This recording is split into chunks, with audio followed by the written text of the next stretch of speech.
All right, welcome in. Big West Media Day show. Special here on Friday afternoon, and I'm Jeff Goodman, joined by none other than Richie Schueler, who knows the league as well as just about anybody.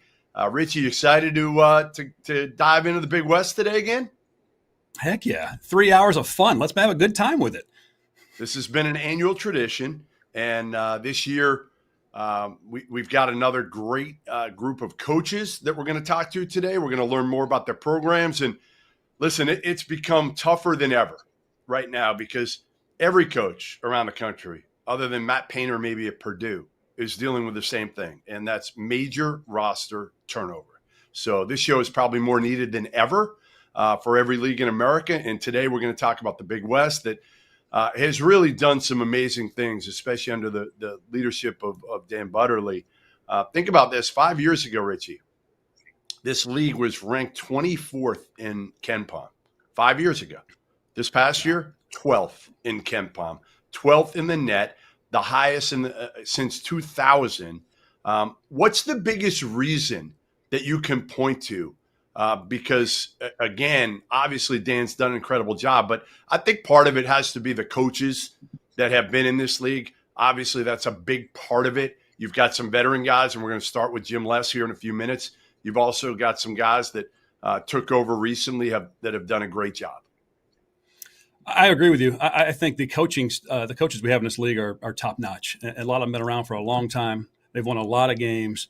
I also think Dan Butterly has brought just a different perspective of college basketball to the Big West, to the Big West fans. I do like how he's moved the conference championships every year to the Las Vegas area. And I think with now 6 leagues playing their championships in the Vegas area, I think it really brings a lot of attention to the Big West Conference. I also think he's done a great job of encouraging scheduling against higher net opponents, because those victories, have allowed us, the league, the Big West, to be a top 10 or 12th now in net rankings, many of which are in teams in the top 10. So I just think there's a lot of reasons like that. And I think that with Dan Butterly's great experience, I think he's done a great job of just finding ways to make the Big West more relevant out here in the West Coast. Agreed. Forward thinking, innovative, smart, really good with people. And I think those are things that these days you need out of a commissioner. All right, let's go through the poll for a few minutes before we get Jim on here and see what your thoughts are here. Any surprises? Obviously, UC Irvine has been a mainstay at the top of this league under Russell Turner for years. And they are the number one preseason team in the Big West. They got 8 first-place votes. Santa Barbara checks in at number 2. And part of it is, too, retention, right? UC Irvine's got 2 guys back that are on the first team. Santa Barbara's got 2 guys back that are on the first team, including the addition of Aidan Mahaney, the former St. Mary's guard that struggled a little bit at UConn. And we'll see how he does this year for Joe Pasternack. Hawaii at 3. UC San Diego, which swept the regular season and the tournament last year. They're at 4 under new coach Clint, Allard. CSUN 5, UC Davis 6, Cal Poly 7, Long Beach State second year under Chris Acker 8th, UC Riverside with a brand new head coach and Gus Argenal 9th, Bakersfield 10th, and they've got an interim right now, an acting head coach. They're 10th, and Cal State Fullerton with Dedrique Taylor 11th. Any major surprises from your end there, Richie? I would say so. Keep in mind, one thing that I love is that, UC Irvine and UC Santa Barbara continue to get the respect. Everybody's voting them number 1 and 2 back to back. But, 2 of last year's top 3 teams in the Big West, that was UC San Diego and UC Riverside when the regular season ended, those 2 head coaches are now gone. And, those 2 programs now have brand new head coaches. Now, what's interesting to me is that UC San Diego, who won it last year, you just mentioned, they went 30-5 and went to the NCAA tournament, won the Big West championship. They're preseason ranked number 4. UC Riverside has now transitioned, as you said, to Gus Argenal. They were number 3 last year at the end of the standings, and now they have them preseason ranked 9th. So I'm surprised that there's not a little bit more respect from the coaches on a program that's won 5 of the last 6 years through now 2 different coaches, now 3 actually with Gus Argenal. 21 wins last year, yet the coaches feel like they're going to be all the way at the bottom of the league. So that is one surprise. I'm kind of flabbergasted that they were picked number 9 in the preseason poll. I thought they'd be picked a little bit higher than that. Well, again, I think you're looking at it as, retention, right? And Riverside lost a lot. And even UC San Diego lost, all their starters. They lost everybody of note. And while Clint helped build that program, there's still some question marks. And I can't wait to talk to Clint here in a few minutes about, or later on in the show, about what he's got to try to reload and try to keep this program going. Because, talk about a tough act to follow.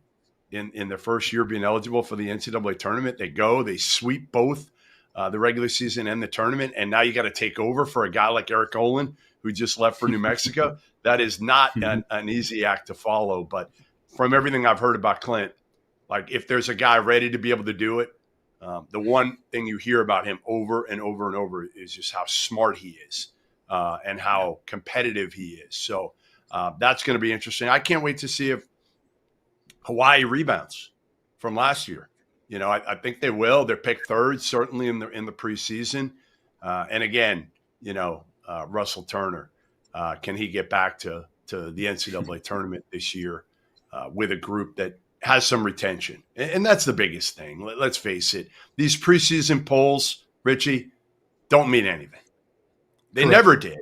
And they mean even less than usual because of all the changing of rosters, and coaches have no idea who to vote for. And, media has no idea who to vote for. It's throwing darts at this point as much as anything else.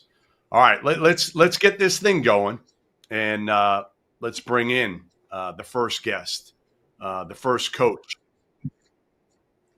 the veteran coach in this league, a guy who's starting his 15th season at UC Davis. Went to the NCAA tournament in 2017. Had a little bit of a down year last year, and I want to ask him about that. We'll bring in UC Davis Aggies head coach now, Jim Less. Jim, what's up, man?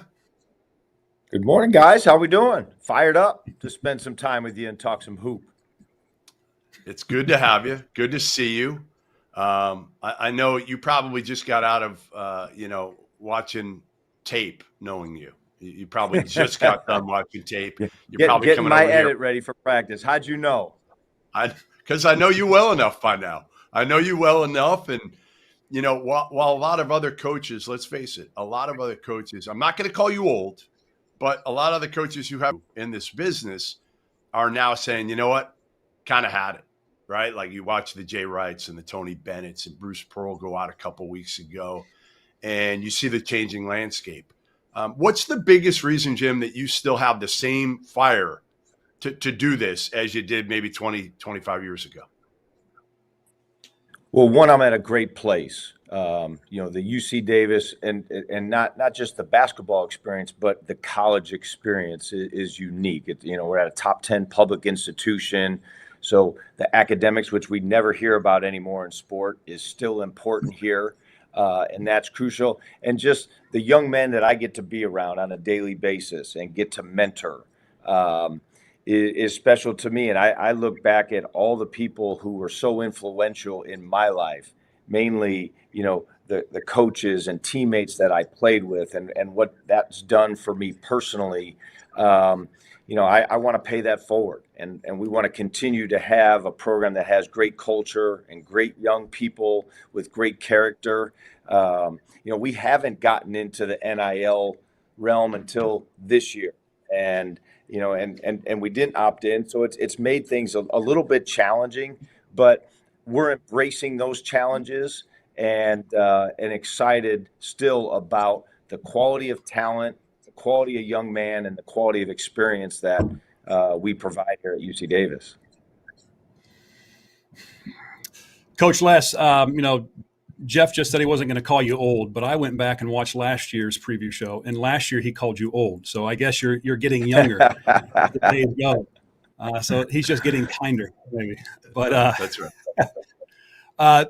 Jeff alluded to it. Last year, I know the season didn't end the way you wanted it to. I've seen a lot of Jim Les teams over the years.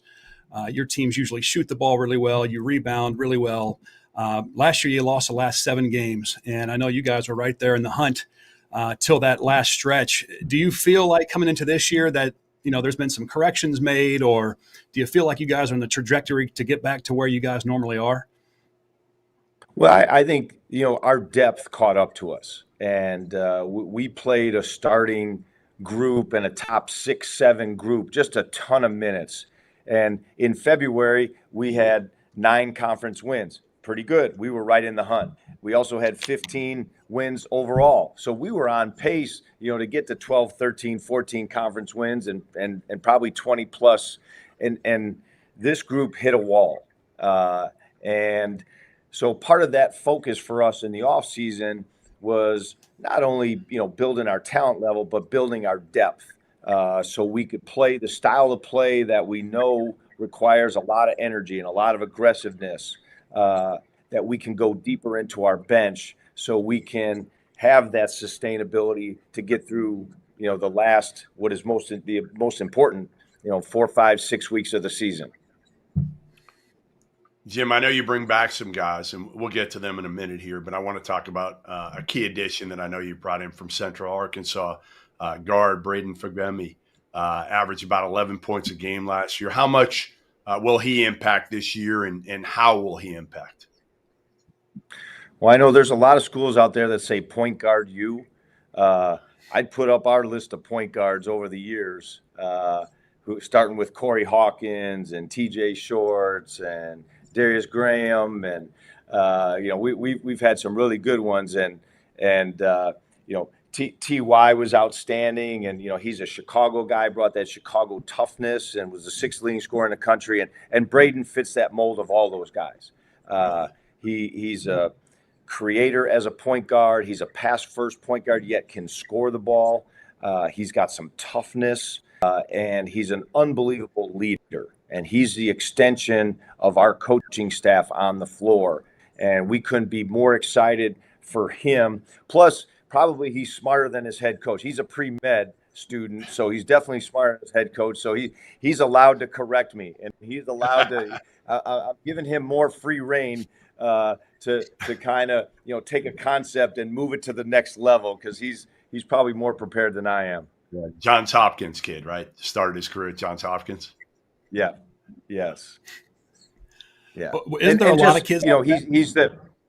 Yeah. Well. Yeah. And I mean, you look at our majors. It's neurobiology. It's managerial-economics. It's mechanical engineering, and so these guys are grinding. They're doing it in the classroom at a high level and competing, and then doing it on the basketball field. Like I say, why would you still do this in an environment? And I'm not happy with some of the things that are going on with college basketball, but the day-to-day of what I get to deal with and who I get to be around, that makes this special.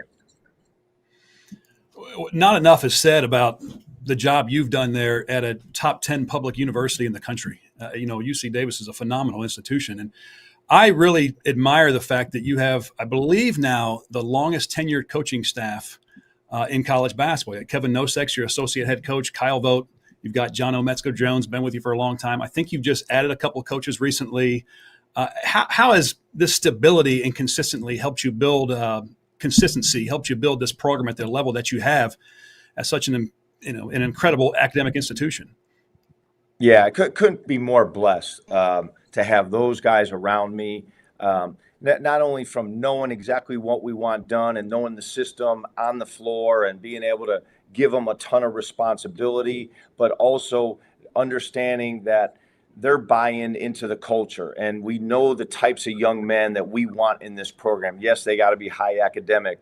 Yes, they got to be good basketball players, but the high character quotient that we've made a staple in our program has, again, you say, well, how are you able to keep a staff together? And that's part and parcel to just the buy-in of this experience that happens here. And I think it's unique. And I think some of our guys that have been here and that have gone into the transfer portal and gone to other places, they've been shocked of maybe what's going on at other schools based on what they had here, and them being able to voice that and reaffirm what we're doing, I think just tells us that, hey, we're going about it the right way.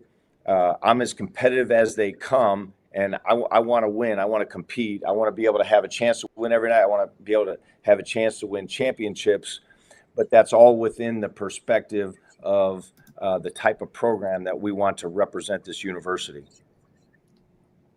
Jim, how nice is it to have your front court back, to have a couple guys on the front court that you know what to expect? Because, again, you look around the league and look around college basketball, that's about as rare as it gets. And to have Nico back for his fourth year, Isaiah back after playing, significant minutes a year ago, I think you have a leg up on a lot of other teams in this league. We're going to lean on all of our returners and those guys in particular. Nico is he's the guys you guys, brings his lunch pail every day. He's going to do all the things that don't show up in a stat sheet and be willing to do those on a night in and night out basis. And now has expanded his game, where he's shooting the ball from the perimeter. Yeah, we know he's going to defend. He's going to block shots. He's a great vocal leader for us. So that's great. And Isaiah he's really worked in the offseason on his body. He's become more aggressive, more confident. And so those two guys definitely give a leg up. And then Niels Cooper is another, he played off the bench for us last year and kind of was a utility guy and just did whatever each night we needed of him. And now we're saying, you know what, we want you to score. We want you to be aggressive to score, in addition to being just a lockdown defender. And he's bought into that and is performing at a really high level here in practice that we're very excited about. Hey, he better be a lockdown defender with his dad, right? Like, there's no choice. I don't have to say too much on that end, right? His dad takes care of that, doesn't he? Well, and we talk about that sometimes. It's like, so kind of what was it like playing against my dad? I'm telling you, hey, he made my life miserable, and I was probably the easiest guy he had to guard over the course of his career. But he definitely brings that mindset, and I know when he goes home, Michael's talking to him about the same things we're talking to about being a defensive presence for our basketball team. Well, you talk about the depth you now have. I believe you've got 2 starters coming back, but I think you lost like 11 players to graduation, to transfer, whatever else. I mean, you talked about T.Y. Johnson. He was phenomenal. He's like 21 a game, career leader in free throws made and, single season steals record. He was terrific for you at the point guard spot. Do you feel like you've brought in, because like you said, you have been point guard over there. You've had incredible point guards over the last decade. Do you feel like you got somebody that could fill in the shoes of T.Y., maybe not quite like T.Y., but somebody that can fill the shoes of the productivity from that position? I think it's going to be more by committee. We talked about Braden and who he is. Marcus Wilson transferred in from Washington State. And, for the first time ever, I had a coach, Kyle Smith, because he recruited him to Washington State. When he left to Stanford, Marcus kept his commitment there. And as soon as he went in the portal, Kyle Smith called me. And that doesn't happen too often, where another coach calls and says, you know what, this is a guy, coach, you got to look at. He fits what you do and how you do it. And he's got some explosiveness. He can score the ball. He's got some toughness. And so, we won't have one guy, I don't think, on our roster that makes up for TY's production. But I think we're going to have more depth, not only with the returners and their marked improvement from a year ago, but from some of the new guys that have some ability and talent and that are fitting really nicely into our system. We're going to make up for that 20 points with probably 2 or 3 guys.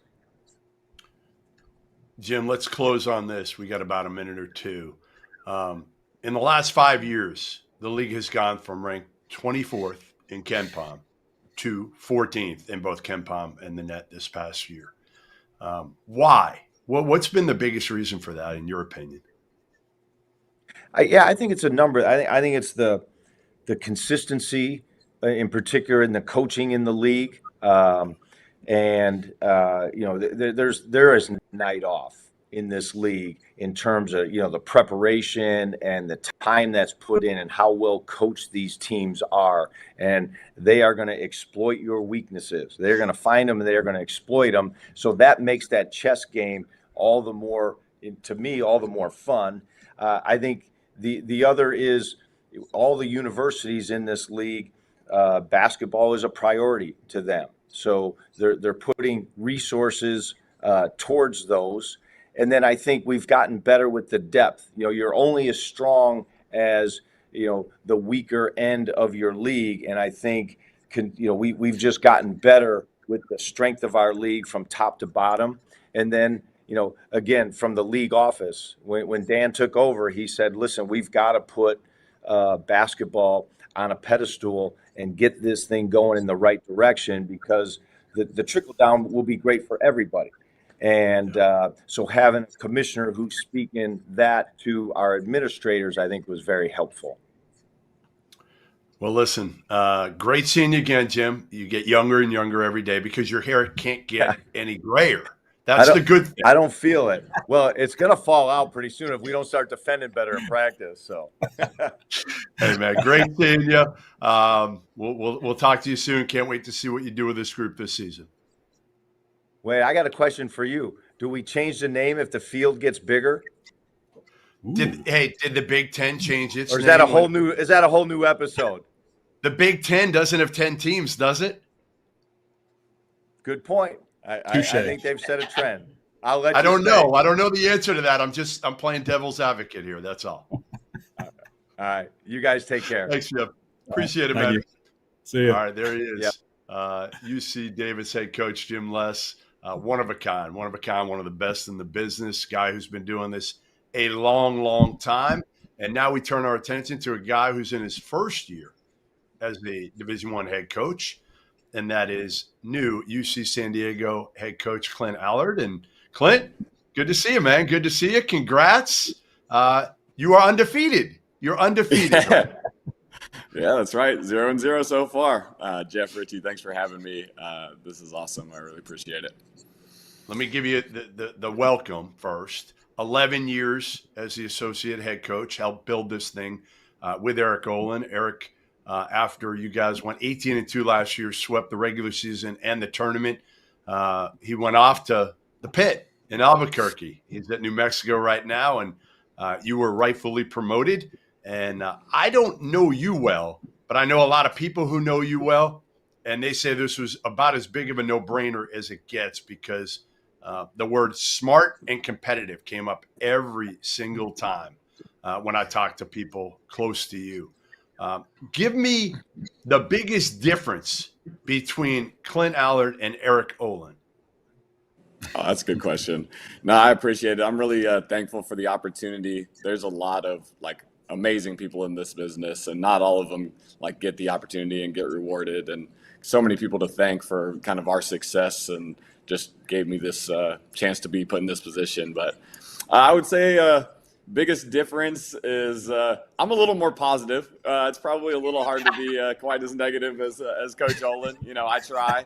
Maybe I'm not as jaded. Give me a couple of years, and I'm sure I'll take a turn to negative town. But so far, I'm trying to be a little more positive and see if I can instill a little confidence with our group. But really, obviously, joking around, he was a incredible mentor for me, and just appreciate everything he's done for UC San Diego and for me to feel comfortable taking over in this role. It's good to call you Coach Allard. You're the man in charge now. It's really cool because, obviously you played for Coach Olin, correct? I think you played for him before you coached for him for a long time, and you guys came very close until COVID decided to happen to winning a national championship in Division II. And then after 4 years of purgatory in Division I, you guys had this magical 30-5 season and went to the NCAA tournament, won the Big West Championship. And so it's an opportunity to, learn under somebody that's so great as Coach Olin. I'm impressed. I was telling Jeff at the beginning of the show, the coaches in the league have given, your roses, the respect. You guys coming off a championship. You've retained some players, but you've lost 10, yet they still voted you to finish fourth. So, over the last few years, I've become a pretty huge Tritons fan. But, what can Big West fans expect to see from your coaching style? And similar to what Jeff asked, but is it are you going to be kind of the same as Eric Olin or completely different than your predecessor? Yeah, I think there's going to be a lot of similarities. We try to lean into what UC San Diego is, and it's an academic institution first. And so we take a analytical approach here, right? And so we have kind of certain thresholds from a statistical standpoint that we're looking for and trying to build our program around. I know, like you mentioned, that we got picked 4th in the league. I think, we really appreciate that respect, but also know that at this time of year, nobody really knows what they have, and you kind of preseason polls don't mean a ton, and we still got a ways to get to our best basketball. Hopefully, by the time we get in the swing of Big West play, we're kind of hitting our stride and being at our best. But you'll see a lot of similarities, play style, things that we value, smart, tough, competitive guys, and hopefully a lot of skill level. All right, so give me a little bit of a scouting report on a few of your top guys. I know you obviously to bring in, you had to hit the portal hard. You went to Portland for a big guy. You went to Hawaii, all the way to Hawaii for a guard. Lynn University for another forward. You bring Aidan Burke back, but give me a little scouting report on some of these top guys, in Bowl and Beatty and Leo that are coming in. I know are going to make a pretty significant contribution from day one. Yeah, those are definitely some of our most impactful guys. I'll start with Bull Dengdit, transfer from University of Portland. Great player and great fit, right? And that's a big part of it, right? He can stretch the floor with his 6'11" size. And then even though he is big, like he's really lateral and moves his feet. And as you guys know, part of our kind of recipe for success last year was having those versatile pieces, that switchable pieces, and him being able kind of defensively to move his feet, keep guards in front of him, as well as provide the spacing and the passing, everything that we look for. That's just a huge addition, and he's been getting better every day. Leo Beath, bit of a late developer, kind of started his career at Florida Atlantic as a walk-on, went to Lynn University and had a great year last year, and is a real important piece for us because those kind of like 6'7", 6'8" guys that can play as a guard with our 4-out system, kind of shoot the ball, stretch the floor, put it on the ground, be decision makers is an important piece. And he's also just buying in and has been really impressive every day, and excited for what he's going to do this season. And then Tom Beatty brings some much needed leadership. Obviously, he's a familiar face and name to Big West fans coming from University of Hawaii. And he's just got experience. And I mentioned one of the things that we value is that high IQ, those smart guys.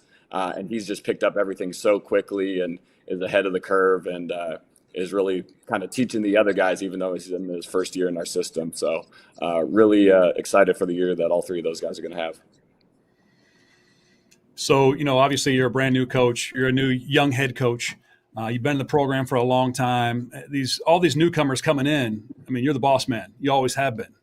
But for the 6 returners, including guys like Aidan Burke, who's one of your top guys coming back, how have they adjusted to you moving those 16 inches over to being the new man in charge, from the fun assistant to the man in charge? Yeah, hopefully I would say pretty well. I think the one thing is we have great guys in our program. And most importantly, they want to be their best, right? And so they are open to coaching. If you came here, and this is part of the whole recruiting cycle and everything like that, but all these guys, if they chose to be here, they signed up for kind of team basketball and being excellent, right? And so Aidan and Cade and Ryder and Chris and all those guys that are returning are so helpful to me because they know the way that things are done in this program. We don't have a lot of returners, so those guys just being able to be an example, show the way that we do things is helpful. They're basically an extension of our coaching staff, right? And so without them, my job would be much, much tougher. So I really appreciate all their support and input. All right, Richie, want to know a few stories, a few little things about Clint that I dug up through my due diligence here. I know Clint's a little worried right now. Clint's starting to sweat. Yes. Nothing too bad. Bright lights. Nothing too bad. That's all right. Were you 5'3" when you entered high school? Is that true? I was. That is true. That is true. I was 5'3" going into high school. There was definitely nobody that thought I was some kind of big basketball prospect or anything like that. I luckily grew about pretty close to a foot in a little under 2 years. So always had big feet. Just hoping I was going to grow into them someday. And you weren't recruited to US, right? UCSD. You just showed up and made the team. Yeah, pretty similar to that. They were aware of who I was. I had actually come out to a workout in the end of the spring of my senior year. They kind of didn't have the roster space, but we're like, hey, if you decide to come here, let us know. So a couple weeks before the fall, I let them know, and they're like, hey, we had somebody drop.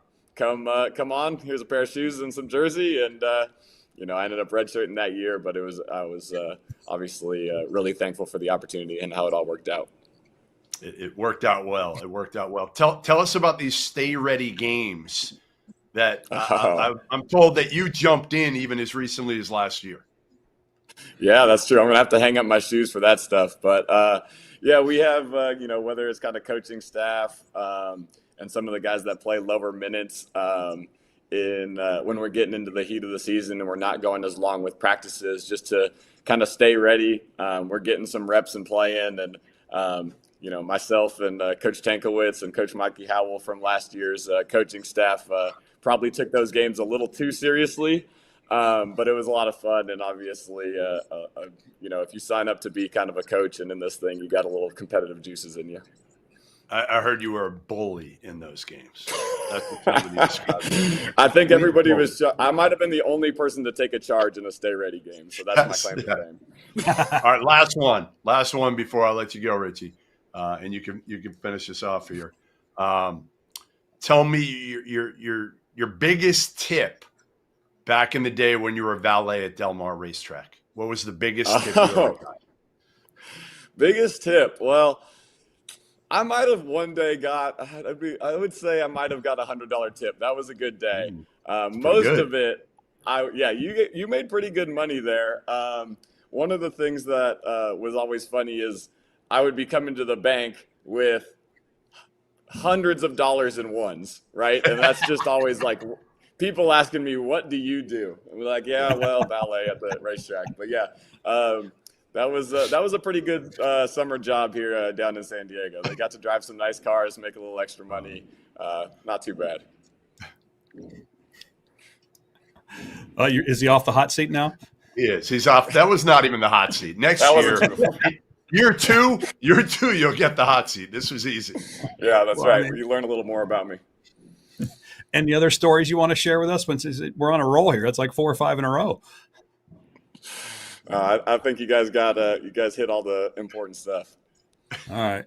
Well, good stuff. Well, I don't even know how to top that, Jeff, but since we have another minute or two, I will say that, Clint, I know you're really big on data and analytics. As a head coach, does this change? Or, do you look at things a little bit differently now that you're in the lead spot? I would say the one thing that I've really noticed is like, we have our data, we have our analytics, we have kind of those things, and those are important.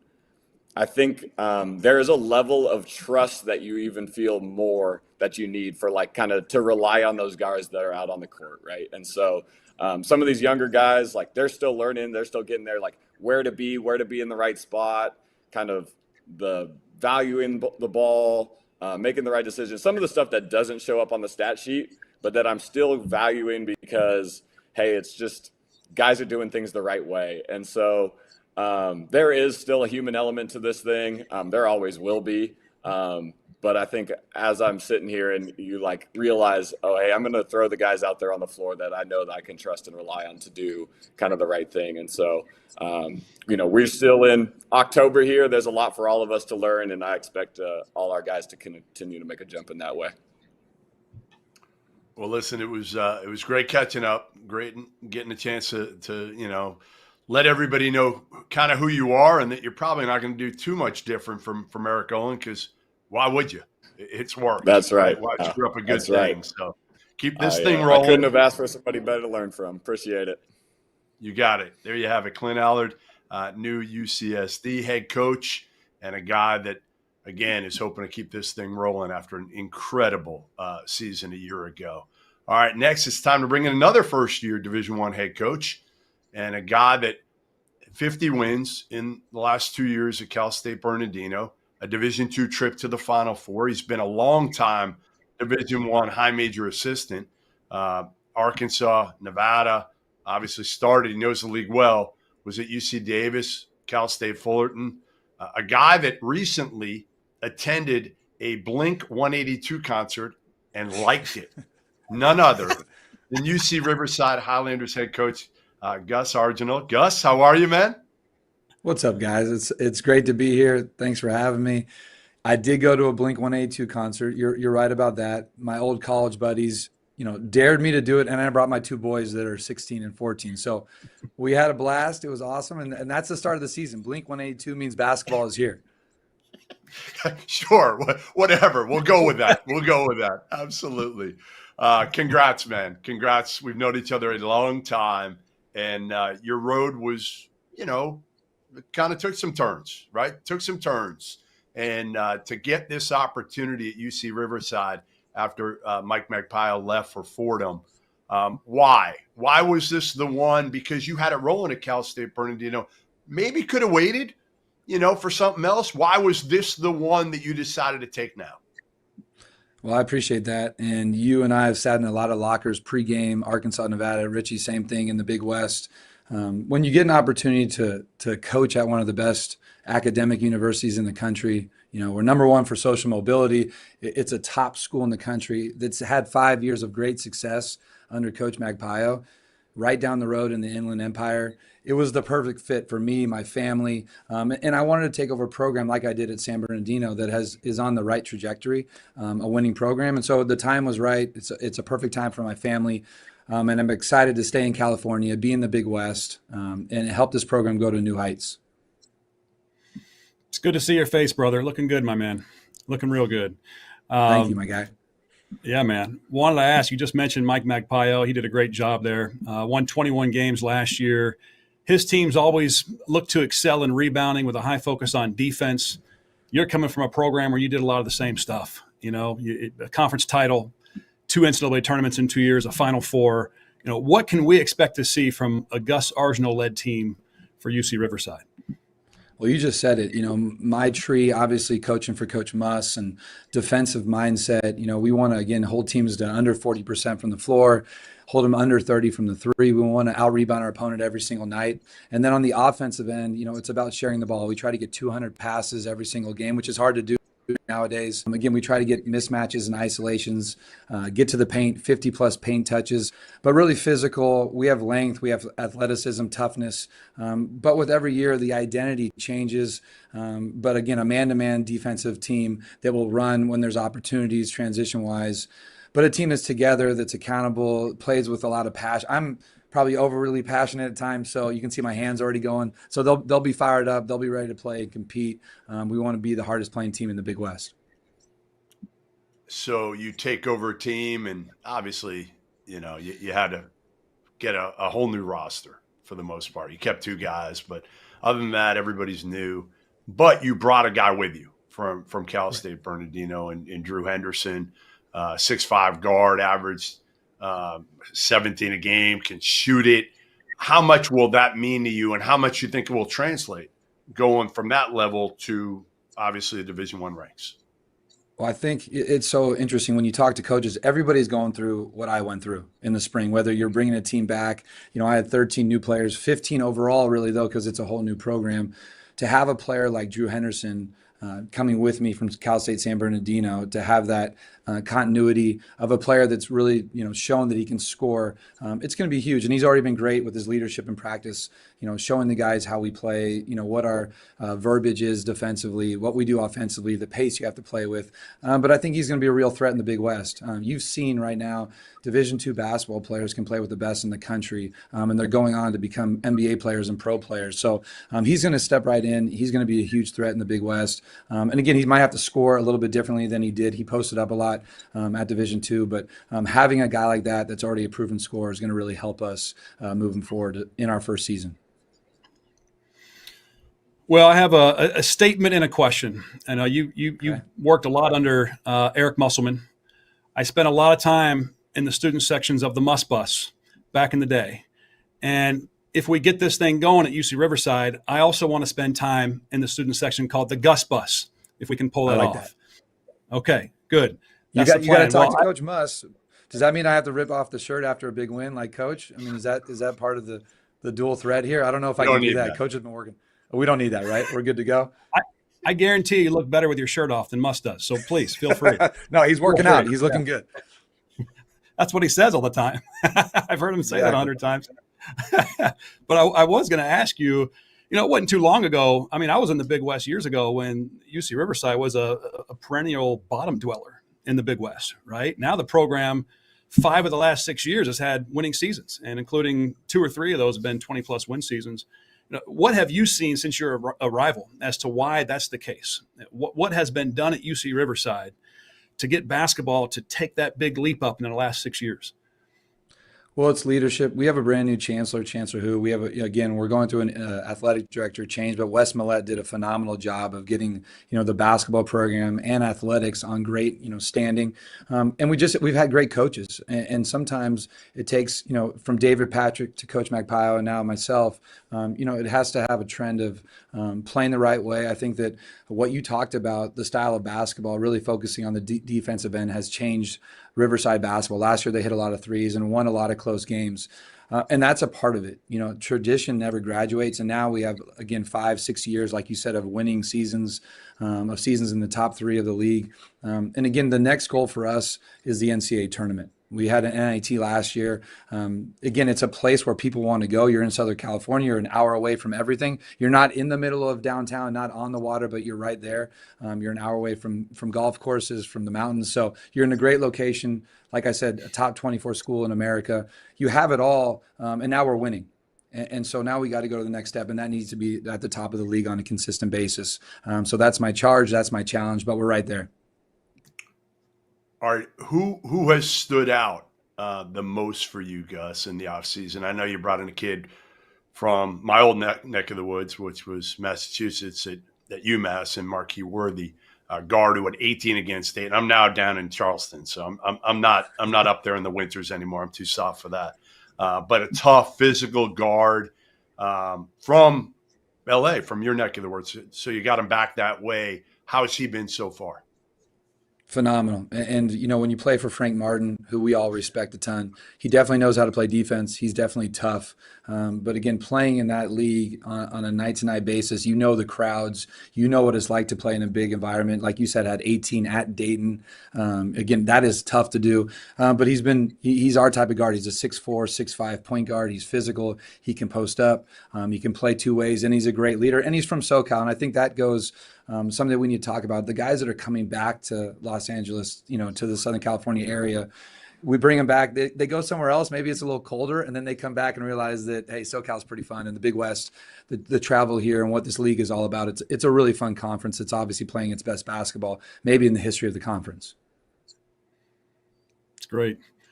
You've got a lot of links. You've been in this thing a long time. Dedrique Taylor at Cal State Fullerton, you coached under for a couple of years.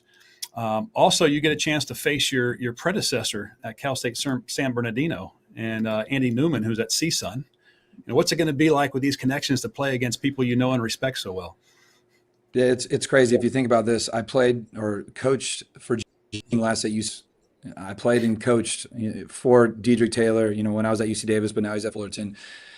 Andy Newman kind of set the table for us at Cal State San Bernardino. So you have these 3 guys, plus all these coaches. As we go through it, just like my relationship with both of you, this is a fraternity. I'm so lucky. And Jeff sent me a great text when I got the job, along with you, Richie. You work so hard, 22 years of coaching to get this opportunity. And then you turn around and you have to play against your friends. You have to go against Andy Newman, who was wishing me luck in the Final Four 2 years ago. Dedrique Taylor, who was a mentor of mine. Jim Les, who gave me a chance back in my alma mater.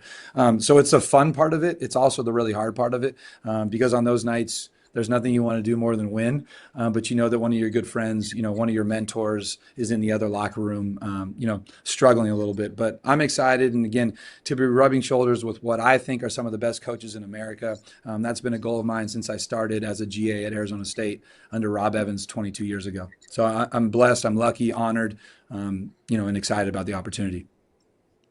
And you're good at this, man. You're good at the interview process. We'll see how good you are at the coaching process once it starts out. But I feel like you got all the answers.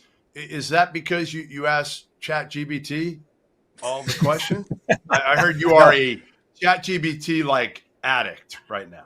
Oh no, I'm using it. I'm trying to move with the times. My sons, they use it for homework, even though I hope their high schools don't hear this. But I go 10 to 20 minutes on the car ride and try to talk to chat and see what they got for me about, getting your background, Jeff and Richie, and trying to figure out all the things I need to know. But hey, it's just like stats. It's just like, the game right now. Everything's evolving with what we're doing in our landscape. Tomorrow, this thing will be different than it is today. And so we're just trying to find answers, trying to figure out it can't help me with starting lineups right now. You got to do that with your heart. So again, I'm with chat, but you got to go with your feel, probably number one. As a reporter, I just can't do it yet. I get you. I don't trust it. I don't trust it 100% yet. I got to do my own research. I got to look up, I can't ask ChatGPT, who is Gus Argenal. I got to look for myself. How's that? I appreciate it. My wife makes fun of who the voice is of it. So I got like a Scarlett Johansson type voice. And my wife is always laughing at me about it. So that's my chat person that I talk to. Can you make it whoever you want? Could you make it like Mr. T voice or something? You can do whatever you want. You can have a British accent. You can have 1,000 different things. So I need a coaching accent. Like we were talking about Coach Muss, I'll get Coach Muss's voice talking back to me just to help me out, or Yoda or something. So I'm not sure you want to hear Muss yelling at you anymore. I think you're done with those days. Listen, Gus, really appreciate it, man. Great seeing you. Like I said, congrats. Really, really happy for you that you're in this position, and just kind of keep it going, because the good thing is it was left in a really good place by Mike. So it's not a rebuild. That's the beauty of what you took over. You took over a program that is in a good spot right now. So keep it going. And thanks for taking the time to join us here. Thank you so much. And we appreciate it. Go Highlanders. And again, we'll see you at a couple games, guys. You got to promise me that.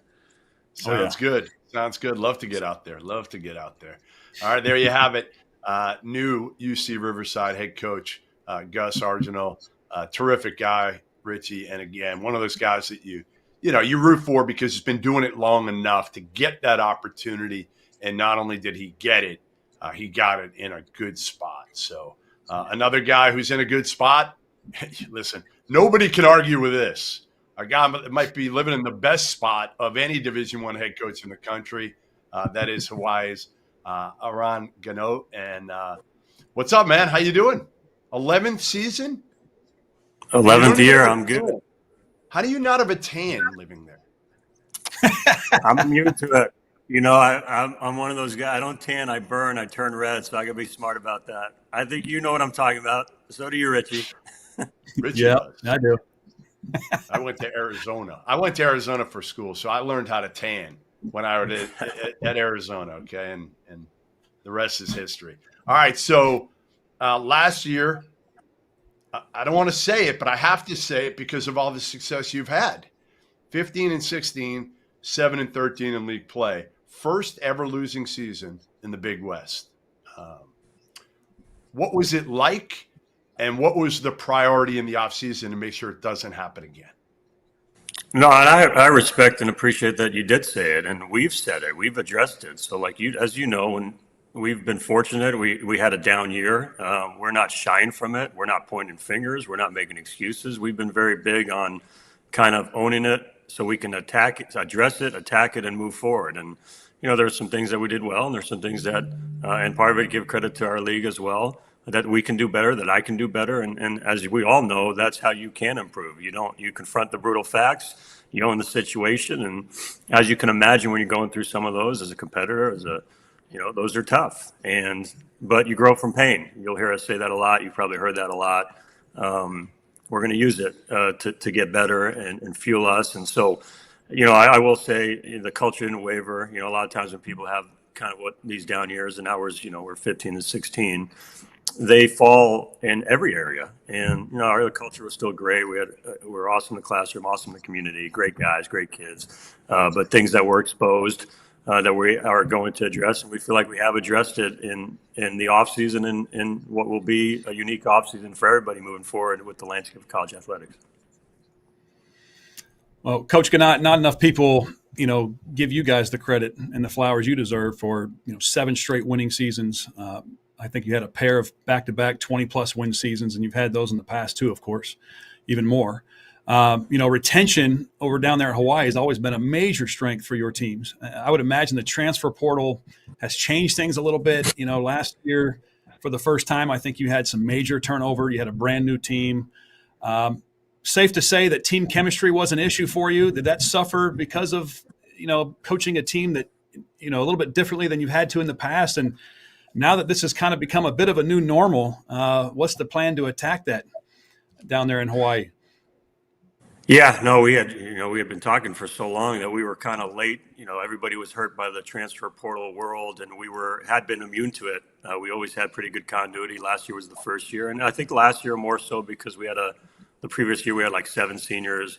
This year was more a combination of the seniors and the transfers. And as you guys know, the transfer portal is just following it over the years. There were very few, and then people would move down a league or upper league, and now people are moving from Power 4 to Power 4 and so forth, so on and so forth. So I do think that's part of it. Like I said, the step back was all encompassing. There was a little bit of everything, and that's the challenge moving forward for us. So we do have a lot of new faces. We have 4 returners, which isn't a lot. 2 of them haven't practiced as much, but they're ready to come back.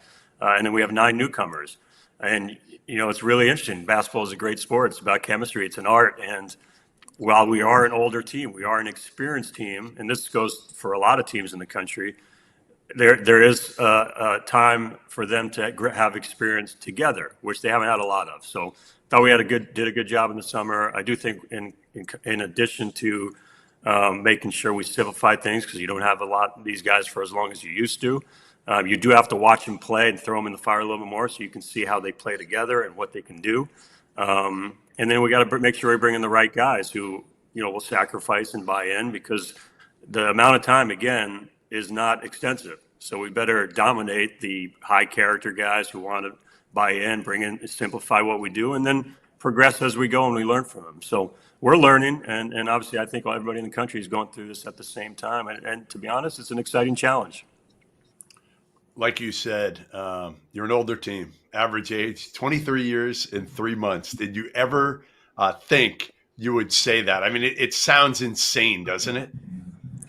It's we've had some older guys. We have Juan Munoz, who's on our staff now, who's great, who had played 8 years. He had to come back from 4 season-ending surgeries. So he was, by that point, about 25, 26. And but I think this is everywhere in the country, like you just said, average age 23. We have 5 married couples on our team.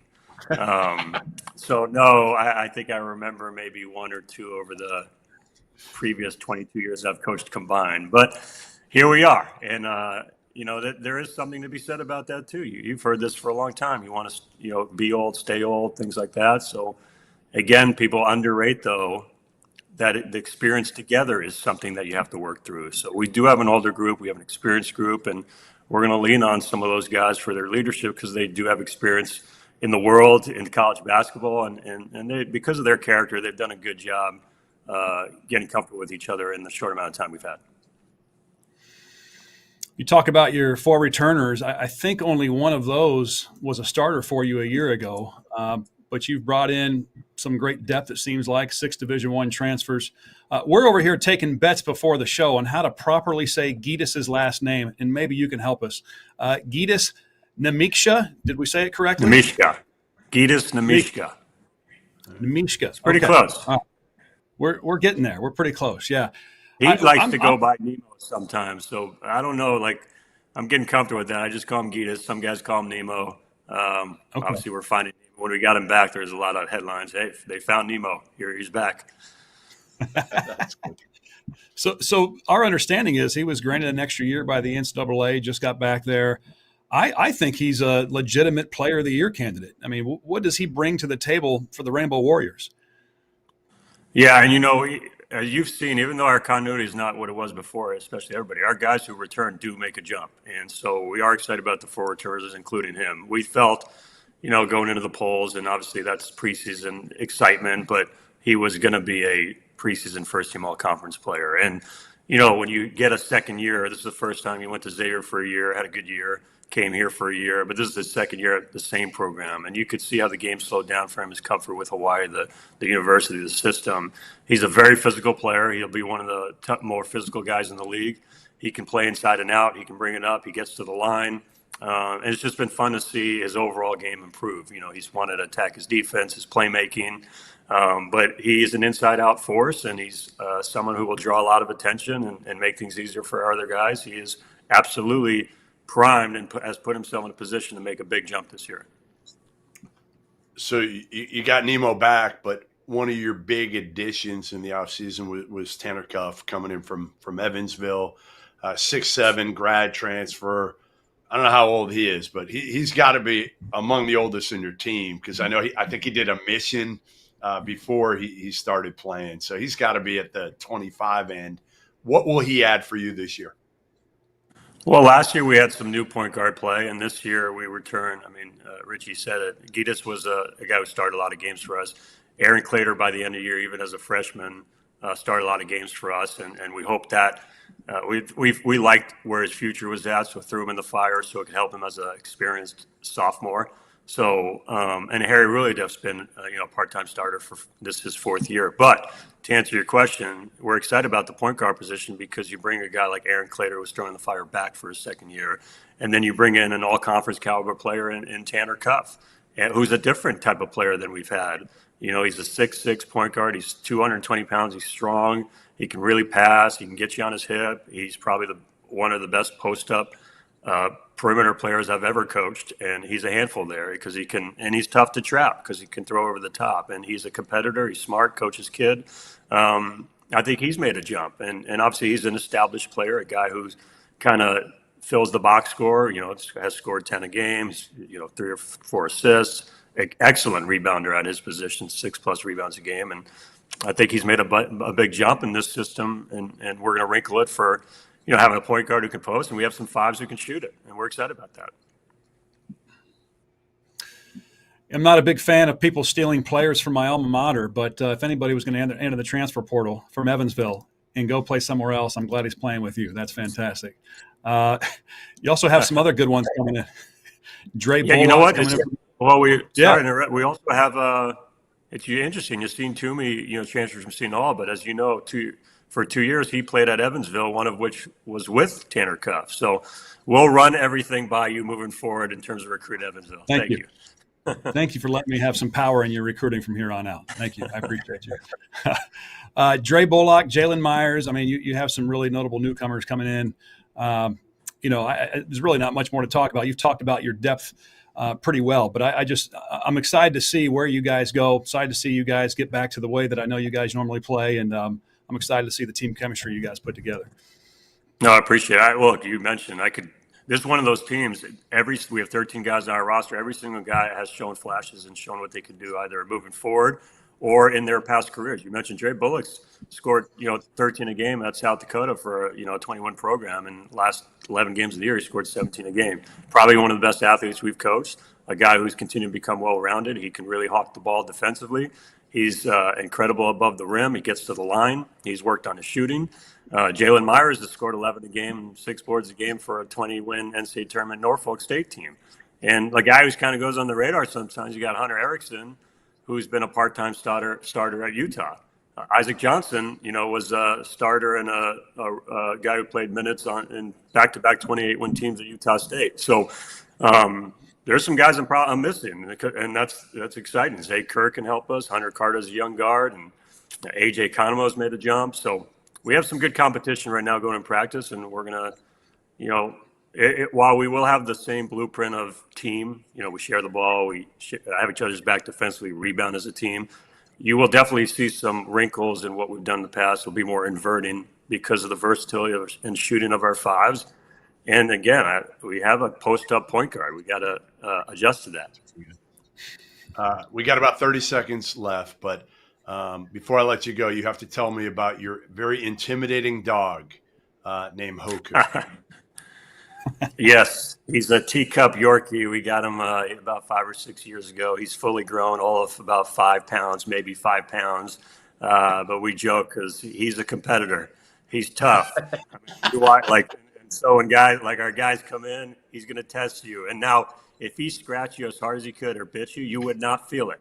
But again, it's a mindset thing. When we walk him around, there's a 200-pound dog. He's going right to him. So he's someone we got to speak to our team at times. Oh, man. I love it. Love it. Well, listen, appreciate it, Eran. Great catching up with you. Good luck this season. Bounce back year in store for the Hawaii Rainbows this season. We'll talk to you soon, man. Thank you guys for having me, and thank you guys for us talking about Hawaii in our league. Appreciate it. No, I love it. Absolutely love it. And another guy that I loved 2 years ago, probably more than just about any player in the country, was Aidan Mahaney, who had an incredible year as a freshman at St. Mary's. Last year, transferred to UConn, had a little bit of a down year. And our Rob Doster had a chance to catch up with the preseason first team Big West player. And we'll kind of hear from Rob right now on Aidan Mahaney. Now, let me welcome on to Big West Media Day, none other than I'm sorry, let me start that over. You good?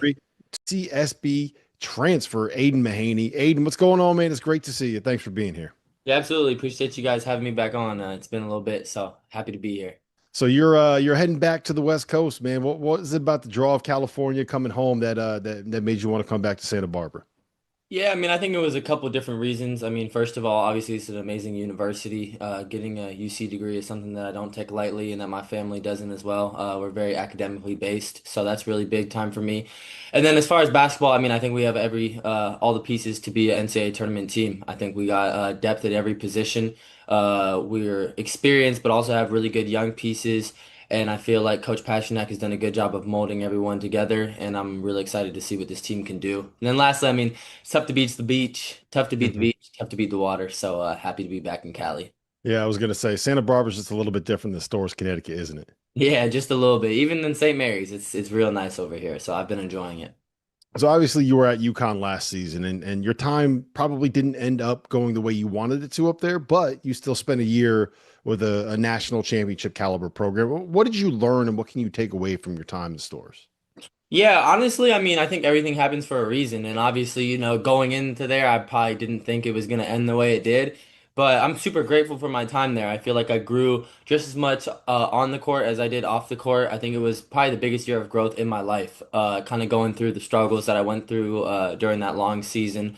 And I got a lot of love from my teammates over there who I still keep in touch with. And Coach Hurley, I got a lot of love and respect for him and the entire staff as well, for just, helping me mold into a man. And I felt like, I got nothing but good things to say about Coach Hurley. I know sometimes he can be criticized for the way he is. And I got a lot of love for him. He still checks in. Even his son and me are still real close. So a lot of love for UConn, the campus, the student body, the team, everyone. They were all really kind to me while I was over there, and yeah, nothing but love. It was great.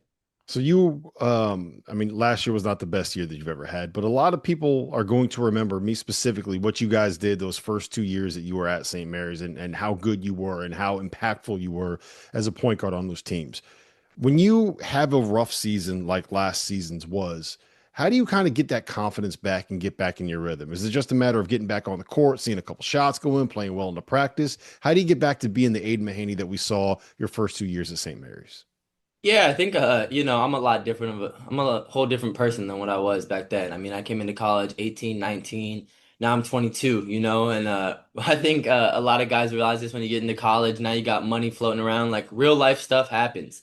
And just for me to be able to deal with that with my tight circle and stuff throughout last season, I just think grew me like as a person and maturity wise. So super grateful for that. But it comes down to the work, comes down to trusting yourself, having people that believe in you, And I think one thing I'll say about Joe Pasternack over here is he's done a really good job of just instilling confidence in me along with Coach Glasser and the other coaches and pushing me every day to kind of be myself. I think a lot of people are going to be like, oh, we want to see the old Aidan. We want to see you back. And I don't want to be that. I think I'm a new player. I think I learned things from UConn and got a new type of fire to me that I think everyone will see this year.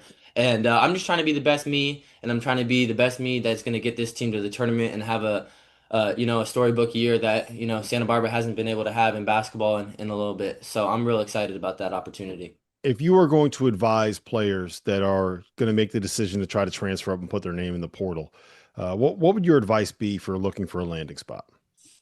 I think fit. I think trust in the coaching staff. I really think that if I were to do it again, I would have chose UConn. I think it was the spot that inspired me, that excited me. I wanted to put myself in the fire and see what was going to happen and see what I was made of. And yeah, if I had to do it again, I would do it the same. Obviously, it's like, oh well, now that I know, maybe I would have stayed at St. Mary's and whatnot. But I'm proud of myself for making that step and choosing that decision and not taking the easy way out. And it was something that I felt like it was time for me to do at that given moment. So, find your fit, find, the people that make you happy, the place that makes you happy, and just go out there, be yourself. But, no regrets in transferring up and no regrets in transferring right here. I think this is all going to be part of my journey. And, people are going to look at that year at UConn as a downfall. And then, hopefully after this year, they're going to see that I learned a lot and got a whole lot better. Aidan, appreciate you, man. Thanks for being here. It's great to see you. Absolutely. Appreciate you. Man, super mature, really impressive from Aidan Mahaney and how he handled it. And obviously, the quote that stuck out to me, and I can't wait to ask Joe Pasternack here in a second, is just, I'm not looking to be the same player I was 2 years ago. I think I'm going to be a different player.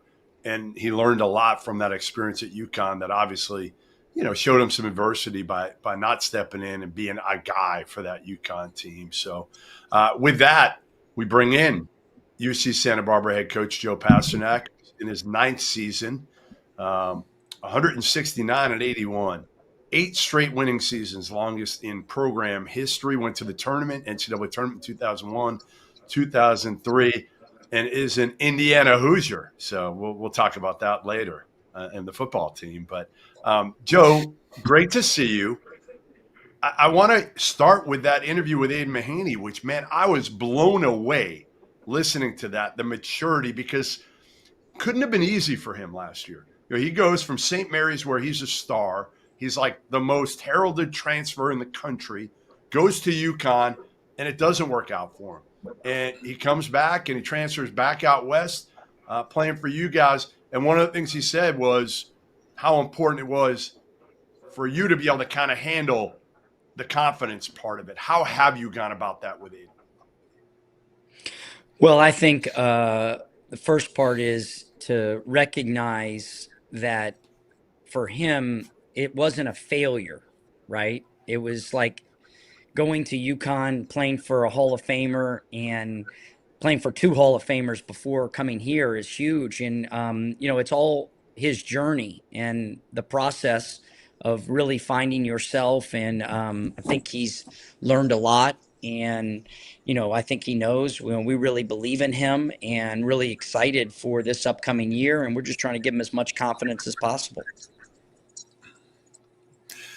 Last time we did this, you were telling stories with Jeff about you in the backseat of the car with Sean Miller. So I'm wondering what we have for an encore later on in this segment. So I'm looking forward to that. But Richie, I will say, you might want to make sure you describe that so our audience knows, because that could go a lot of ways, the way you just described that. I don't know how to describe that. Yeah, I'll let Jeff do that a little bit later. It was his story. I don't want to take it away from him. But I will say that, it's been impressive to see, you guys are usually on the higher end for retention. Last year you guys shot the ball so well. I think you were top 20, top 25 in the nation from behind the arc and close to 50% from the field and took great care of the basketball. Is this something that we're expecting to see, or do you kind of see the same trajectory with this new squad that you have upcoming for this season? We lost Steph Swinson and Cole Anderson, 2 top 10 players in the country in 3-point shooting. So I don't think we're as good of a 3-point shooting team. Our biggest issue has been defending and rebounding. We turned the ball over way too much last year. I'd say those 3 areas we have to correct to be better this year. And that's going to be really our focus, those 3 areas.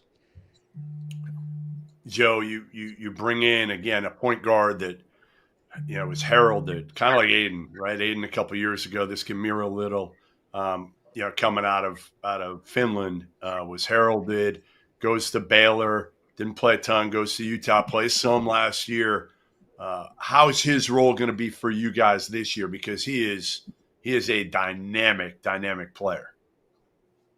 Yeah, we're really excited about Miro, and it's kind of like Aidan. It's just maybe finding the right fit, and hopefully, I think giving him confidence. A lot of these transfers is leaving the school that they came from, is making sure they have a lot of confidence coming in here, and I think he has that. He went and played in the Euro basket with Lauri Markkanen, and they had the highest finish in the history of Finland. He was the starting point guard there, had an awesome showing, and I think that was another great experience for him to bring back to our team.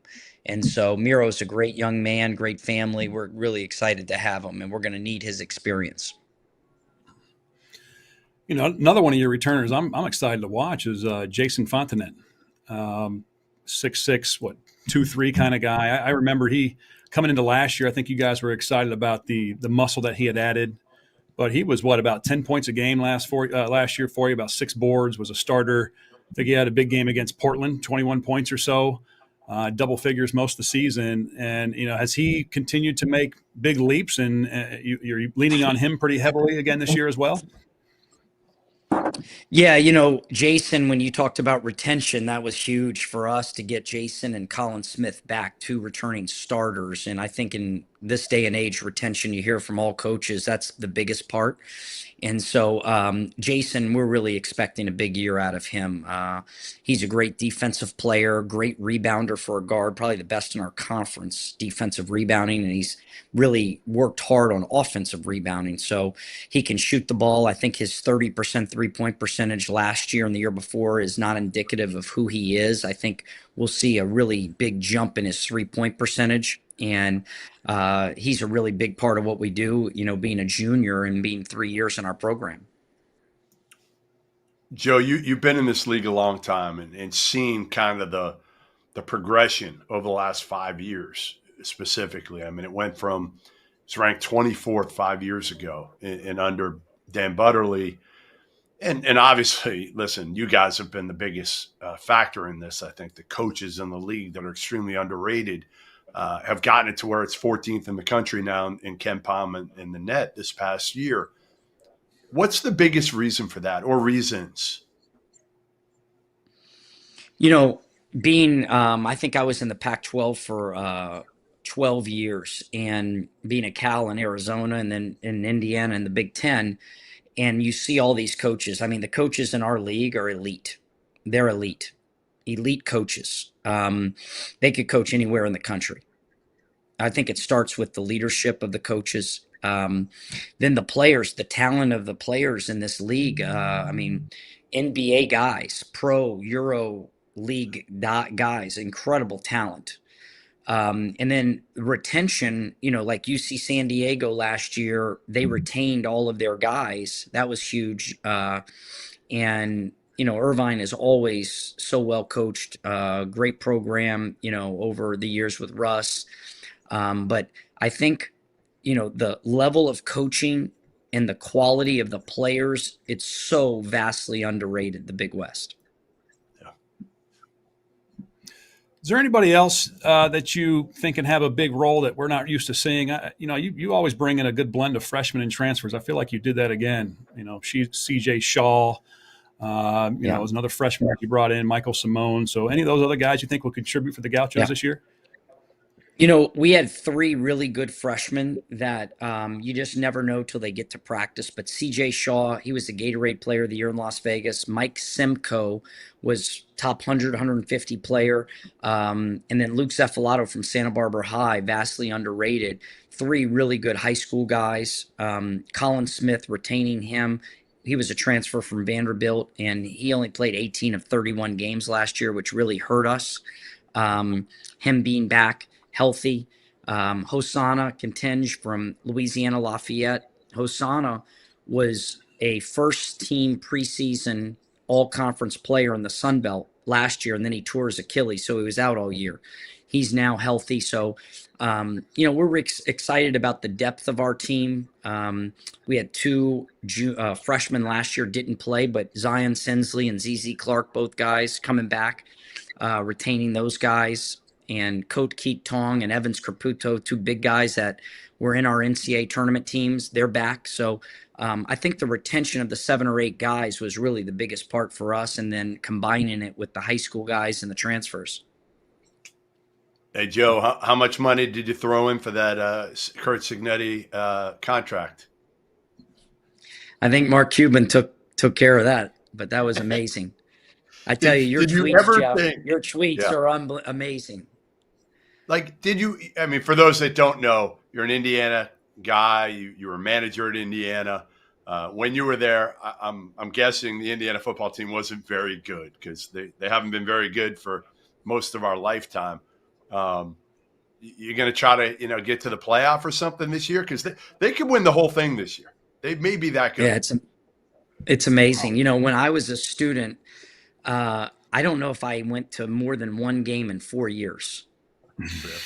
Part of that was Coach Knight had double day of practices. You didn't have time to go. But no, what he's done, it just goes to show you, like, leadership, like how special leadership is. And what he's done is just absolutely incredible. And your tweets are so well said about him and what he's done. It's awesome. Yeah, it's honestly might be as good a turnaround as I've ever seen in college sports. That quick. Right. That quick in Right. what he's done. Hey, before we let you go quick, give me the greatest lesson you ever learned being around Bob Knight.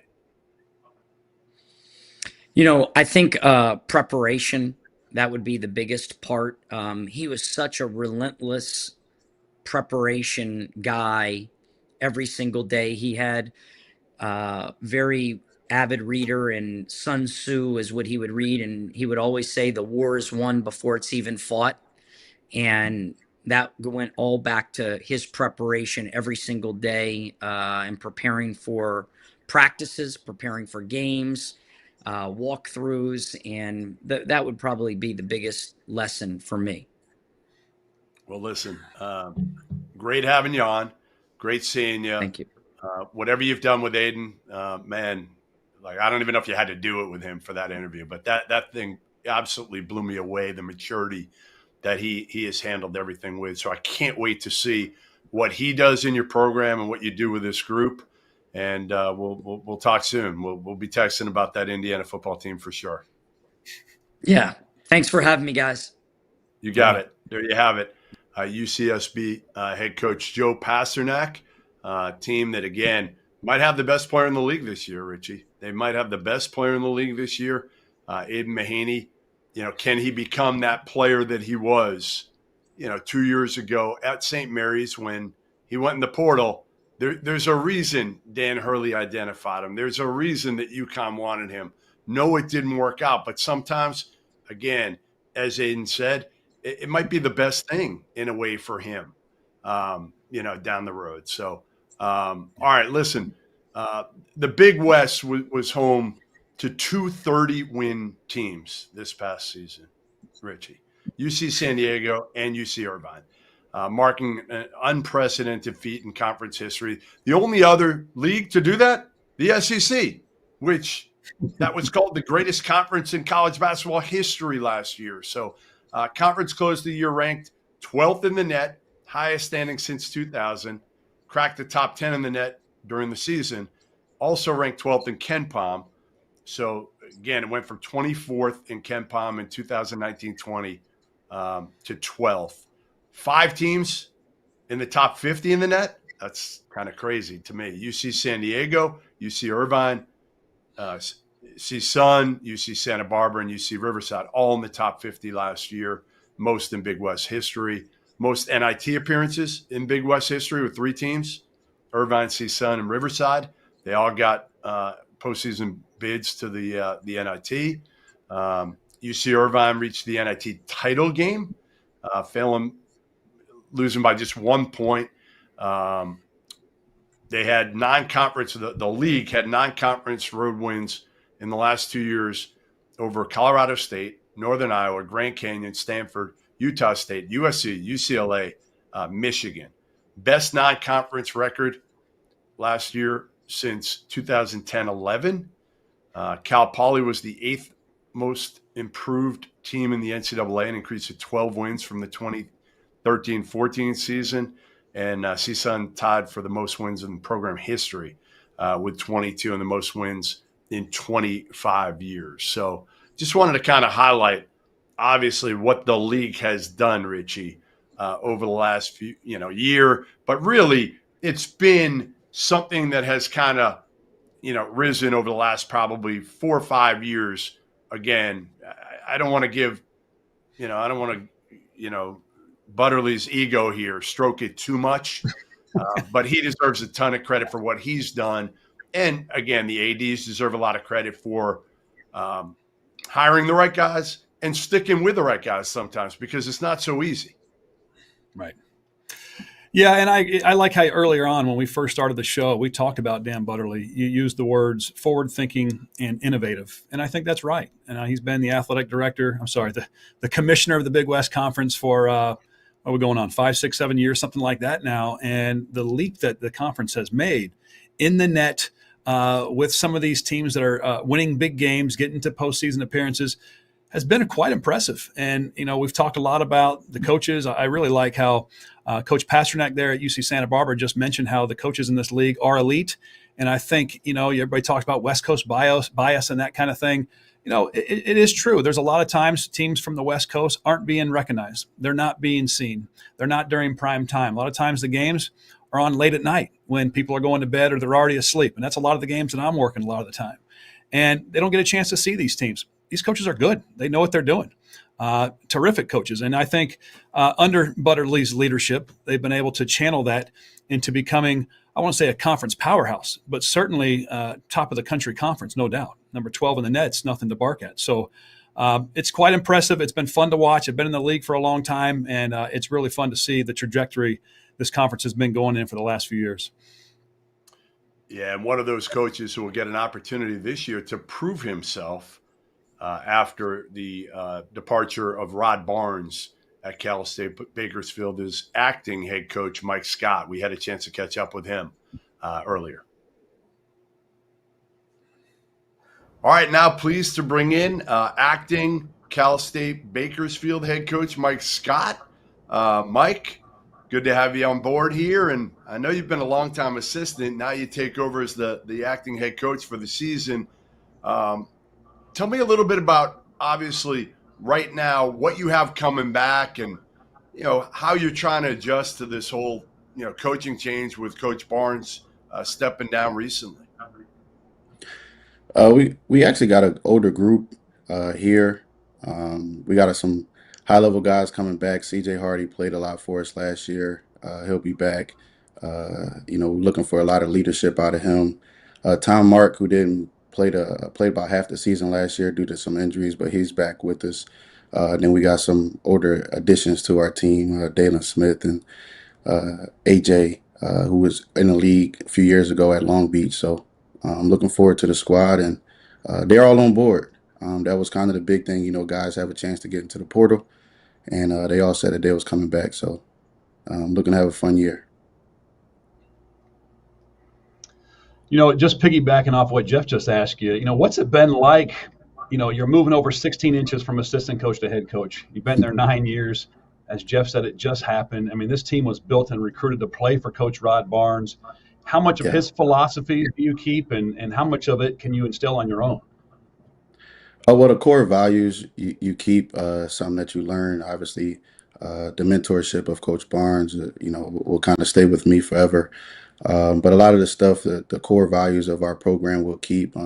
We'll play a little faster. I would like to play a little faster offensively, get up and down the floor a little bit more, and kind of use our athleticism and our speed, and throw some lobs and play free a little bit. But no, the defensive mindset will still be the same. We'll still be stifling. We'll still be stingy on defense and try to be aggressive going to go rebound.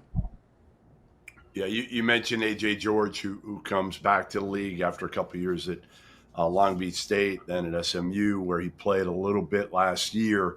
What do you expect his role to be this season for you guys? We're looking for AJ to be himself. He's an all-around guy. He's a stat stuffer. I don't think he'd just wow you with, 45 points like we had last year or something like that. But he'll, probably be good rebounding the basketball. He'll be good scoring for us. He'll be good defensively. He's also one of the guys who's been to the NCAA tournament, which is huge because he can talk to them guys and speak to them of what a championship team looks like. So we're going to lean on him a lot this year for a lot of different things. It's great. One thing I've always admired about you guys at Cal State Bakersfield is you guys are always so big and physical and supremely athletic. I think it's safe to say last year your offense, you could also make a case for your overall rebounding too, was ahead of your defense. And defense sometimes wasn't where you wanted it to be. Your ball handling probably wasn't always where it was, where you wanted it to be. Do we get to see some Mike Scott instilled changes in these areas, or what's your projection in those areas of weakness last year? Well, the goal was to try to find that balance, right? Like traditionally, we've been a stifling defensive team and a stingy defensive team that struggled to score at times. We went out in recruiting last year and tried to fix that, which we did, but we lost a little bit defensively. So this year, we hope to find some balance in between the two, right? Be a team that can get up and down and score and still be stingy on the defensive end. And that'll be my philosophy going into the year.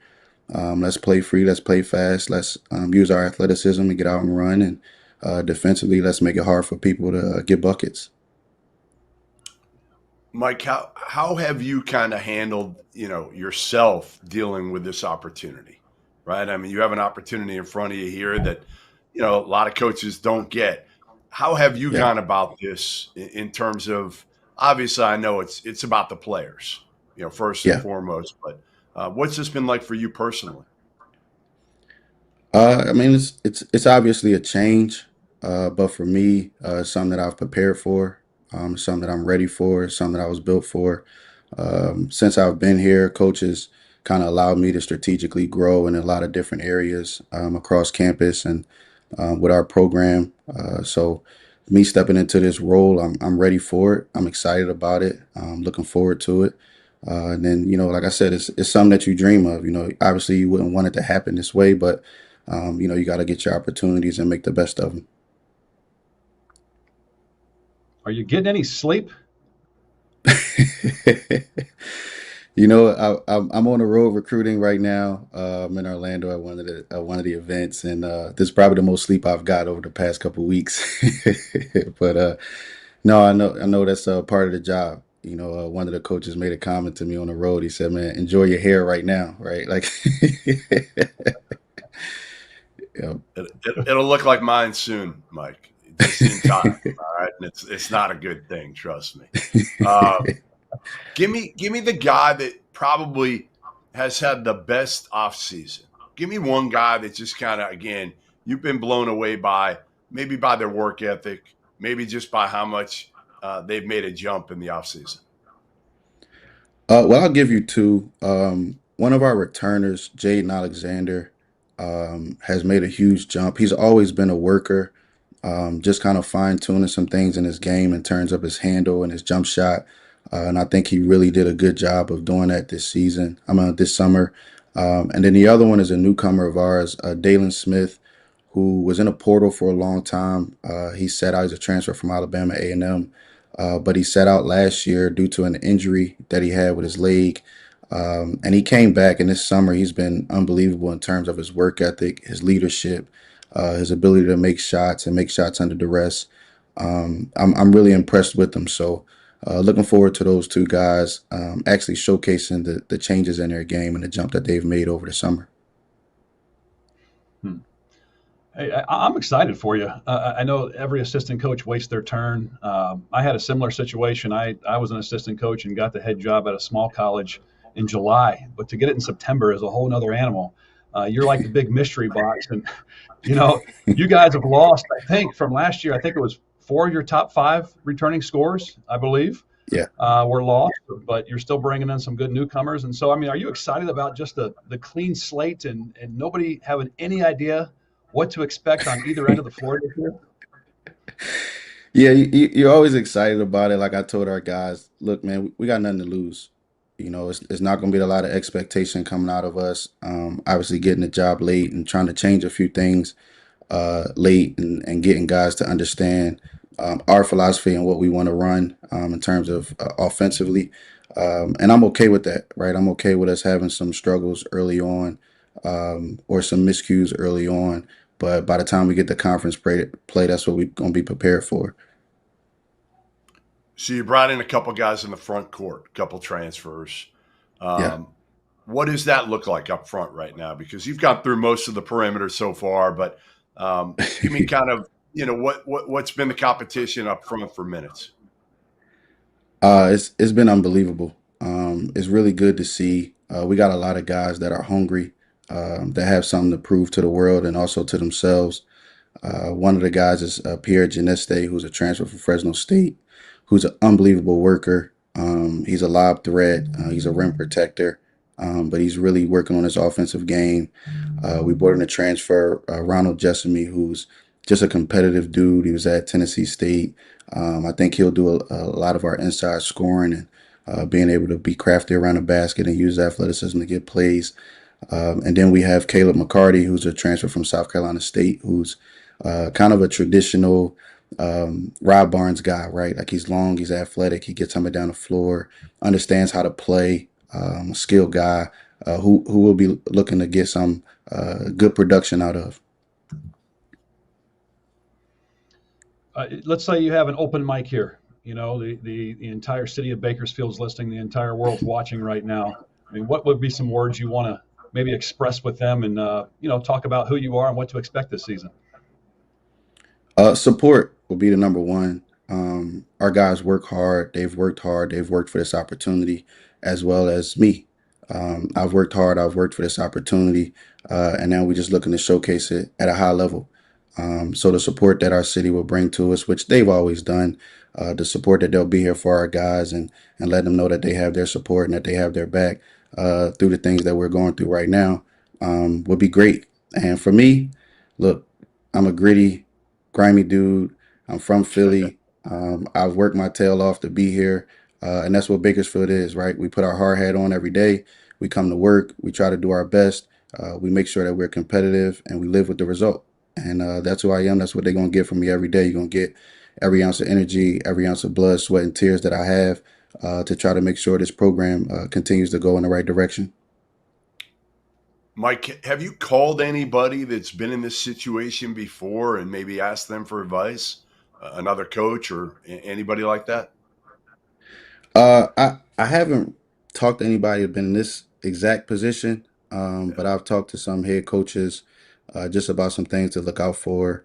And obviously, Coach Barnes is still here. He'll still be a mentor to me in terms of leadership and understanding what to watch out for, some do's, some don'ts that have come to a first-year head coach. So, yeah, been a couple of people who I've reached out to, but in terms of just somebody that's been in this exact situation, I haven't talked to anybody yet. How long before a Philly guy like you gets his first tech this year? That's what I want to know. We laughed about that as a staff. It's been a few times as a staff when we were on the sideline and we kind of hold each other back from getting one of those. But I don't know, man. I hear that the referees are doing a good job, and I've been watching a lot of film on some of the new rules and things that we already been arguing about. So hopefully that'll keep me from getting my first one. Well, hey, look, man. I mean, Bakersfield's already shot the lights out because my electricity went out over here. So, good for you. Good for you. I'm excited for you. What Absolutely, are man. the Hopefully, expectations, Mike? What are the expectations for this team this year? Because like Richie was saying, a lot of people in the league don't know what to expect from you guys with the coaching change. What are realistic expectations for you? What have you been kind of talking to your team about? about winning it all. Yeah. Our expectations don't change because of the circumstance. We feel like we have a really good team. We feel like we brought in the right pieces to compete in this league, and our goal is still to win it all. There's not a team in our league who we're afraid of, and we're gonna show up and play that way. That's just who we are. That's who I've always been my whole life. Whether you got a name or you don't, we're gonna show up and put our best foot forward. So our expectation is to win the Big West, to get to the NCAA tournament, to win our conference tournament, and win a game in the tournament. You know, like we prepare that way, we work that way, and as long as our guys believe in it, we'll have an opportunity to do it. Last one I have for you. Last one. Mhm. Obviously, with having CJ back, he's got to be a guy who steps up, I assume, and becomes the clear leader of this group. How has he shown that in maybe the offseason and since you took over? You know, the biggest thing for CJ has been consistency. I think one of the things that he learned last year going into this year was, one, how good the league is and how good the guards will be in this league, but then two, how consistent you have to be, right? Like you can't show up Thursday and have, 25 and 8, and then Saturday you got 2 and 8, right? Like you got to give us your numbers every night. You got to show up every night and compete and play every night. And he's done that. He's been one of our most consistent guys this summer, in terms of just showing up and being on time and being where he's supposed to be. And I'm looking forward to him carrying that over this season. All right, there you have it. New acting Cal State Bakersfield head coach Mike Scott. Thanks for joining us, man. Keep grinding on the recruiting trail. I know you got to get some players in, and good luck this season. All right, there he is, Mike Scott, who's certainly going to be coaching this Cal State Bakersfield team to see if he can get the job. I know that's never the priority with these guys who get these type of opportunities, Richie, but got to be in the back of his mind whether or not he can keep this job permanently, because it can be a game changer for his career. All right, next up, we get a guy who's going into his third season at the helm of CSUN. He won 22 games a year ago, which tied the school record for overall wins. He also set a new record for conference wins with 14. He played in the NIT. First time that the school has done that in their history of their program. Matador's head coach Andy Newman joins us now on Big West Media Day. Andy, how are you, man? I'm doing great, Jeff. Richie, good to see you guys. Good Yes, to sir. see you too. Good to see you too. Year 3, you got 6 guys back. I think that's more than most. Okay, I think you should be maybe throwing a parade here, because 6 guys back in the old days, you would have been like, oh man, like what are we going to do now? You actually have more back than most. You also have a starter back in Fofana, who averaged 8 and 5 last year, but he's your only returning starter. Give me what you challenged him first over the offseason to try to make another jump. Yeah, Mahmoud's a tremendous player, and he's a frontline guy, so he's really going to help us, Jeff, inside with some interior scoring, and then obviously rebounding the ball. But, we've kind of built our success on the defensive end and by rebounding, and so he's the anchor to that. And so we've really kind of challenged Mahmoud, hey, man, you got to find 4 more guys to come along with you. And then, hopefully 3 or 4 more will come straggling in off the bench and we can get this thing going again. But that's the key, making sure we defend and rebound. And he's a big part of that. I'm very happy that he decided to come back. Actually, interesting story with Mahmoud. He will have played for me for 4 straight years now, including one at San Bernardino. So he actually liked you. We found No, listen, I didn't have a whole lot of NIL money to offer him, but my 11 and 12-year-old's love and affection was obviously enough to get him to come back, which is great. Good. Well, hey, we spoke to your successor at Cal State Bernardino, Gus Argenal, who's now at UC Riverside, just a little bit ago, and he was saying some great things, nice things about you, and how he's excited to, he hates the fact that he has to coach against you, but he has to. It's part of the deal now. But I always thought it was I think it's so impressive when guys come from a different level, then go to Division I, and they show that coaching is coaching. You have some good players. You can win games, doesn't matter what level you're at. And you've done a great job of that. You went from 19 wins your first year, and everybody was all excited. Wow, look what Andy Newman's doing over at CSUN. And then last year, you followed that up with 22 wins and first back-to-back win seasons in like 17 years or something like that. 10 road wins. You beat UC Davis twice. You beat UC Irvine on the road, which is hard to do there at the Brent Event Center. You just talked about your defense, but and your rebounding. I think you were, 8-9 better per game than the previous year, and you guys score 80-something points a game. How have you done this, though? I mean, to be able to turn it around so quickly, to me, is what's impressive. A lot of people can have one good year, and then it goes back to, whatever the school's tradition is, but you have maintained it. You've kept it. You've brought a lot of excitement up there in Northridge. Well, it's really nice of you to say, Rich. I should probably hire you as my agent moving forward on this thing. It's great. But nice of you to say, and again, I don't think it's much different than a lot of, organizations. It's about the people that you surround yourself with, and we've been very fortunate to recruit some really good players who have kind of bought into our vision of playing fast, defending, rebounding. And at the end of the day, you kind of said it. It's, coaching is coaching, and you can do it a million different ways. There's a ton of different ways to be successful as a basketball coach. It's just finding your niche of how you coach, how you found success, and then, convincing, 15 young 18 to 24-year-olds to pull in that same direction. And so we've been very fortunate the last 2 years here at Northridge to be able to do that. And hopefully we'll continue that into year 3. So, Andy, we covered St. Louis's game, the opening day game a year ago. And I thought Larry Hughes was in turn for a really good year. He got hurt last season, ended up transferring after the year, and you picked him up. And I was like, man, this could be one of the more underrated portal pickups in the offseason. He's played 3 years, never really got into a rhythm yet, but we know what the talent is. How healthy is he, number one? And what do you expect his role to be this season? Well, you're hitting it right on the head, Jeff. I mean, he's answering your first question. He is healthy. He's ready to go, and he's had some moments in practice where, look out. This guy could get 30 on a given night, and especially with our style of play and how we lean on our perimeter guys to really do a lot of the scoring.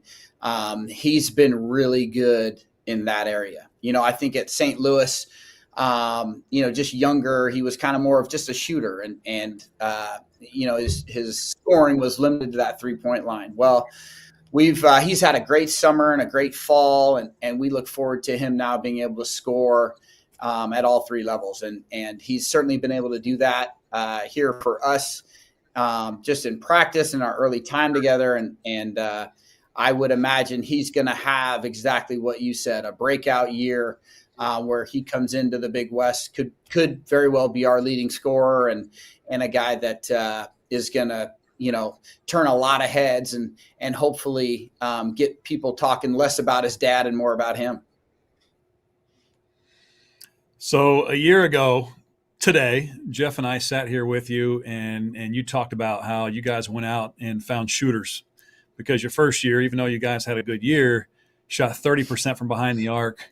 And then last year you had an even better year, had a fantastic year. You were 35% from the arc. So, what was it that you went out and tried to find this year to be better at this upcoming season that you weren't maybe so good at last year?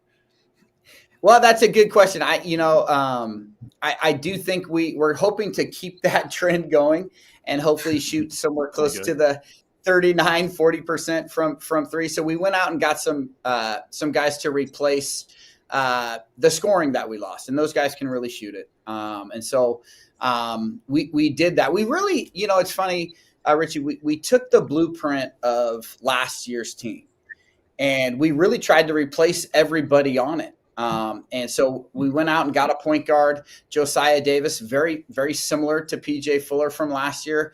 Athletic, can really push it in transitions, got great size. We talked about Larry already, a shooter at the 2 who can really score. Josh O'Garo, a slashing 3-man. And then a stretch 4, and then, Mahmoud coming back. So we built the team in the same blueprint, and we're hoping we have the same kind of success. We haven't seen us against somebody else yet. That's the only nerve-wracking piece. But I think we went out, Richie, with the same exact model as to what brought us success last year, and built our team the same way. Okay. All That's right. good. True or false that you are a chips and salsa connoisseur? Oh, listen, absolutely true. All up and down the state and the country, I got you covered when you're talking about chips and salsa, where to go. Yeah, no, it's absolutely true. So what's the number one spot? Like, what's your go-to spot? Oh, there's so many great ones, but from my time in Texas, Papacitos is that you just can't get anything better than that. But Las Fuentes around the Northridge area is not too shabby either. So, and then Sharky's, I actually just left there, so I'd be remiss to say their chips and salsa in case they aren't just as good. I have one more, Richie, before you jump in here with your next question. No problem. I've been told that when you go out for lunch or whatever and you order a Diet Coke, what do you order it with? What do you order it with? Okay, this is the high maintenance part of me that my wife likes to bring out. But so I'll order a Diet Coke with just a little splash of regular Coke in there. And I know it's very Who does weird. that? Who does that? It takes that like aftertaste of aspartame completely out. And been doing that now for 10, 15 years. I've been trying to get all the way to where I can go 100% Diet Coke, but I just can't quite get over the edge and get all the way. I'm gonna try this. I'm gonna try this tonight when I go out for dinner. And my guess is the waitress is going to look at me and just walk away. Away. Yeah. No, it's embarrassing. You have to get over that part of it. But if you can get over the embarrassment, it will enjoy your. It'll enhance your dining experience. Thank you. Do you put ice in your Diet Coke / splash of Coke? Oh, listen, yeah, no, you got to go ice, and if there's a little lime wedge around, you throw a little lime in there too. That is the ultimate beverage of choice there. 90% Diet Coke, 10% Coke, ice, and a little splash of lime. You're in heaven. I'm one of 5 children, and we make fun of my 80-year-old mom profusely because every time we go out, she orders a diet no ice, and they always look at her and say, "Excuse me, ma'am, what do you mean?"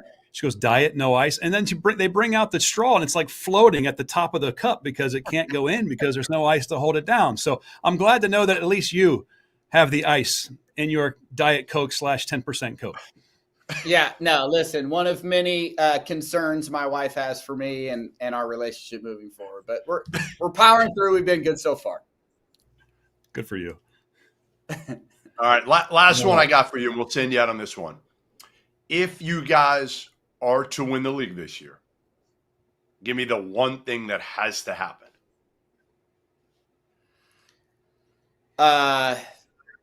We have to stay healthy. We have to stay healthy, and then I'll throw another like 1A, 1B, and we have to shoot the ball like I think we can, which is very similar to how we shot it last year. But we got to stay healthy, and we got to shoot the ball from the perimeter well. All right, there you have him. The guy that drinks Diet Coke like no other. Andy Newman, CSUN, great getting a chance to catch up, man. Good luck this season, and we'll talk to you soon. Guys, you're the best. Appreciate you guys having me. You got it. All right, Andy Newman, looking forward to a year 3 that, I mean, if he could take another jump, Richie, really, really impressive what he's done over the last couple of years, taking over a program that was not in great shape and flipping it really, really quickly. All right, next up, we have a guy in his 13th season as head coach at Cal State Fullerton. One of my favorite people, period, in this business. I would say it whether I was looking at him right now or not. As good a guy as it gets. Went to the NCAA tournament in 2022. Has been to the Big West title game 3 of the last 6 years. And he better not have another year like last year, or else he's going to hear from me. That's all I know. Dedrique Taylor, great to see you, my man. Hope you're doing well. I'm sure you couldn't wait till last season ended in a way so you could kind of figure things out and make sure it doesn't happen again. Yeah, in a lot of ways. Excited to be here with you guys. I appreciate the words. But last year couldn't get over quick enough. It was painful to say the least.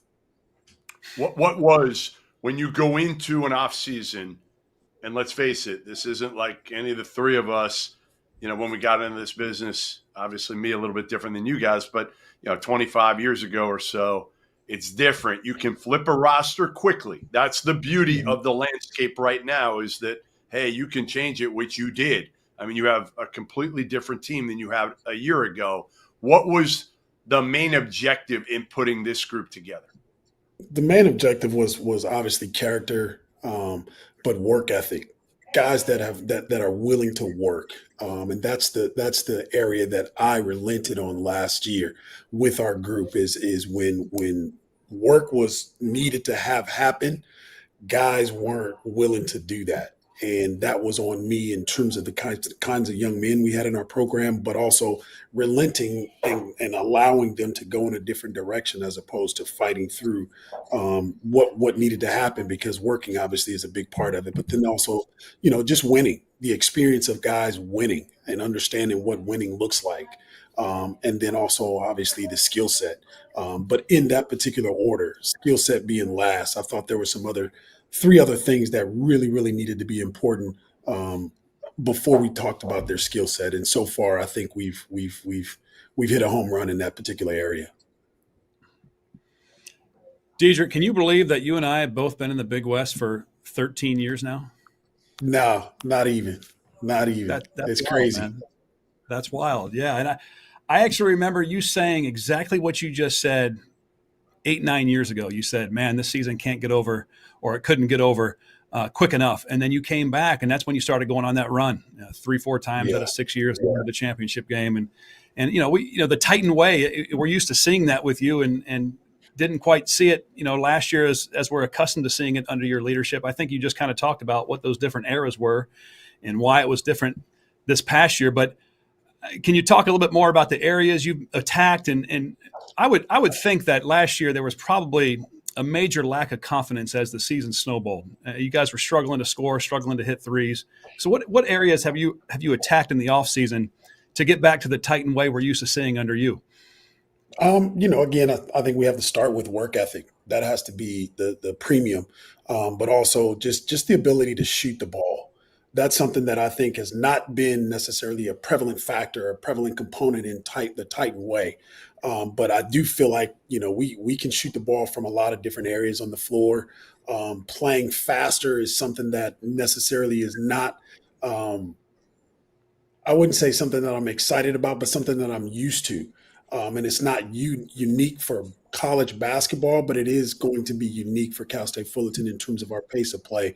We're going to try to push the tempo a little bit and obviously guard you, but more so just the skill set of being able to shoot, stopping behind the three or wherever, being able to put the ball in the hole, I think is really, really, or was really important as we put this class together. And it is shown really well for our guys. I mean, they're doing it at a high clip. So I'm anxious to see if we can do that at moving forward and be consistent with our work ethic, but also being able to share the basketball, move the basketball, and put that ball in the hole. All right, let's talk about your one returning player. Your one guy back, Kendrick DeLuna, 6'10", junior. He started 25 games. obviously you're going to rely on him heavily, I assume, this year, and he's going to have to make an even bigger jump. What are we going to see that's maybe different from him that was the case a year ago? I think the word that you guys just mentioned, I think Richie mentioned it in terms of confidence.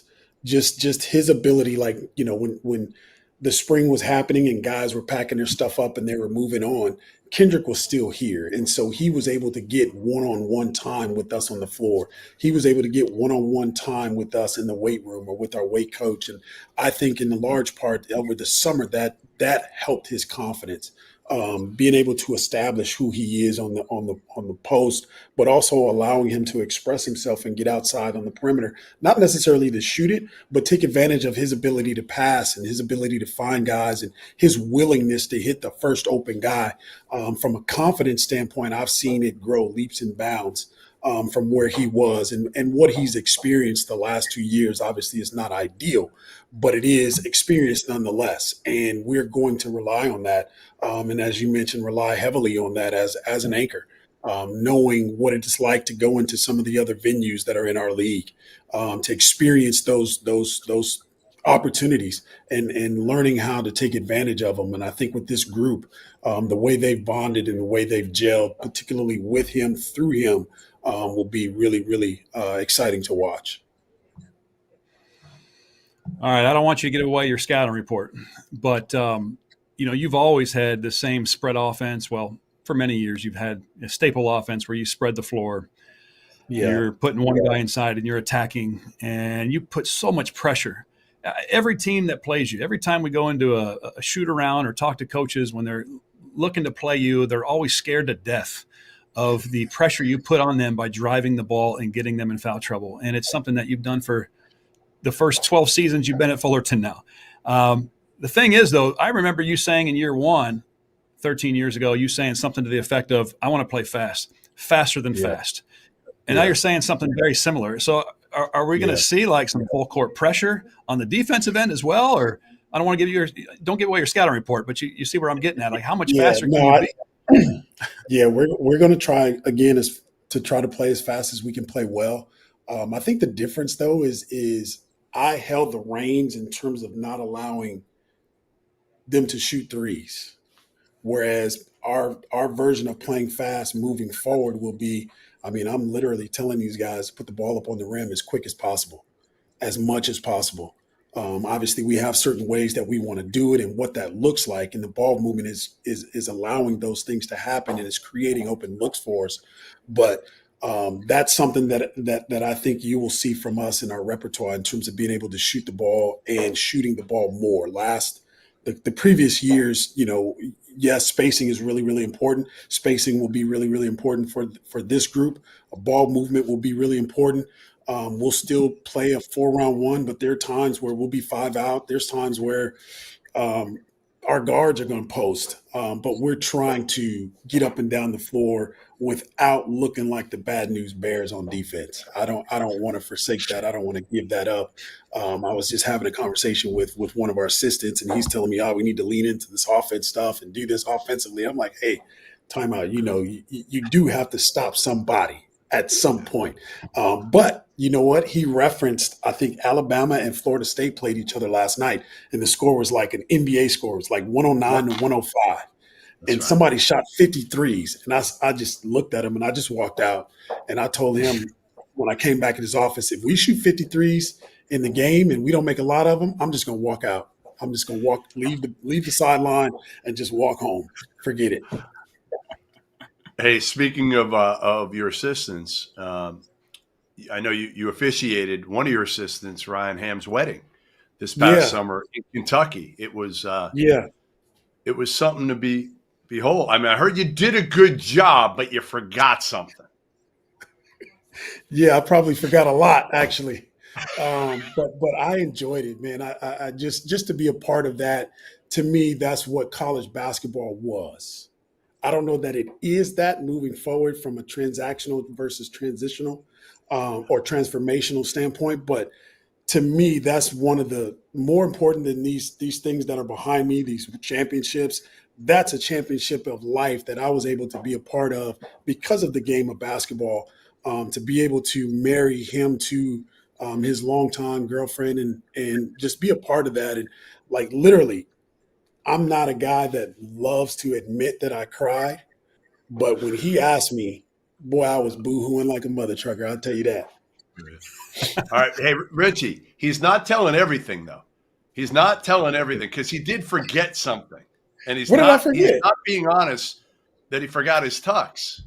Oh, man, how you know that? That is crazy. That is absolutely crazy. Yeah. What did you wear? I heard he was nervous. Richie, he was sweating. Yeah. It was like 90 degrees, but my man here forgot his tux. Yeah. So he is sweating bullets. Yeah. Am I wrong? Yeah, I was no, not at all. I left the house on a super early flight, and I packed all my stuff up, put it in the car, drove myself to the airport. I'm at the airport, getting ready to get on the shuttle to the airport. And I looked around, I'm like, dang, I'm empty-handed. And then I realized I forgot my suit. I had left my suit upstairs at my house. And thank goodness for my sister working on campus. And it cost me a good amount of money, but we were able to FedEx it the next day. But the thing that was scary was we were in a smaller town on a holiday. So I was a lot nervous, so much so to where I went to Nordstrom's in Cincinnati and just got a whole new setup, and just in case. But thankfully, it showed up, and I was trying not to tell Ryan. I was trying not to tell his fiance, but somehow, some way, just like you guys, they knew, and I was like, "Dang, gummit, man, that's all this gray hair." Richie, you said when we started 13 years ago, did I imagine it would be like this? But no, I didn't imagine losing my hair and my beard being gray. No. Hey, real, we got about 30 seconds left. Are you going to hand the ball to this freshman from Vashon High School in St. Louis, Mouse Williams? Is he going to be the guy? I know he's in the Under Armour circuit, went a little bit under the radar. How good, and is he going to have the ball? Man, he is. Yes. It's so funny. I'll tell you a quick story. So when he came on his visit, I actually gave him a basketball, brand new basketball, put his number on it and everything. I said, hey, man, and he wasn't committed at the time. I said, hey, when you come back, bring this basketball with you, because I am literally giving you the keys to the program and the basketball to our program. And so far, so he's been that and some, because as you know, anything about Vashon, they don't do anything but compete. They just play hard. They compete. They fight each other. But I dare you to walk in that gym and try to fight one of them. They will beat your behind. So he has been all of that, super smart, super high IQ. I'm excited for him. I'm excited for this group. But I think they feed off of each other from that standpoint in terms of just competing, being who they are, but competing. And so I'm excited and anxious for us to get rocking and rolling. Obviously, tomorrow we scrimmage another team in a closed door scrimmage, so it'll give us a lot of feedback and tell us who we are and where we are. All right, I'll try to get the box score from somebody from that. Yeah, I know you will. Tweet it out, though. I won't tweet it out, I promise, but I may get it. Only if you win. Only if you win. There you go. Dedrique Taylor, expecting a bounce back season. Great to see you, my man. And don't forget the suit next time. All right. Yeah, I'll work on that. Thank you, guys. Appreciate it, man. See you soon. All right. Hey, man. Later. Head coach Dedrique Taylor, one of the best in the business. You're not going to find too many better people than him. Although the guy we got coming up next, right there with him, Long Beach State, second-year head coach Chris Acker, coming off a little bit of a tough first year, and I'm curious to see how he's going to talk about that and how he's going to figure out a way to make that jump, because certainly Long Beach State is a program that's got a lot of history to it. So now we bring in Long Beach State head coach Chris Acker. Chris, what's up, man? How you doing? What's going on, fellas? How you guys doing? Great. Really good. I know last year did not go like you thought your rookie year coaching in the Division I ranks would go, but it takes time, and none of us are patient. I know you coaches are not a patient group by nature. Yeah. How difficult was it, Chris? And what did you learn? What was the biggest thing you learned from that maybe you weren't prepared for?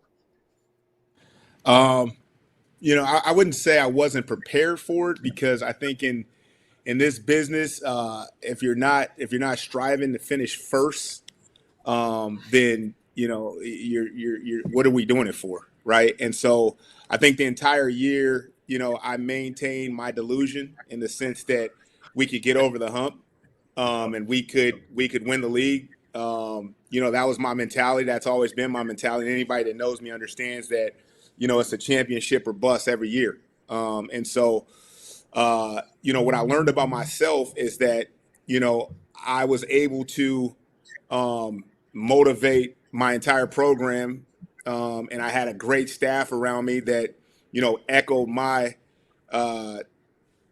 conversations that I was having individually with guys. It permeated through the program that we had to stay the course, and when we needed to pivot on our energy or whatever was going on in order to get our guys to come back and respond the next day, I think we found critical moments in doing that that kept us in the battle every single time we stepped on the floor as a team. And we finished the way that we needed to finish every game. We had the right mentality going into every game, and I think we fought to the bitter end of every single game. And I think in that sense we set a foundation for how we wanted to compete and what we wanted to be about as a program. A lot of times when coaches take over a program where the cupboard was pretty much empty, you have a blank slate. And then oftentimes by year 2, it happens all over again, where you have a blank slate and an empty cupboard. You have one returner coming back. He was a starter for you, so that's good. But does it feel like you're starting all over again and you get a redo and an opportunity to employ what you've learned in that year to redo it all over again?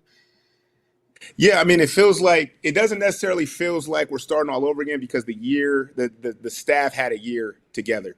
And I think when you have continuity as a staff, that gives you an unbelievable opportunity to sit down, talk, go through things, get their ideas on how I can lead them better, how I can put the staff in a better situation to be successful on the court and empower them as leaders of our program as well. So from that standpoint, I think, having that year under our belts together and understanding each other's, idiosyncrasies and things that were going to, force us to think outside the box a little bit. I think we did a great job of that this summer. And I think going into this year with the players that we have, I think that sets the foundation for knowing exactly what we wanted our guys to understand going into the summer. And in fact, we had a real summer. And so I think we got further along from a basketball standpoint than we ever got close to last season. So we feel like we're further ahead.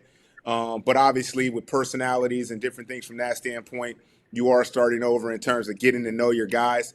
And obviously the more we get to know them, the more we can push on certain buttons to get them to respond quicker, to respond better, and make adjustments that are going to be critical for us throughout the course of the season. All right. I love what you did in the portal. I think, honestly, you never know, obviously, until you get these guys under the lights. But I think what you did was you were methodical. You got some guys that produced at a pretty good level. You took a chance on maybe somebody at a high major level. And hopefully I'm saying it right. And Peter Medstorovich, is that? Yeah, that's close. Hey, that's close enough. I just call him Pitar. So all right, Pitar, we'll call him that. Who played as a freshman at Syracuse. You got Isaiah Lewis, who came from Little Rock, and now he's going to be paired with his brother. He averaged almost 10 a game and 3 assists a game. Shaquille Brender was really good in Manhattan a couple of years ago. He led the Jaspers in scoring. Rob Diaz comes in and he put up some numbers. What was, when you were trying to put together this group, what was the priority? What was the main thing that you were saying, like, to your staff? We got to have this when we go to the portal. I think we learned a valuable lesson last year with having Devin being the primary ball handler, creator, leader in assists and points. We needed to be able to do it by committee in terms of creating opportunities for each other offensively. And, you play good teams like Irvine, who defend you, UC San Diego, who has their matchup, and you play against these different teams in our league, and you realize, right away that we don't have enough playmakers. And so playmaking was a critical part of our process in evaluating, what we wanted our roster to look like. And like you said at the beginning, you never really know. We try to use the analytics, Ken Palm, and all of these different analytics to figure out how the guys we brought in impacted winning. But that was a major criteria for us. Not guys that could just score, but guys that were comfortable making plays for other people. And we think we did a good job with that. Well, the one returner you have, starter, I'm going to try to pronounce his name, although I know you call him DMX. Derek Michael, is it Xaviero? Xaviero. I was close. I Close. tried. Close. Yeah. I know he's your returning starter. I know he was like 5 a game, about 7 boards. I think he got you a block or 2 every game. He's a pretty good force. Are you relying a lot on him to come back, or how is he blending in with all these newcomers that you brought in? Oh, DMX has been awesome. I think last year was his first real year of playing in games, and so that'll bode well for him this season, having had that experience and getting coached hard and being relied upon. Guys don't realize that you can transfer and try to find new places, but if you've never really felt the energy of a coach that's relying on you, that's a different type of energy. And so he felt that all season last year.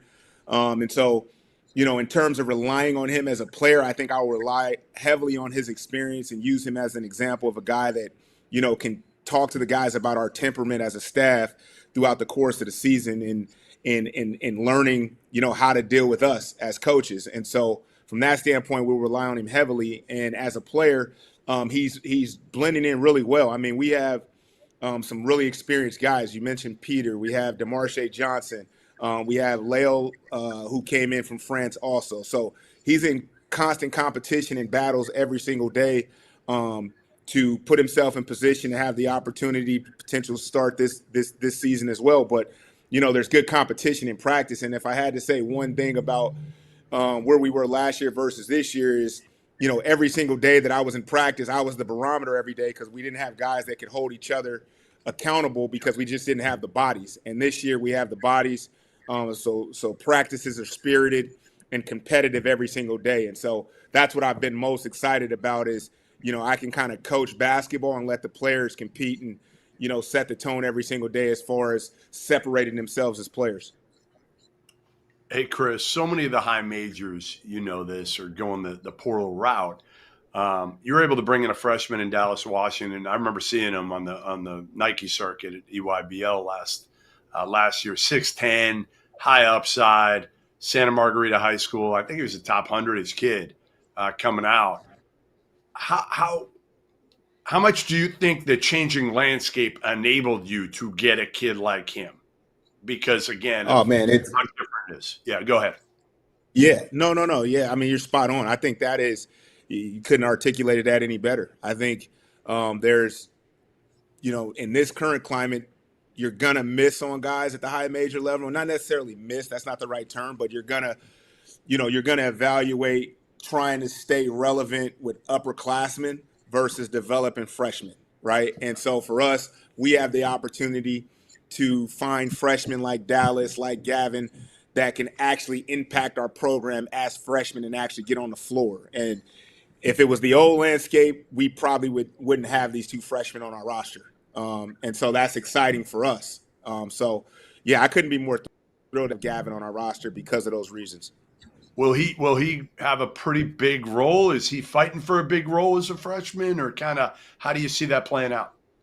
Yeah, he's definitely fighting. I mean, he's fighting every single day. I mean, he comes from a program where he was well coached by Jay Bell over at Santa Margarita. And, Jay Bell's done a great job of preparing him. And, the funny thing about Dallas is, because of his size, athleticism, he got beat up in high school playing the center position. And so now we've put him out on the perimeter a lot more actually.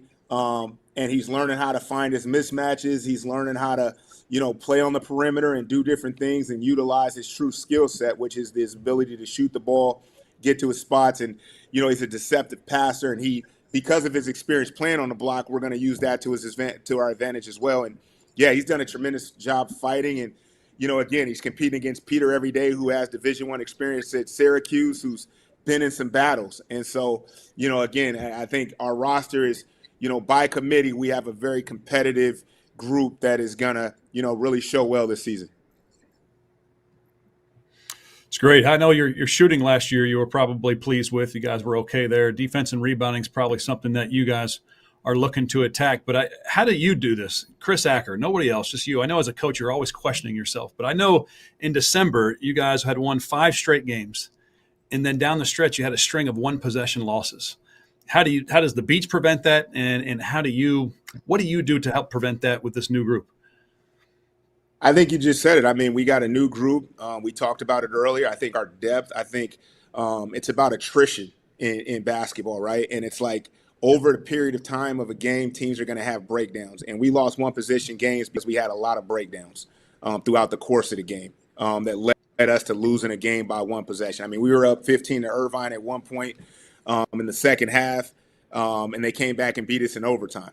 And that's a credit to Irvine, obviously, having that depth and having the ability to stay the course throughout the course of the game. But those are the things that we addressed this offseason, is knowing that, it goes hand in hand with, we have accountability on our roster. If guys aren't getting it done, you have another guy coming in for you, right? And you have, the competitiveness in practice to understand, hey, you got to pick these things up defensively right away, right? And so, when you have that over the course of a season, great habits begin to get built.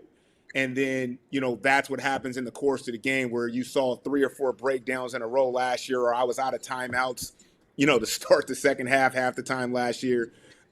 We will have more timeouts. We'll be able to be more organized. We can address scenarios in practice every single day as we start rolling into the season. Just things that we weren't able to do last year that, we'll be ahead of this year.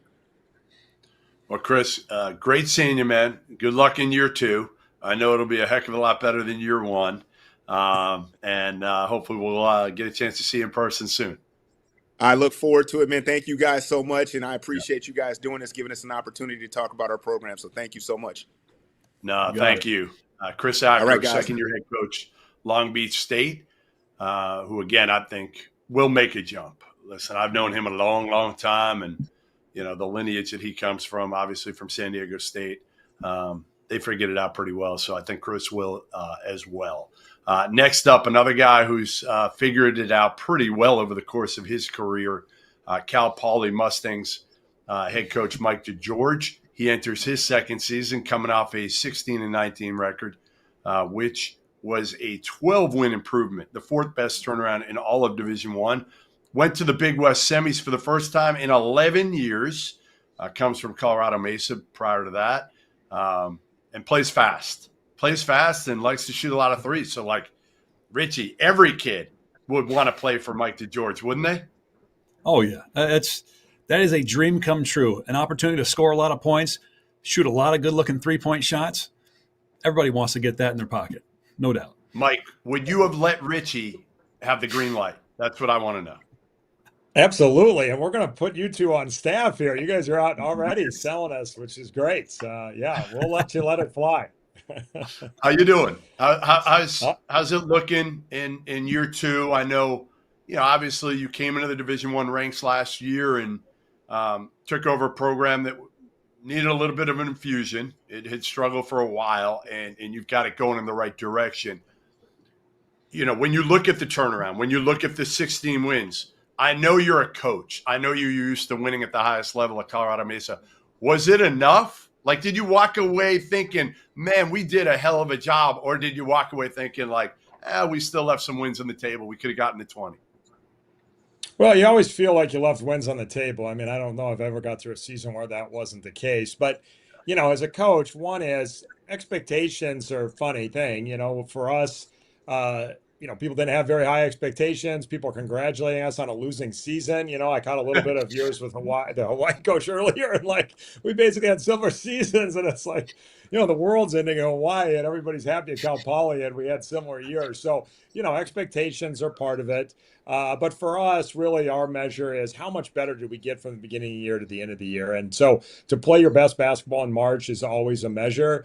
And I think in these changing times, it's really hard to not press so hard this time of year to try to catch people up. They end up wearing them out. So, we try to work hard every day, but we also realize it's a marathon. It's not a sprint. And we're hoping to be playing our best basketball at the end of the year again this year. Well, Jeff touched on it. I mean, you guys made the semis last year. That's the first time since they won it 11 years ago. And they were a 7th seed that year when they won it as well. But 82 points per game, top 20 in the nation. You were 18 points better than the previous team before you had gotten there.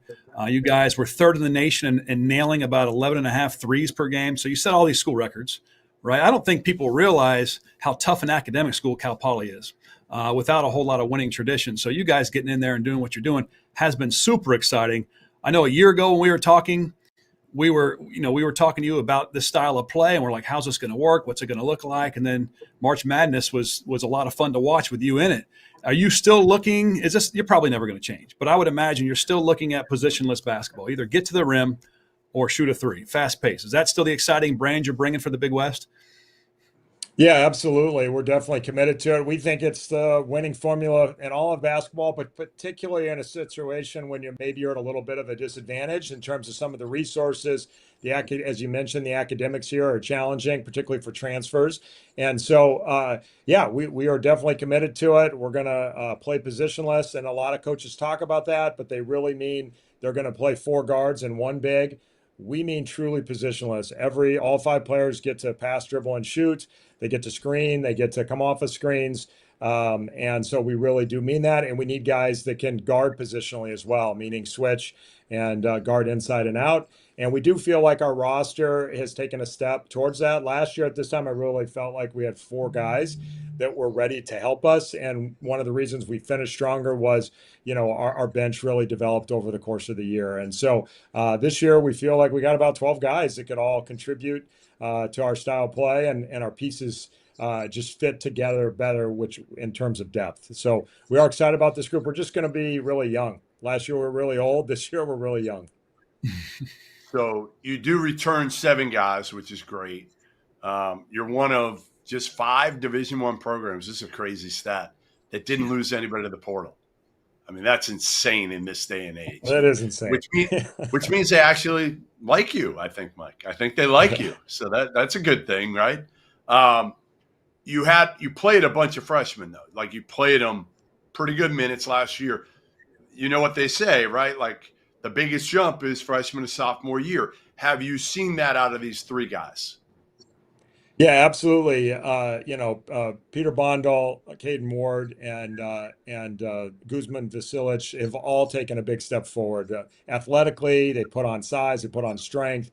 They've gotten way more comfortable in our system. They've developed the leadership skills that we need them to have. So they're in a different place than they were a year ago, and they're primed to play major roles for us. Well, of those 7 guys returning, only 1 was a starter for you last year. I know, like you said, these guys played big minutes, but I think what you did was really cool. When you came from Colorado Mesa or Mesa, I don't know, I always confuse it. Mesa, but yeah, that's all right. Yeah, okay. You brought members of your coaching staff with you. You also brought some players with you, and you graduated 3 guys who played for you at Colorado Mesa, who set that tone for the program, I'd imagine. These guys you just mentioned, Bondal, how you say it? Vasilic, I think it is, Vasilic, Ward, even Aaron Price. Yeah. Vasilic, okay. Even all these guys coming back. Your players that you brought from Mesa, and they set the tone. Do you feel like they've instilled what you want done with all the future players just from year 1 and the success you guys had in March and on? Yeah, I mean, having a 55-year-old bald guy out there running around trying to demo what we want isn't as nearly as effective as having guys that are out there doing it, that had done it for 4 or 5 years for us at our previous school. So, not only were they really good players, but they were tremendous leaders, and they were unbelievable role models for these young guys about how you got to work, how committed you have to be. And they not only understood what we wanted, but they believed in it. So it just gave us instant credibility with this young group that we retained, what those guys brought every day. All right, so you have guys from 9 different countries on this team. Yeah. How many languages do you speak, Mike? I barely speak English, so yeah.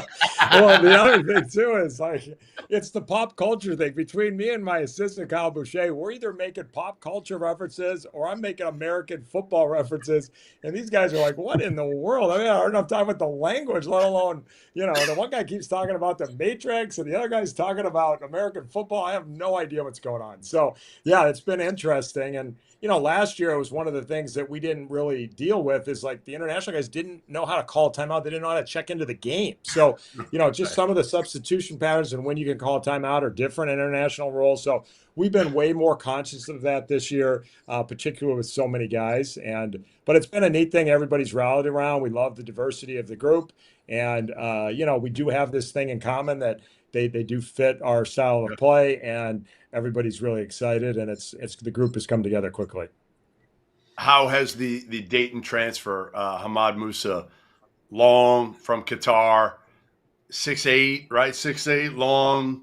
How has he fit in so far, and what do you expect him to be able to do this year for you? Yeah, it's been fantastic. He's got a little ways to go defensively, and we'll stay on him. And he's committed to doing that. He understands to be a pro. He's going to have to grow defensively. But just as an example, he was seen more as a shooting guard, and he was pretty limited in his role at Dayton. And now he gets to be the playmaker. He gets the set screens, pick and pop. He could be the stretch four. He can be the shooting guard. He can be the point guard. He gets to do all of it, and he's got the skill set to do all of it. He can really dribble, pass, and shoot, and he's having a ball doing it. And we freed him up to be able to, maybe take some shots other coaches wouldn't stand for. And it's been a fun thing to watch his growth and excitement about the game. And he is very committed to getting his defense to the next level. And it's been fun to see it growth on that end as well. Well, Jeff mentioned it, not a single player lost in the transfer portal. That's unheard of, but it is. And, but Cal Poly is a place that I feel like you really have to have a niche to be successful. Such high academics, hard to get into school. You've done it with your style of play. But, Jeff also mentioned how you have all these players from different countries. Is that part of the niche, bringing in internationals that fit your style of play, high academic kids, a lot of times overseas, to fit what you're doing there at Cal Poly? Yeah, so a couple of things there. Just to be brutally honest, I mean, when we got the job, the perception of Cal Poly basketball was pretty negative, and we could not get into conversations with the level of player we needed to succeed. So, we're turning over every rock all around the world trying to find people who don't know the difference between Cal and Cal Poly. So, that's really was part of the strategy once we went through that first recruiting cycle. We're like, we're going to have to be able to go internationally here. One, their skill development internationally fits what we're doing. And we've been able to build some relationship with agents that really value having their players in a system that's going to help them grow into being pros. And so the combination of our need and what the style that we're doing, it just became a natural fit. And for me personally, I mean, I've been at a lot of high academics over the years that really value diversity. And it's just kind of so cool to have, all six continents that have humans on them represented on our roster, and all the different cultural pieces that you learn along the way. And as you develop relationships with these guys, it's really just been great on all fronts. All right, Mike DeGeorge, before we let you go, I just got one bone to pick with you. All right, I know it was coming. Eating salads without salad dressing? Like, what are we doing here? What are we doing? Really? Come on, man. Really? So about, I don't know, a while ago, when I hit my 30s, I started putting weight on. So I got really committed to my diet, started to eat better. So I went dressing on salads as a part of like a thing to lose weight, because I really wasn't eating salads before that. And then once I got used to it, I just liked it better. But I will tell you that it puts people off like nothing else. Okay. I mean, it's unbelievable. You go out to eat and you just say, no dressing. And they're like, well, on the side? And no dressing. Oh, do you want a different dressing? It's like, no, I just like it without dressing. I'm sorry, but yeah, it offends people, which I don't quite understand, but definitely an oddity. Listen, if you could tell me right now I could lose like 10 if I go without salad dressing, I might do it. I might actually do it. Mike DeGeorge, great seeing you, man. Good luck. Good luck this season. Heck of a job last year, and learn to speak some other languages. All right, learn to speak some other languages. Go ahead. Thanks, guys. Appreciate you having me. All right, we'll see you soon. Mike DeGeorge, who's done, again, really, really good job. everybody knew he could coach, Richie. Like, that was never the question. And sometimes, again, the best coaches are the ones that come from the Division II to the Division III ranks. And he's been able to come over and do it fairly seamlessly. The recruiting is always the aspect that I worry about with some of those guys. But, again, hitting a market that he said he needed to, right? He had no choice. But now you wonder if, as they go forward and pick up a momentum, they'll be able to mix it up a little bit. All right. The 2026 Big West Men's Basketball Championship is March 11th through the 14th this year at Lee's Family Forum in Henderson, Nevada, just outside of Vegas. This year, the top 8 teams are going to compete for a conference title and the Big West automatic berth in the NCAA tournament. The number 3 and the 4 seeds will get a bye to the second round. The number 1 and the 2 seeds, they get a bye to the semifinal round. Parking is free with a suggested donation in any amount to Tough Like Tammy, bigwest.org /TLT. So, again, make sure you go to that and help out, obviously, if you can there. You can get tickets today at bigwest.org /2026. Best pricing is available through your favorite team's athletic office. No added fees. And that 2025 Big West Championship had a 31% increase in overall attendance, Richie. Championship game had a 62% increase in attendance. No surprise, again, when you had the success that the league had last year. 2 teams that were fighting for an NCAA tournament berth going into the league tournament. Hopefully we'll have more of the same this year, and I don't expect much different. Credit Union One is the official banking partner, official financial services partner, and official credit union of the Big West. Credit Union One offers anytime, anywhere across the digital and mobile banking, 90,000 surcharge-free ATMs. Big West fans interested in exploring banking benefits through Credit Union One can find out more at creditunion1.org /big-west. All right, we are on to our other top player, or one of our other top players coming back in the Big West this year. We have Rob Doster talk to Aidan Mahaney from UCSB earlier in the show. And now Rob talks to Jurian Dixon, the 6'4" sophomore from UCI, who's coming off the Big West Freshman of the Year appearance. And now let me welcome on to Big West Media Day, the reigning Big West Freshman of the Year, Jurian Dixon. Jurian, what's going on, man? How we doing? Good. How are you? I'm great. I'm always great. You did. I'm curious, man. So you did something that a lot of people don't do in 2025 in college basketball, and that is you opted to redshirt as a freshman. 1, why? And 2, what do you think you got out of it? Why? Be honest with you, it was a hard decision to make. Obviously, sitting out a whole year trying to play without playing basketball is I think it's a tough thing for anybody to do, especially just being honest, if you come from high school and just when you were younger, playing a lot, being one of the main guys. So I feel like doing that was hard, but when I really thought about it the last day and just thought about the feedback I was getting, it made sense for me in my career. And obviously you see that kind of is paid off or has paid off, but it was a hard decision to make. And I feel like you learn, you're in the college system, you can see the people ahead of you. You see what they do good, what they do wrong. Maybe you can see what the coaches want. And obviously you're not playing, but you can learn, you could use that, you could grow from that. And I feel like honestly, that's what helped me my first year after the red shirt playing.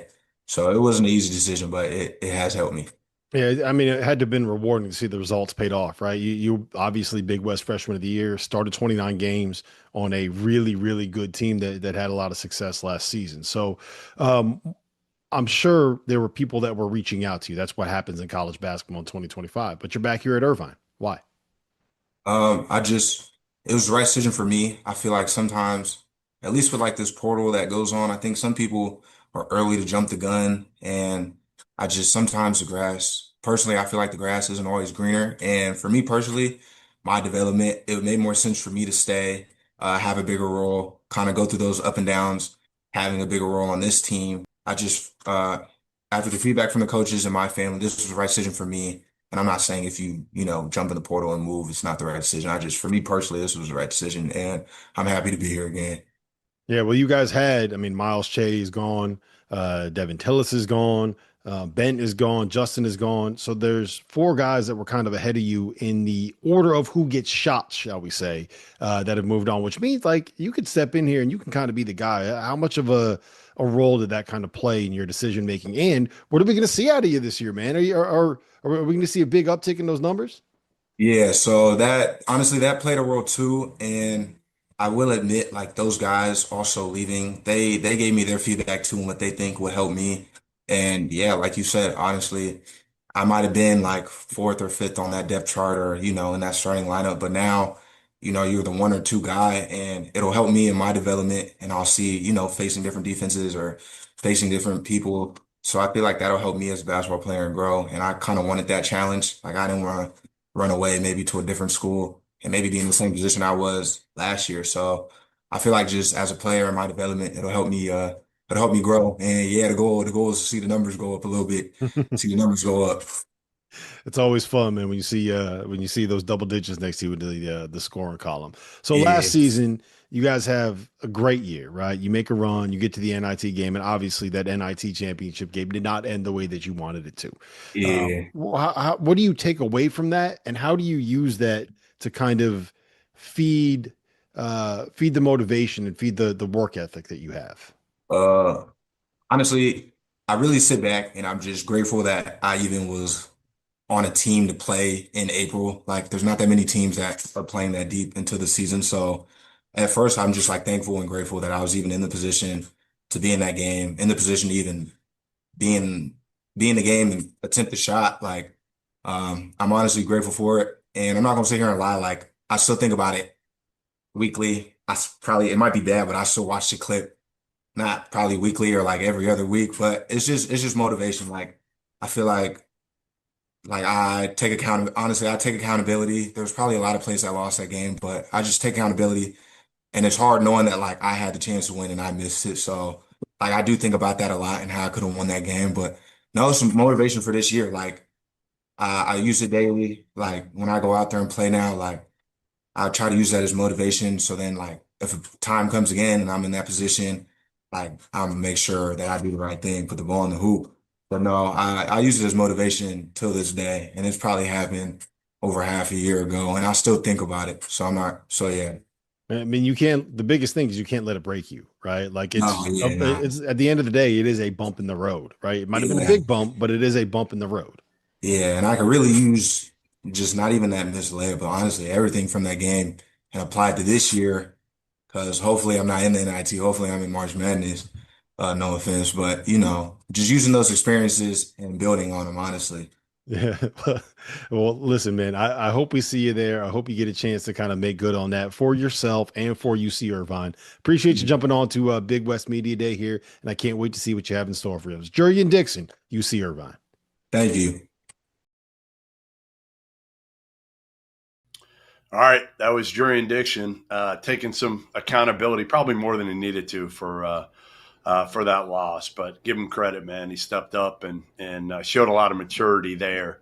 Now we bring on his head coach, none other than UC Irvine head coach Russell Turner, who's been in the league for 15 years. He is the all-time winningest head coach in Big West history.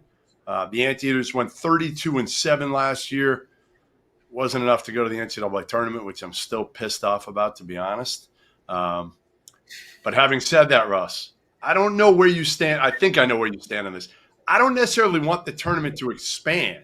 Okay, I don't necessarily want it to expand. I just want mid-major programs to get more respect from the committee. Does that make sense?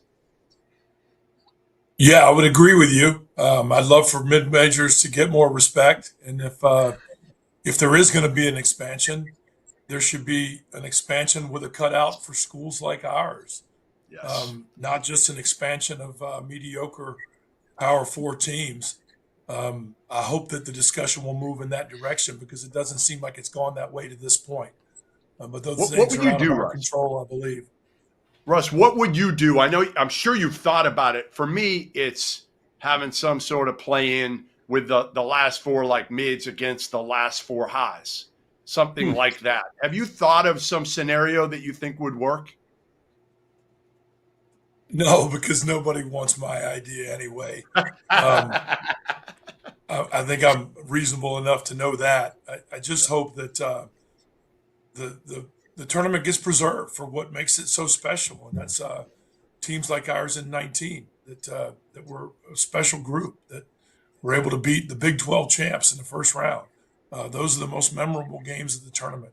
And so if mid-majors somehow get squeezed into only the play-in type games, that will be a huge disappointment, I think, for all of us at the mid-major level and a lot of the fans of the March Madness tournament. So in my mind, that would be a big mistake for anybody to allow that. Well, for people that don't know about UC Irvine basketball, there's two things they should always know. Absolutely dominant in the rebounding area and one of the best defensive teams in the country. And I've known you a long time. You're about championships, and you've won, I think, 7 of the last 12 Big West championships in the regular season. Been to the NIT game the last 3 years. But I'm wondering, you had a senior-laden group last year. You advanced to the NIT title game. I know it was a tough loss. You guys lost by 1 in overtime to Chattanooga. I mean, how much pride, though, does your program take in being a finalist in such a historic event like the NIT? Yeah, it was a cool run. There's no question about that. We thought that we had a team that was worthy of a number 1 seed in the NIT. And to be able to say that is a little bit of a surprise. We didn't know that we would be in that position going into the year. We knew we had a team that was pretty good. UC San Diego had a historically good team too. So congrats to them for what they accomplished. My team, when we won the first game in the NIT, and when we're then looking at another couple of potential home games, I thought we had a chance to go on a run, and I give those veterans I have a lot of credit, man. They really they rose up and they left a mark here with their performance.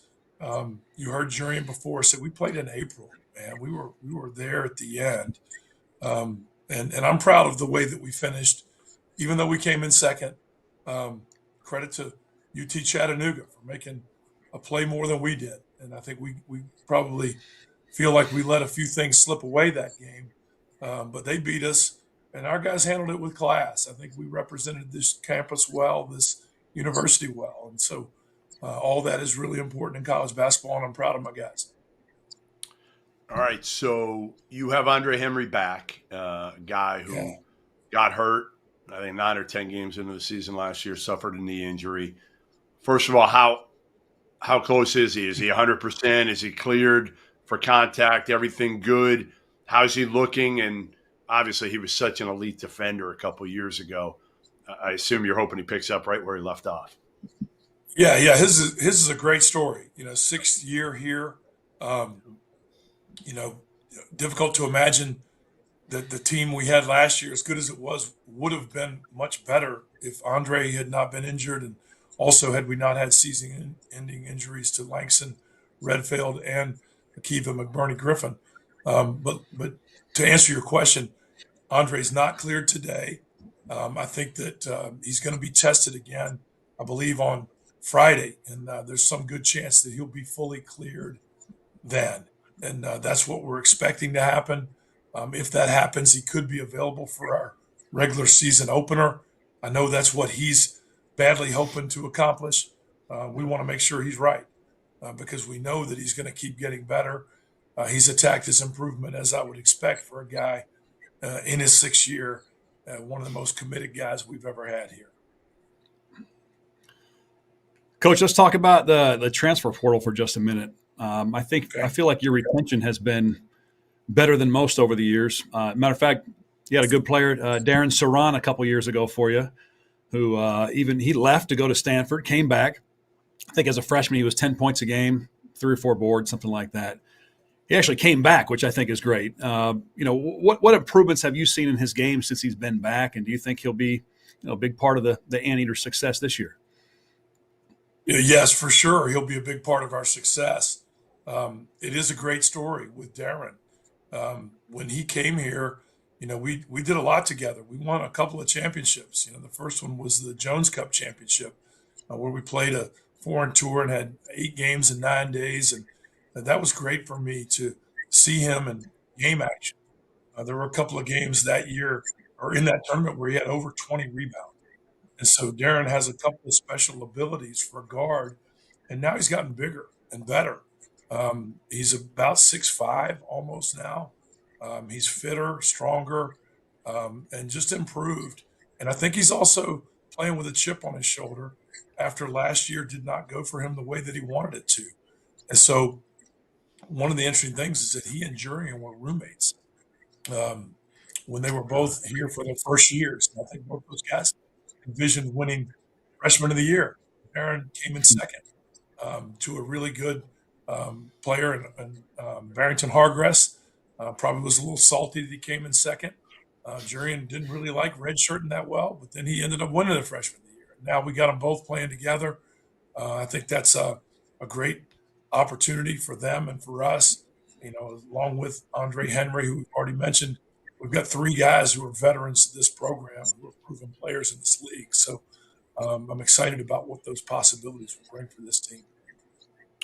Russ, when I heard the interview that Rob just did with Jurian, I was kind of blown away by his maturity, how he handled everything last year. Because that's not easy for a kid. I mean, and I'm sure it took him a long time to get over it.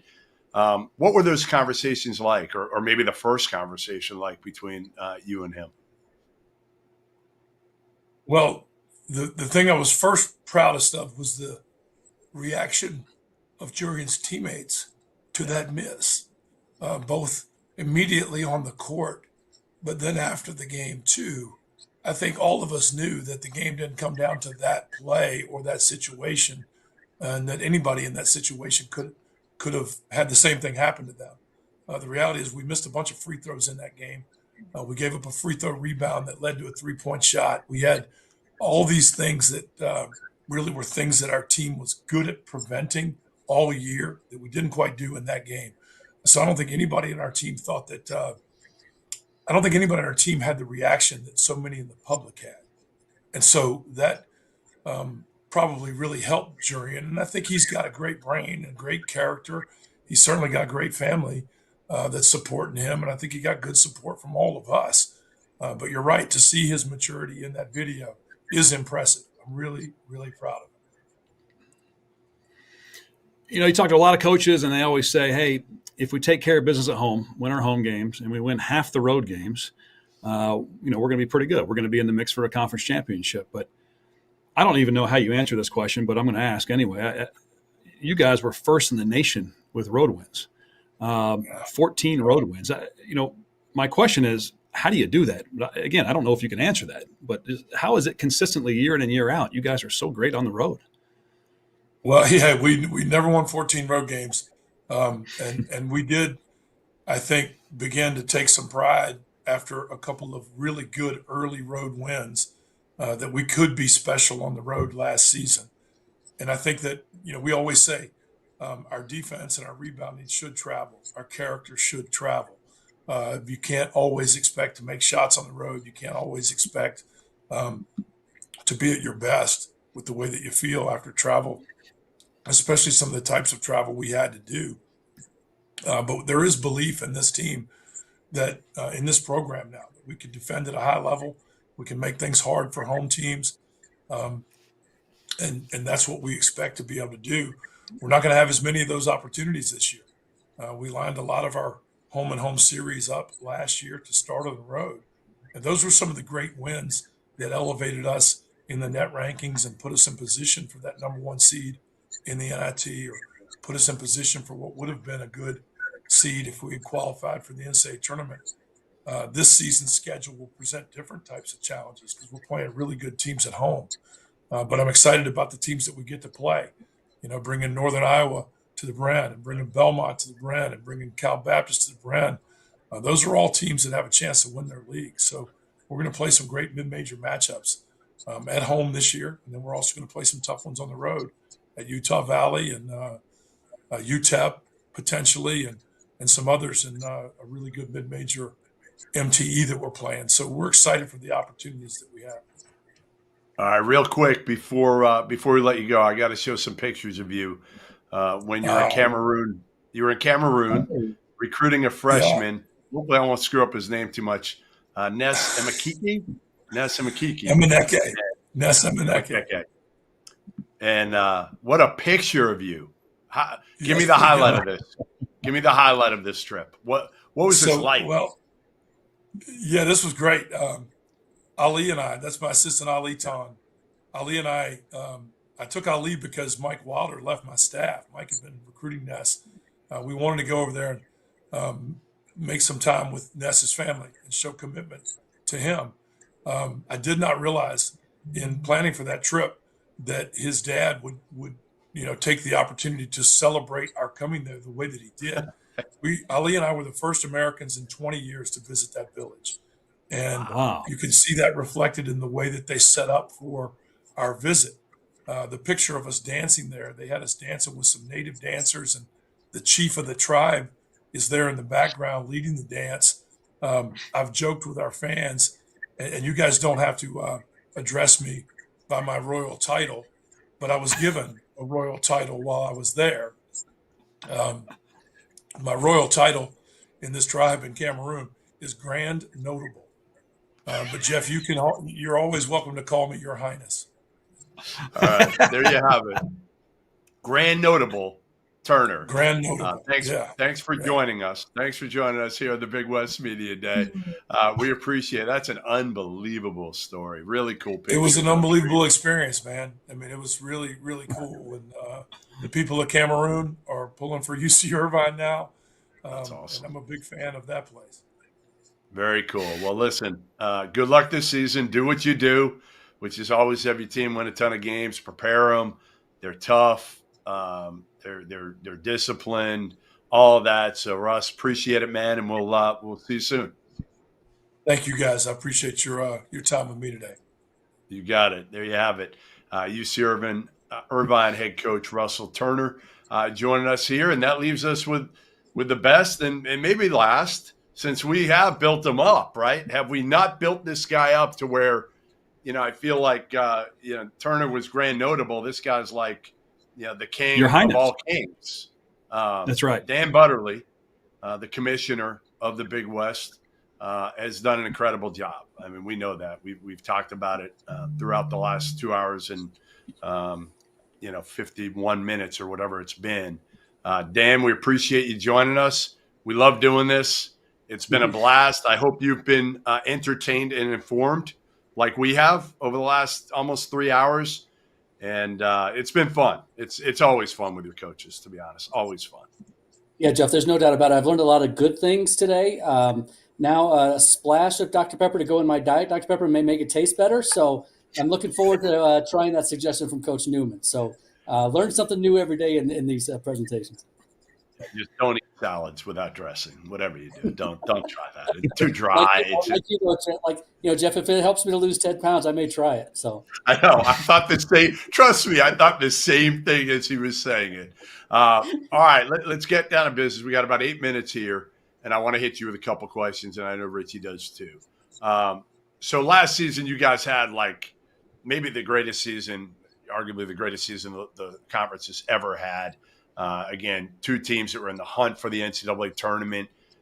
You had 5 teams in the top 150 of the net. So the league has shown improvement pretty much every year under you since you've taken over. What's next? What's next to try to keep getting this thing to a point where people just look at it and like myself and are like, wow, it keeps coming? No, Jeff, you've hit a very solid point. It's one that I think every commissioner in the country is trying to figure out now with the new paradigm in college athletics, with NIL and the transfer portal. How do you continue to improve and how do you maintain the success that you have? I mean, the credit goes to our coaches and student athletes. Our coaches have fully embraced the non-conference scheduling philosophies that we put forth and are choosing the right matchups to win those key games. And our administrators understand more than ever that basketball drives national visibility for the Big West, and they're boosting investment accordingly. I'm fortunate to have Dom Drury, who I think is the best basketball administrator in the country, managing our day-to-day basketball endeavors, and John Higgins leading our officiating consortium. We're improving every part of the basketball enterprise, from scheduling to technology to officiating. You've talked a bit about the growth of the championships in Las Vegas, but in the Big West, we're proud to be one of the nation's premier conferences for student-athlete experience, world-class education, and competitive excellence. And in the Big West, we just need to continue to be bold with our basketball initiatives to meet the big opportunities in front of us. And I think we're doing that. And I'm talking to any student-athlete that wants to play in the Big West. We're moving places. Our coaches are outstanding, and our environments are improving. So we're ready to take over the West in dominance in basketball. Love to hear that. And part of all the success that we're talking about, it's carried over to the Big West Basketball Championships in Henderson. And I love that you brought the championships to Henderson a few years back. Last year, you guys had, or we had a 62% increase in attendance. That was a 32% overall improvement, which is a lot of fun to see. You talked about student athletes. How does the event, the Big West Basketball Championships, continue to grow, and how does it improve the overall student athlete experience? Well, I think, Richie, if we can get Jeff and Talia Goodman to come out, that will help attendance right away. That'll boost us probably another 25%.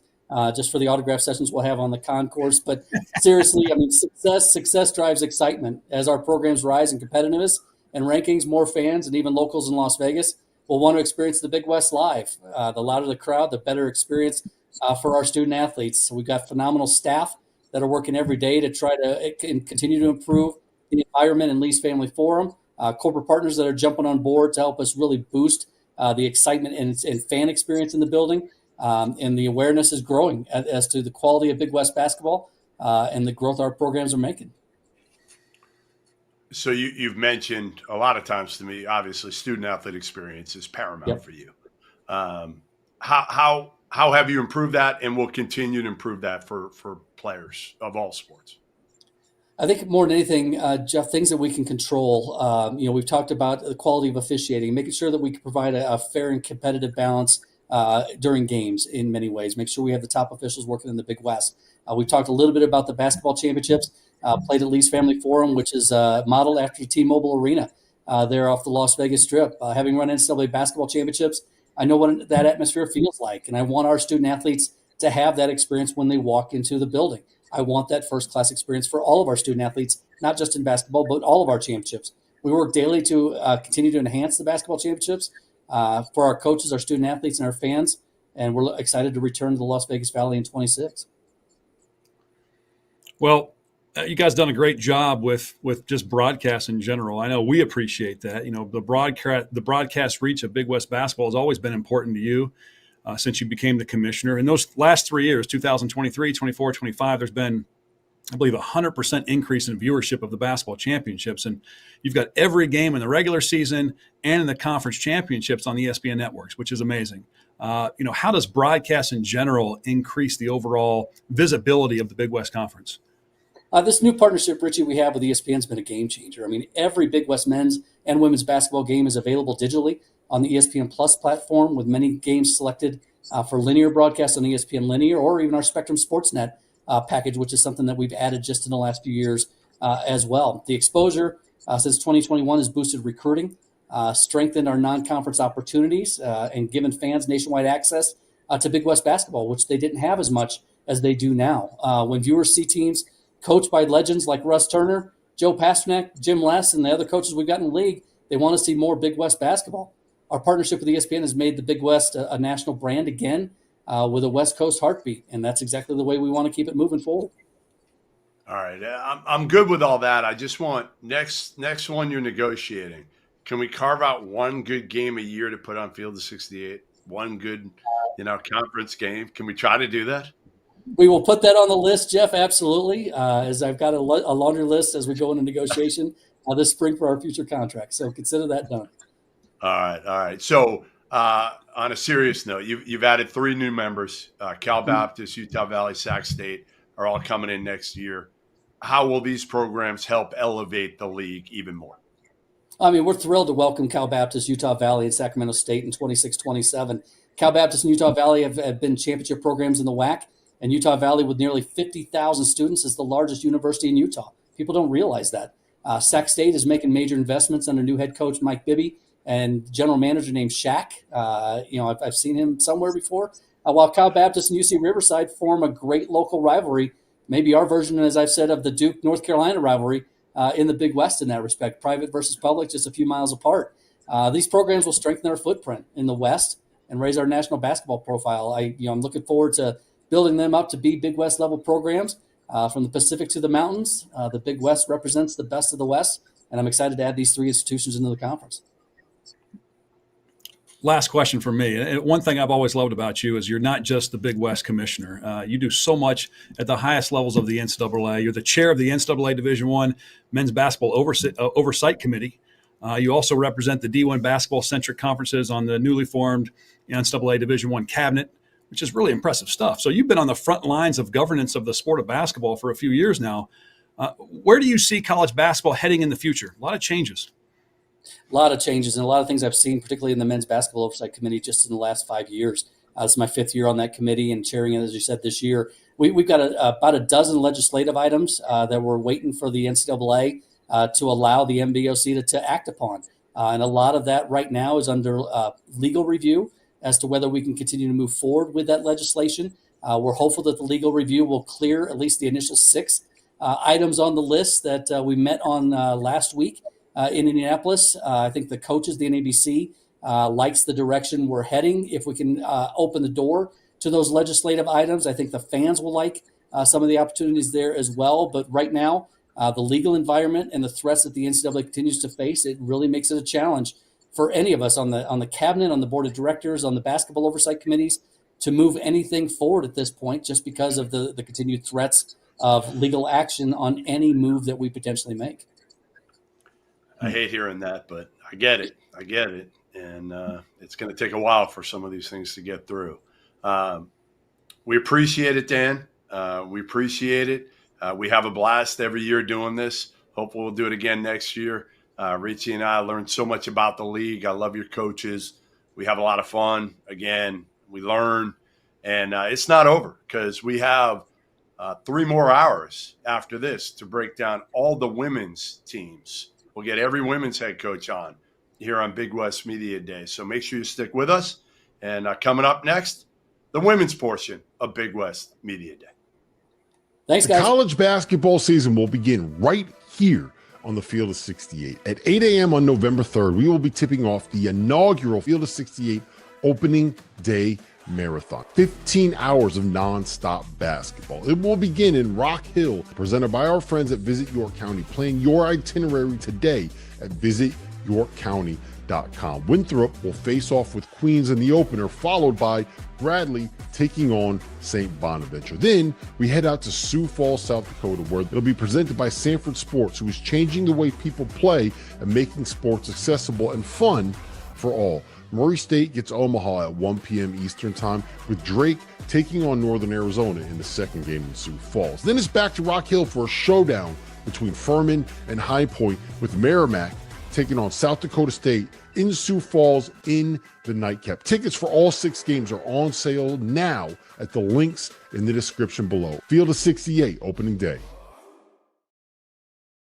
Do you need your fix of college basketball analysis at the end of every night during the season? If you crave instant reactions and informed breakdowns, make sure you tune into the Field of 68 After Dark every night, with access to the biggest stars in the sport and a cast of characters that includes the likes of Tyler Hansborough, Randolph Childress, John Fanta, John Henson, Terrence Oglesby, Jarrell McNeil, and many, many more. The Field of 68 After Dark is where college basketball happens.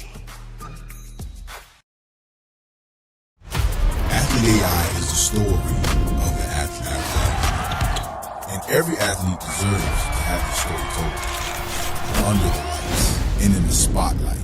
This is your game, your moment, your rule. Download, capture, create, share. Athlete AI.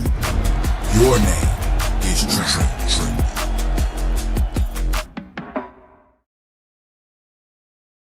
Would you be surprised to find out that the Field of 68 is home to more than 35 podcasts? More than 25 team-specific podcasts that are hosted by the people that know what fans want the most. The Goodman and Hummel podcast, the DTF podcast, the A10 Insider podcast, and the Mountain West podcast. But wait, there's even more. The Field of 68 will be launching the ACC Insider Podcast this year. Subscribe to this channel and come along for the ride.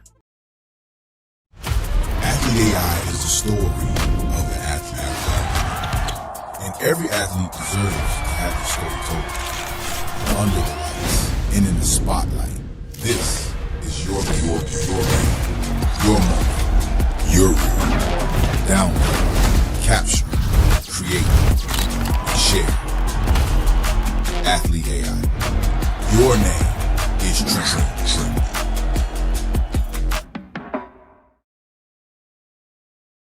The college basketball season will begin right here on the Field of 68. At 8 a.m. on November 3rd, we will be tipping off the inaugural Field of 68 opening day marathon. 15 hours of nonstop basketball. It will begin in Rock Hill, presented by our friends at Visit York County. Plan your itinerary today at visityorkcounty.com. Winthrop will face off with Queens in the opener, followed by Bradley taking on St. Bonaventure. Then we head out to Sioux Falls, South Dakota, where it'll be presented by Sanford Sports, who is changing the way people play and making sports accessible and fun for all. Murray State gets Omaha at 1 p.m. Eastern Time, with Drake taking on Northern Arizona in the second game in Sioux Falls. Then it's back to Rock Hill for a showdown between Furman and High Point, with Merrimack taking on South Dakota State in Sioux Falls in the nightcap. Tickets for all 6 games are on sale now at the links in the description below. Field of 68 opening day.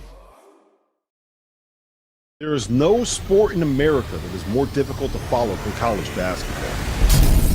It can be overwhelming.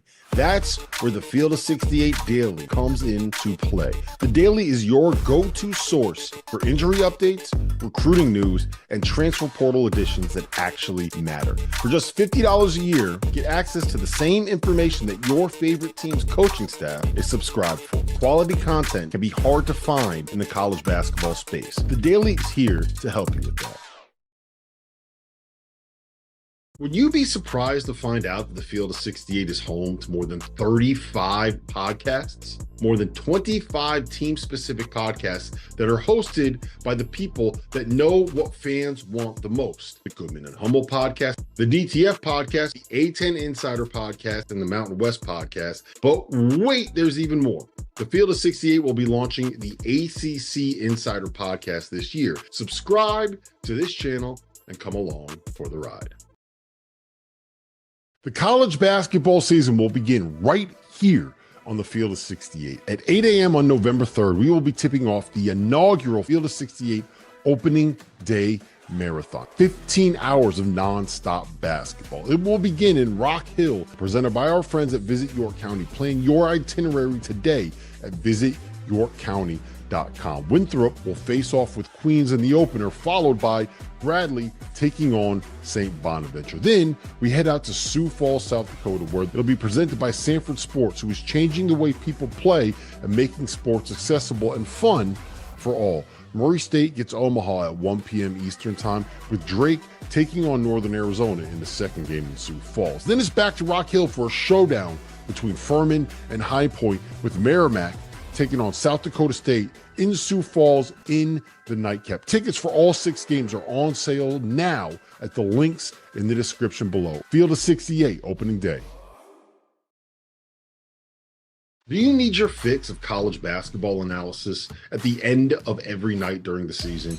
If you crave instant reactions and informed breakdowns, make sure you tune into the Field of 68 After Dark every night, with access to the biggest stars in the sport and a cast of characters that includes the likes of Tyler Hansborough, Randolph Childress, John Fanta, John Henson, Terrence Oglesby, Jarrell McNeil, and many, many more. The Field of 68 After Dark is where college basketball happens.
Well, it's always exciting when I get to talk to my friend and coach, Renee Jimenez of UC Santa Barbara. Coach, I got to tell you, I know these days are busy, but man, hoop season is upon us, and things are just rolling along. And I think one of the things that everybody wants to know, the Santa Barbara fans and the Big West fans, you're kind of building your own program now, right? And you're getting your own folks in, and you had a chance to kind of get settled last year, but this is exciting times. This league in women's basketball, Big West, incredibly competitive. And so can you help our big fans out there, our Big West fans out there, kind of understand just how you've kind of built and putting your own stamp and being able to have a chance to build your own culture, right? Absolutely, absolutely. And TB, I wore my pink for you today, just to know we're with you and we support you, and we're fighting with you. So we appreciate all you do for women's basketball, and we're always following your journey. So, but yes, we're onto something really special. We really feel like that. Like I've said before, I'm born and raised a Gaucho fan here. We had 6-7 seniors leave last year, but now we kind of have our own group in. So we're really excited about that, along with like some really important returners who've really kind of helped us establish the culture, get this thing going. And I think Gaucho fans we've tried to put a really exciting product on the floor. I've had breakfast with almost donors who've been here for 20, 30 years, and just, what do you want to see again? What do you want to come back? And they really just want to feel the energy in the gym, like it was in those late 90s, early 2000s when they were rattling off a bunch of Big West championships. So now to kind of create that culture and bring that back to Santa Barbara has been really exciting for me, for our staff, and for our players. We've done a lot of history lessons and teaching our players what it used to be here, and what we're striving for. And so just trying to find kids who've been like-minded. That was really important for us as we went through last season and going through the Big West for the first time for myself and our staff. What works in the conference, what's going to get you into the postseason. Because that's our goal at the end of this. Myself, along with my boss, Kelly Barsky, who's a former women's basketball coach, one of the best athletic directors in the country, our goal is the postseason, and we know that. So we feel like we've brought in a really good group of transfers and freshmen that really kind of fit and mesh really well with the kids that are returning, like Skylar Burke and Zoe Border and Olivia Bradley. So we definitely know we're onto something special here. It's interesting. You mentioned those kids, and then you also go out and you get what you need, and you start putting this puzzle piece together. And you and I had a little chance to chat the last couple of weeks, and you talked about being a guard-driven team and playing with some pace, maybe a little bit smaller, but running up and down the court. And tell us kind of the payoff right now that you feel, what you've seen in the summer training, what you've seen in early fall, as you kind of get deep here into the fall. What kind of payoff has that been, and how much pressure do you think you're going to be able to put on some of these other Big West teams with that pacier game? Yeah, we're excited. We went out, we really kind of dove into the numbers a little bit when we started recruiting this last class, and really tried to get behind like some of the analytics and things like that, and really tried to look for guards who were, high assist, low turnover, who rebounded well, who shot the three really well. Bigs these days, with the way that NCAA transfer portal is and the way that the NIL landscape is, bigs are expensive is what we learned. And so we said, we're going to be undersized. We're going to space the floor. We're going to come make you guard us on the perimeter, but we have to have some kids who can really knock down shots, and are great passers and have great instincts. And so we went out and found, some really good point guards. Maddie Narrow's a transfer from Santa Clara that we're very excited about. Zoe Shaw was the leading scorer at St. Bonaventure in the A10 last year and on their team. And our freshmen are, I always say they're like, excited little puppies. They kind of run around and just make really, really fun plays. They got a lot of energy and they're really talented. And this group has really meshed well with kind of what we're doing and where we're trying to go. The Big West is a kind of a lower octane, I would say, scoring offense. And so we're really going to try to move the needle in terms of, points per game, possessions per game, and things like that. And our kids have really bought into that. It's exciting. I just came from practice, and I go, look, we're little. We got to rebound. You know, we don't have 6'4", 6'5", and we don't want 6'4", 6'5" right now, right? We want to space the floor and play fast and give our fans something really exciting to watch. So they've really bought into that. They've spent a lot of extra time in the gym getting shots up, and right now we really like the payouts that we're seeing with the kind of new style and system we're putting in. That's exciting. Anytime you get new style, it's always going to be exciting to see how your student athletes react to what you're trying to implement. And I guess my next question with that is, how have your kids sort of responded to this, and how excited are they getting ready for, you go into a non-conference, you know what you have in conference coming up, and you've got to be ready for that. But this non-conference schedule, that you guys will have that time to work out the kinks and put in some of these new wrinkles. Absolutely. Absolutely. You know, I think it's a balance of, always playing teams who, are gonna make you work and get you ready for the Big West Conference. I probably went a little bit too overboard there when we put UCLA on the schedule. But we're excited to play Corey and, all she's done for UCSB basketball and the community here. It felt right, so our kids are, they were kind of like, oh, this is interesting. Like, you're saying we're undersized, but we're going to go play 6'7" and 6'6", but they're excited. They're excited about the opportunity to play in a game like that. And then go on the road and really, be tested, and we're going to have some good games on the road. We have Grand Canyon coming in, and we're going to be battle tested, and so I think our kids are just excited to put some of their work from the summer and these last few weeks to the test. But last year, I thought we left some games out there that we should have won. I thought we could have been around the 22, 23, 24 mark in terms of wins. And so we're excited to kind of go out and get some of those games back. Coach, so much of what we all do collectively is we try to grow the women's game. We're all in this together. We want as many eyes as we can get on women's basketball. And how have you been able to work with your student athletes and talk to them about how your coaching staff is trying to grow the game, but how they can grow the game with their effort and with going out there and playing, like, diving on the floor for a loose ball? I mean, that's exciting basketball to watch. And so how have you been able to talk to them about that and get them to kind of understand this is your opportunity to help raise the bar? Absolutely. Absolutely. I think, it's funny you say that. Last week we had we have culture meetings every week.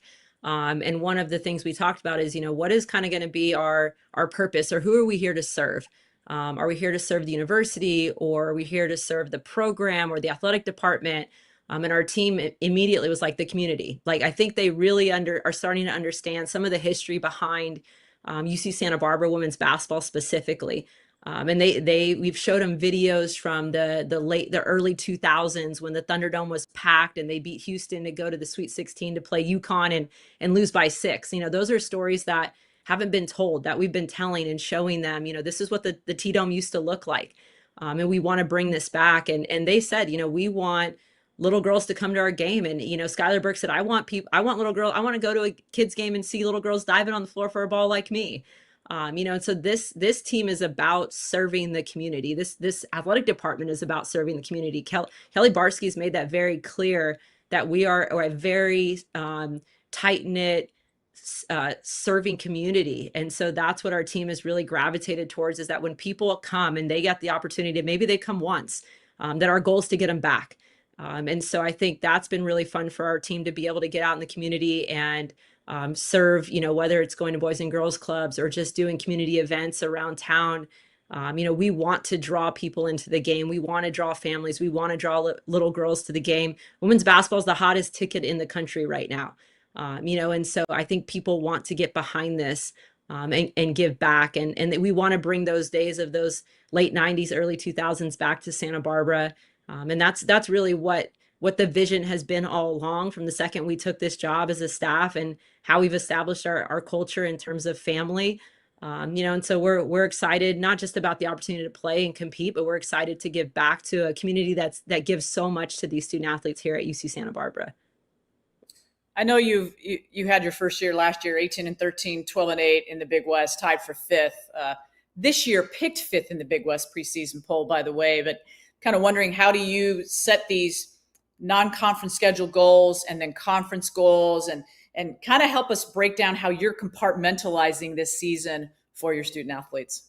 Yeah, it's a great question, TB. I think, we've talked a lot about milestones. What are the milestones along the way? We've had them little ones in practice where, like, in my mind, I go, we had practice 13, and that's a practice that I was like, okay, we're on to something, you guys. Like, it's practice 13, but this is going to be a moment that we're going to really remember because we felt like things came together that day. And as we've kind of like gone through, we've just had these little moments where we've asked the kids to go, what's been a milestone moment for the team? And so we've had these little moments along the way that we talk about. And we know it's a long journey. You and I talked the other day, and I said, we went into the last game of the season against Irvine, and had we won that game, we were going to be a 2 seed, which is crazy. And we end up a 5 seed going into the tournament. And so you and I know the Big West can go so many different directions until the last weekend of the season. We just want to position ourselves to be in one of those top 2 seeds and with a chance to play going into deep into March. San Diego made a great run and represented the conference well. But we feel we're a team that can do that. We have the personnel to do that. So just excited about, the opportunity to get started in November, first home game and then going on the road to play UCLA, and just kind of, testing everything we've been putting together as a staff. We've really just revamped our defense and our offense and trying some really new things. I think as coaches, if you don't evolve, you're really going to get left behind. So I think our kids and our players are excited about the style of play. And I think we can do some really, really big things this year. Have you and your coaching staff, as we welcome in Tracy Warren, we really appreciate our background guys being able to tinker with those mechanical little things. Tracy, welcome to Coach. I kind of want to ask you as we kind of wrap up this interview is just, I guess, when you talk about how this is a long haul, this is not a sprint. This is a marathon. What's the final message if we were in the locker room right now on a dry erase board? What's the theme? What's the overarching message that you're going to go to in 3 weeks, that you're going to go back to in 7 weeks, that you're going to go back to in 11 weeks in the season that is not going to change, but it's going to be on that dry erase board for the rest of the season? I would say defend, rebound, and let it fly. That's probably going to be our motto for the year. Defend, rebound, let it fly. So hopefully you're hearing me say that well into March, TB. Defend, rebound, let it fly. Tracy Warren, at the end of this season, we're going back to Coach Jimenez, and it can't be anything else but that. I love her energy. I think the Big West is so lucky to have her. She is just part of the upswing. I'm looking for great things from UC Santa Barbara. Thanks, Tracy. No pressure, thanks, TB. Go Gauchos. Indeed. Coach, thank you so much. Tammy, so exciting to see you and talk about women's Big West basketball. Can you believe we're here already? I mean, I'm glad that we're here already, and it's been a little bit, but this is really exciting. And you marked the calendar on October 17th, Friday, and this is a pretty special day. You look at last year and what it was: Hawaii, it was Davis, it was Irvine, and it was UC Davis. UC San Diego. All of a sudden, you get to tournament time, and the number 4 seed UC San Diego takes their first champ when in the first time they're eligible to do in the Big West. Anything is possible in this conference. Yeah, it is. And you see that throughout conference play, and it's coming, especially down the stretch, championship time. All right, joining us right now is Cal State Fullerton head coach John Bonner. Coach Bonner, welcome with Tammy Blackburn and myself, Tracy Warren. So great to see you. Thank you so much. Yeah, definitely glad to be here. Coach, we look at your work, and coming in here in your first season, you've got your work cut out for you. A couple of players have stuck around, but you've got some true believers that are willing to take on and build with you. Talk about the program coming into the season. Yeah, I'm just excited for just a new opportunity. We kind of put a team together a little late, but I'm excited for us to be able to try to build. I'm familiar with some of the other coaches here in the Big West and have kept my eye on it clearly because a lot of these teams are close to us. And so we're just trying to embrace each opportunity that we're going to get and hopefully try to build this program to where we're competitive here in the Big West. Coach, what's your coach culture? What's your style? What do you want from this program? This is your opportunity to start planting the seeds and watering them with your coaching staff, with your student athletes, your administration. These are the important days of building that foundation. Can you kind of help us all understand of what your vision is? Yeah, absolutely. I think one of the big things is we want to win, but I think for me, it's doing it a certain way. And that's recruiting the right people. Character always comes first for us. We want to find really competitive kids, but that want to do it the right way, that honor our culture of graciousness, and then understand our message of just proving it and trying to earn everything that we go and get. And so that's kind of where it starts for us, is just making sure they're taking care of everything they need to off the court and buying into relationships. A lot of people say they're relationship builders, but it's true for us. We are definitely a family, and the business side for us is genuinely just on the court. And outside of that, we want to try to invest in our players as much as possible. And I think if you do that the right way as a coach, what I found is they're going to play just a little bit harder for you. You can coach them a little bit harder on the court. They're willing to go the extra mile if they genuinely know you care. And so that's something that we put an emphasis on.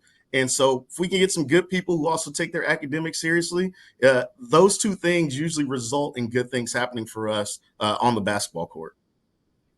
Coach, I read you have weekly 10s, which sometimes turn into weekly 30s with your athletes. What does that mean? Yeah, we have weekly 10s, and that's essentially time for them to come in. And it is a lot of time that I sacrifice, but I want to meet with every player individually and let them come and talk to me about whatever it is that they want to come and talk to me about. And those things go from some things I have no clue about. I had to watch a couple Love Island episodes just to kind of understand what this generation is watching. It's not anything that I'm necessarily interested in, but I was interested in so I can have a conversation with them about it. And then you go a little bit deeper and talk about other things. But again, that's just my ability to kind of sit down with them and let them know that we can talk about other things that don't solely have to do with basketball and academics. And I think when you open that door, they just become a little bit more open to the feedback that you give them on the court. And then as a coaching staff, we can kind of push them a little bit more for basketball, because they know that for those that designated time for practice is the only time that we're really trying to emphasize what they need to be successful on between those lines. And everything outside of that, we want them to be successful in whatever it is that they're interested in their lives while they're here and then once they graduate. One of the most impressive things about the Big West is the level of competition that continues to get better and better each year, Coach. And I know that you might be in your first year, but you are familiar with this league. You're a basketball guy. And I'm just wondering if we can talk a little bit about X's and O's and what it's going to take on both sides of the court, and maybe throw out, some players that maybe you think are going to be kind of X factors this year for you, that, maybe leadership or scoring or defense. Yeah, I think for us, it's always going to start on the defensive end. I say that even though I like to score a lot of points and I like our team to score a lot of points, we have to defend and rebound first. And that is kind of the way that each player will kind of earn their opportunities to get on the court for us. We're not going to be the biggest team. And so we're going to try to do everything we can to disrupt the other team from being able to execute what they want. And we want to try to get out and try to play with pace. But it's our ability to get some stops and then try to improve the points. The Big West, the scoring averages aren't necessarily high scoring games, and we rather try to play with just more possessions. We want to increase the scoring average in each game. And so we have to do that by getting stops and then kind of getting out and playing with pace and trying to do whatever it is that they're really good at on the offensive end at an efficient level. And so we want to do that as much as possible. They have some pretty good returners that I think are going to give some new opportunities. It's a different style, so you'll definitely see just a different style than what you've seen from Fullerton women's basketball. And so Maddie Toro is doing an excellent job. She was pretty efficient last year with her points per possession. We were kind of trying to break it down to her, and now she's really working hard to try to earn some extra opportunities to be on the court, and I think that's going to translate well for us. We have Yana Fossil daughter. I'm probably messed that up, and she's going to get on me about that. And Maddie Muniz, and those returners, they were working even in the midst of the transition between coaches. They were in the gym, they were putting in the time, and they were there that first day to come and talk about what some of those goals were. And so they're going to help us translate well with some of the new incoming players that we brought in, like Christina Jones and Kaya Pearson, who came in with me, and just some of the other players. I think what we're trying to do is establish really just a unique team unity. I don't think game to game we'll have the same leading scorer this year, but I think there'll be a lot of contributions from a lot of different players. And my goal is to hopefully make coaches have to spend some time expanding their scout time to prepare for us. Coach Jana was playing for the Iceland national team, and she was one of 3 folks that I know carried over from last year. So you mentioned her work ethic. I have no doubt she's going to do great things. But then you hustled and you went out and picked up 7 new players. How do you get them to buy into the system and say, hey, let's go, we can do this thing? Look what UC San Diego did last year. Anybody can win this title. Yeah, what a unique situation, right? I bring in some players, there's some returners here, and then we go out and try to get some all within about a month.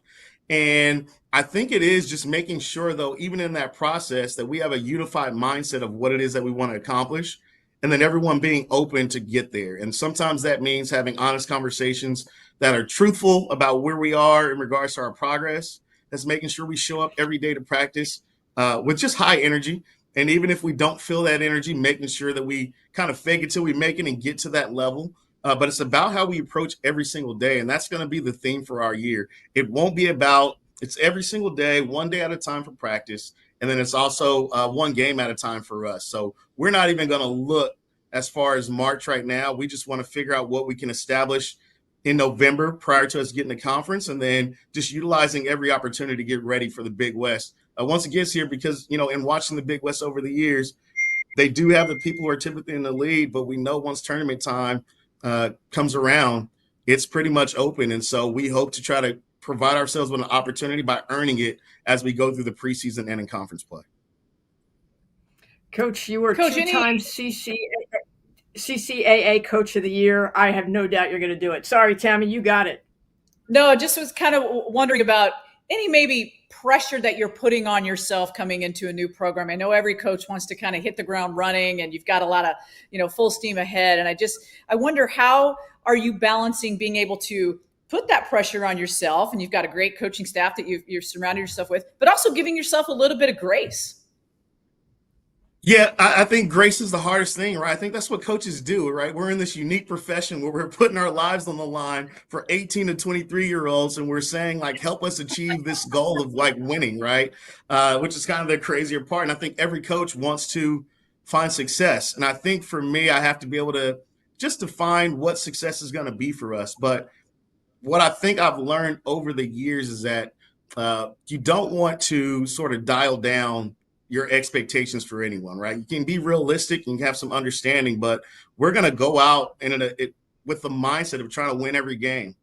And if that's not happening, then I need to make sure I readdress what those goals are going to be during that game so that we're preparing to go win the next one. And I think that has to be our mindset. I think you have to train like a champion in order to eventually kind of reach that pinnacle.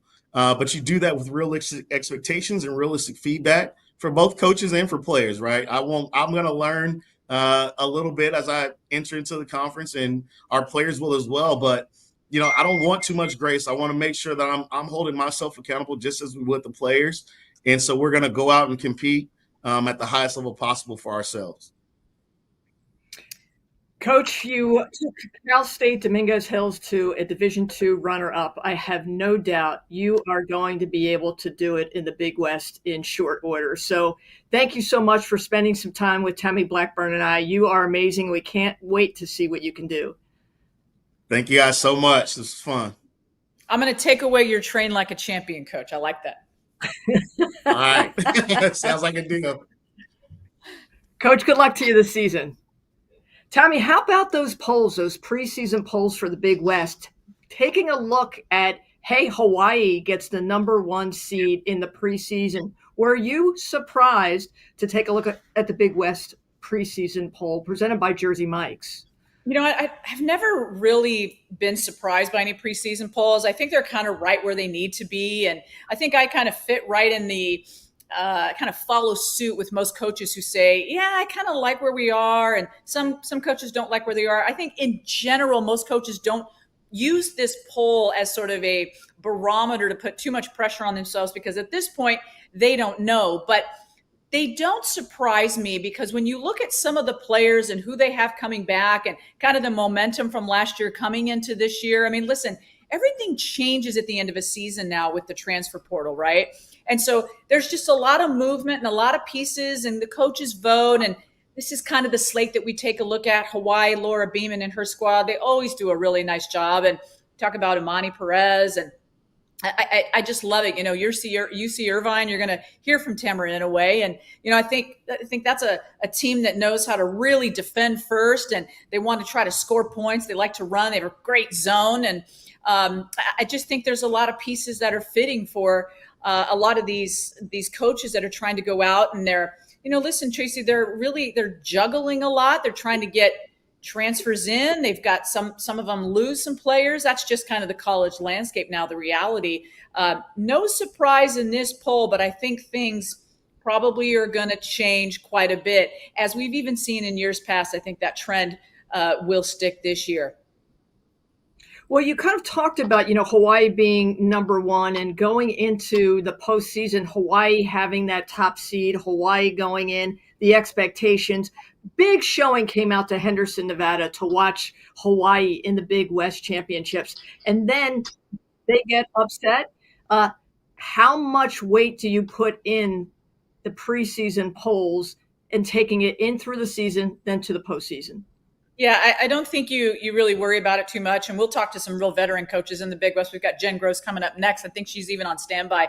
I think she'll tell you, and she'd probably agree with me. It's just, the preseason poll is what it is. And they're really just trying to every day build that culture and build on, what they have from last year, and not worry about where they finish, but literally look ahead to the future.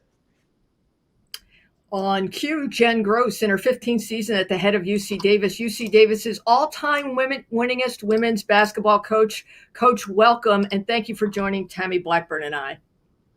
Thanks for having me. Excited to talk some Big West hoops. At last we saw you, you were in Henderson, Nevada, coming oh so close. What a great team you always seem to have. What are the expectations for this year, Coach? Yeah, that's always the goal, is to be playing in that championship game. Giving yourself an opportunity to cut down nets and to play in the NCAA tournament. So while it was a bit heartbreaking not to, cap it off with a win, in our program, we try not to make everything about that last win, and we really try to just focus on our growth and our overall experience. I was really proud of our team's growth throughout the season. But I will say that our returners are hungry to get back and give ourselves another crack at it. Coach, there's probably there's a few veteran coaches in this league, but you've been right there for so long, and you've studied this league, and you know what it takes. And obviously you're changing with the culture of college basketball, but some things just don't change. And the style, what it takes. And this is the preview show, and I hope that you can give our Big West fans a little taste of what you think it might take to win a championship. You've been right there, but is it all the early work and just kind of making sure that things are going week to week? What is it? It's consistency. I think, I think it's, we talk to our players a lot about stacking up great days. You can't be a team that has a great day, a rough day, a great day, a rough day. You have to be able to stack up great day, and just keep building. I think we all know that, growth is not going to be linear. It doesn't just start here and start to rise and, hey, you're playing your best at the end of the season. You hope that it's how it goes. But I think it's the team that can really stay bought in to improving every single day. And that's really our focus is with every team each year. It's how good can we be? How good can this team be? Let's see how many great days we can put together.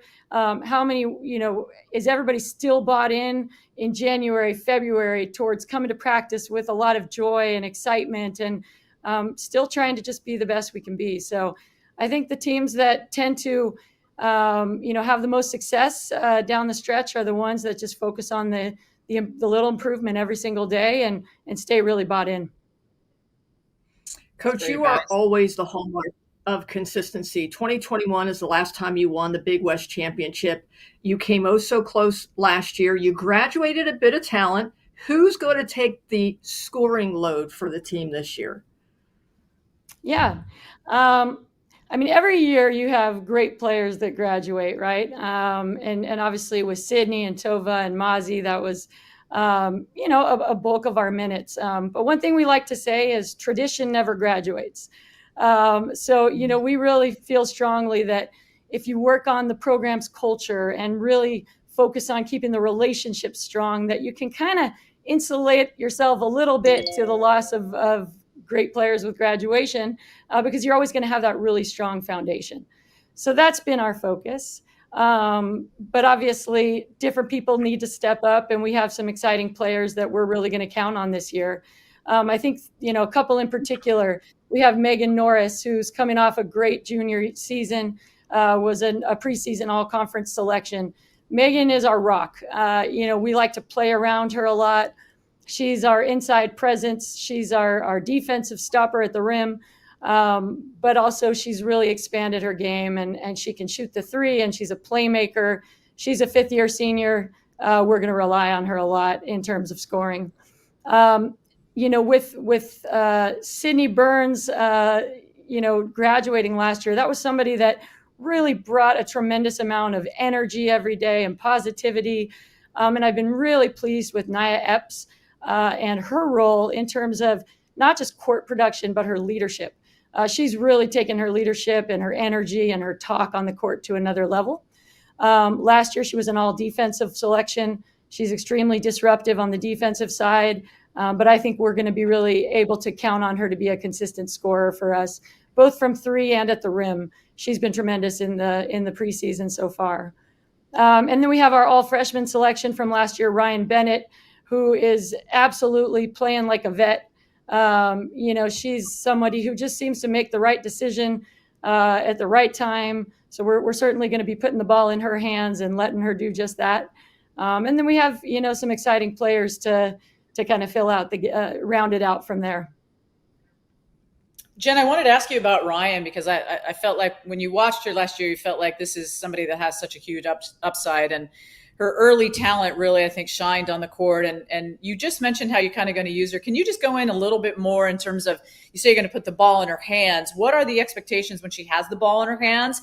And how has her game improved so that when the ball is in her hands, that she's either taking the right shot, taking a good shot, making the extra pass, or getting to the rim or shooting from that mid-range?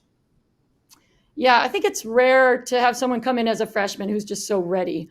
And that's what she did last season for us, coming in, playing 20 minutes a game and really being, a force for us last year. So when I say we're going to put the ball in her hands, we really trust her. She's a tremendous three-point shooter. She is, pretty much just makes the right play. So if the right play is a really tough pass through traffic, she's going to make that play.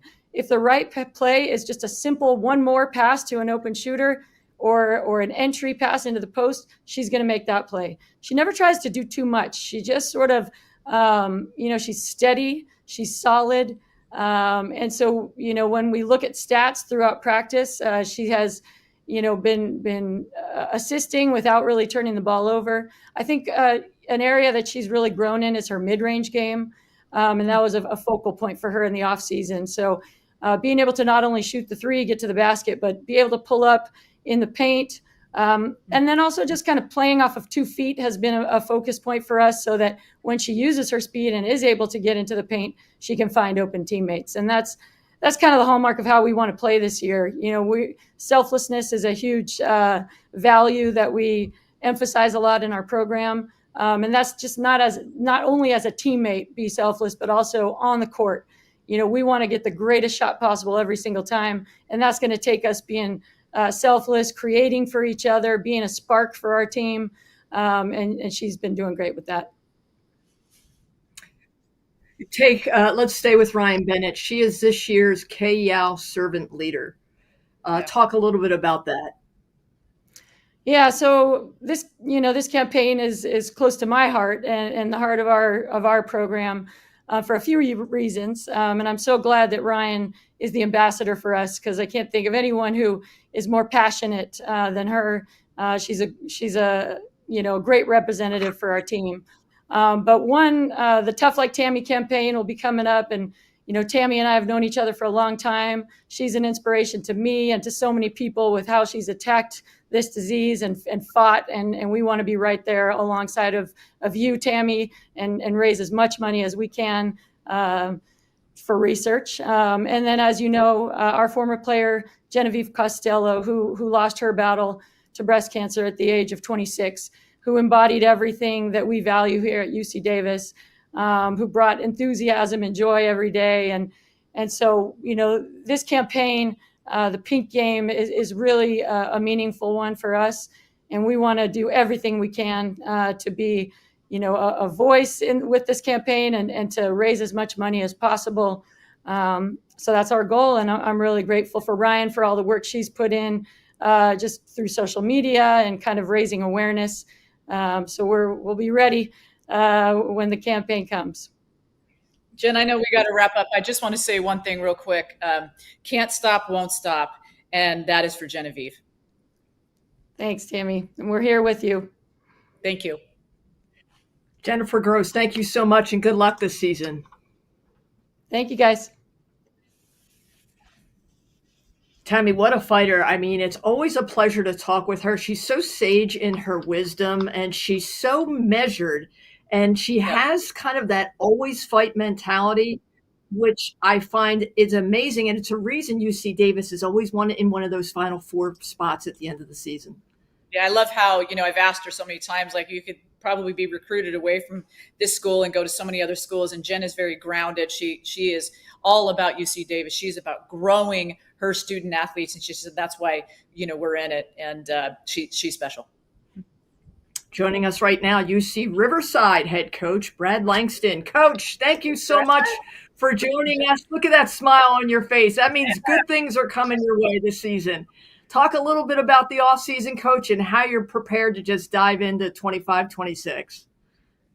Well, hello. First off, Tracy, Tammy, thank you for having me. Offseason was great. We spent a lot of time, obviously, recruiting, bringing in freshmen, bringing in transfers.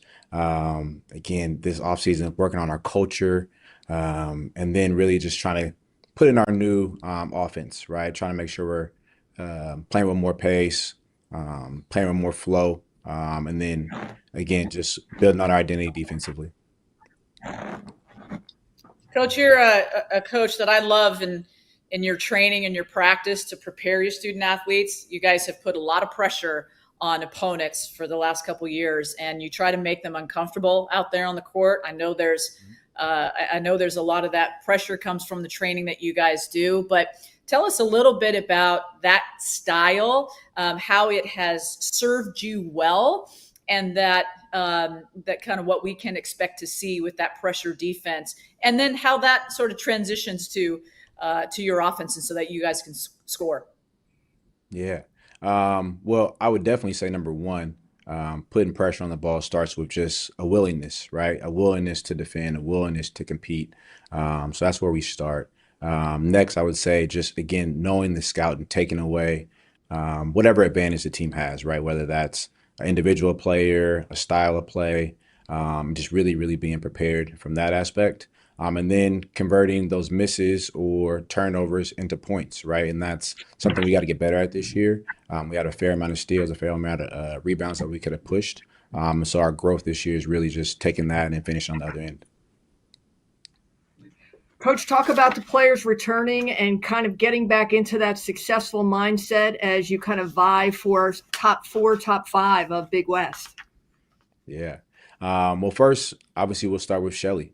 She was picked by the coaches, and so we love that. Her this offseason has spent a good job of, again, building on her game, shooting, getting to spots, just how we're going to play this year. So that's something that she's done a great job of. Hannah Wickstrom had a great year last year. She's a freshman stepping in. She's in the best shape of her life. She is ready to rock and roll. Obviously, we have Seneca Hackley, who was a really premier defender, but really kind of caught her flow midway through the Big West play. So we're looking for her to step up and kind of had a big start for us this year. Brad, just something that comes to mind, and kind of hope that maybe this is not putting you on the spot too much, but what is this landscape that you've been around for a long time in college basketball? What has it taught you just in the last couple of years as things are changing, and how recruiting to compete and get the right player that you need to be the right fit doesn't always necessarily equate to the player that's going to return. Sometimes that could be a transfer portal kid. And I'm wondering, how do you continue to balance that and have some continuity when players may be coming and going? Yeah. Obviously, it's a space where players get to make a choice, right? And that's great. So I'm definitely a big proponent of that. But I think you rely on your staff, right? Like building relationships, true, authentic relationships, where the players know they're getting better not only as basketball, but as players also. And I think as you're recruiting, it's trying to find the right fit from a school standpoint, from a culture standpoint, character standpoint. All those things have to be really, really important, and know that at any point in time, a player can leave, which is fine. But we talk about building authentic relationships and having growth individually. So we think that those yield dividends, which is why we were able to retain 9 players last year. Coach, I love the out-of-conference schedule. You're taking on Arizona. You're taking on Idaho. You're taking on Boise State. And these are kind of like, hey, anybody's willing to play us, we're going to take it on. Is there no fear in this team this year? Nah, no fear, no fear. Let's go compete. Going to play at Arizona and Tucson. I mean, what an amazing venue. They always have a great fan base that comes out. So it's really about the athletic experience, like going and playing in front of 5,000 or 6,000 fans. How exciting is that, right? Like taking advantage of that, going to play at Idaho. They got us at home last year, so we get a chance to go avenge that loss, and then playing Boise. Obviously, they're always a staple in the Mountain West. So we're excited to go play them and compete. It's always challenging in the Big West, and our Big West fans just love kind of this, this not only the style of play, but the fact that things are balanced out both offensively and defensively. Mm-hmm. Is this a team that you feel you've got kind of the right balance? You've got those people coming back that you talked about, the 9 that are coming back. How much balance can we see? I think you see a lot of balance. I mean, I think we're excited about, obviously, Aaliyah Stanton coming in, a dynamic guard, second in scoring in the Big West last year. She's going to add an offensive and defensive intensity to us that we're really, really excited about. Obviously, bringing in Bria Shine, her versatility of playing outside, just championship experience. We're really, really excited about the balance that we have. On top of our freshmen, we have some freshmen that have stepped up and play really well in practice right now. So we're excited about their growth also.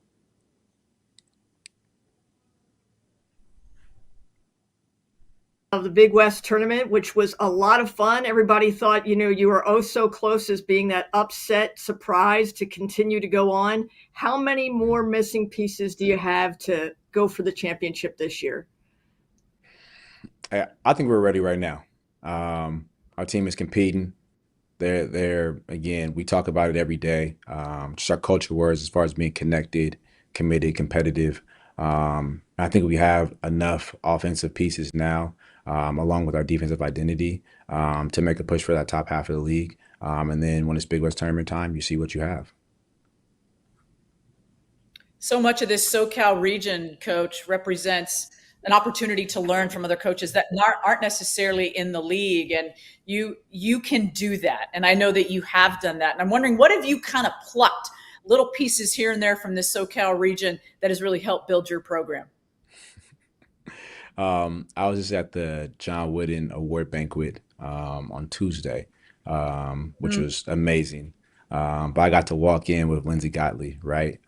Which I know her from recruiting when I was in high school days. So to be able to kind of pick her brain as far as how she manages and handles her team during this time of year, talking with Corey that morning, right? Like just about expectations and like how do you, prepare your players for what's to be expected when you're trying to achieve something that maybe the program's never done, right? Or hasn't done in a while, right? Like expectations, those things are really, really important. So just being able to, again, just pick some of the most brilliant minds in the game right now, right? Like who's better than USC and UCLA right now. So, we're really, really excited just about just the growth that women's basketball is making currently. Coach, talk about growth. I don't know if you saw the preseason poll. Riverside is preseason 7. And Yeah. having seen you last year, I'm thinking, okay, well, maybe you want to surprise a couple people and come in quietly and then just finish strong.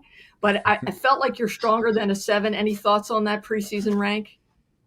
Preseason rankings are they're tough, right? Like you're trying to forecast on players that you haven't seen, pieces missing, pieces gone, pieces coming in. I think that preseason polls are just exciting things for the media, poster board material for teams, and then expectations for others, right? But I think all of us are kind of in the same spot. We're trying to grow. We're trying to get better. I don't think anybody in the league probably is ready to play a game today, right? We probably all want 3 or 4 more weeks to practice and prepare. So preseason polls, rankings, ultimately, right, like they are what they are, but our job is to kind of show up and be our best every single day, which is what we try to do.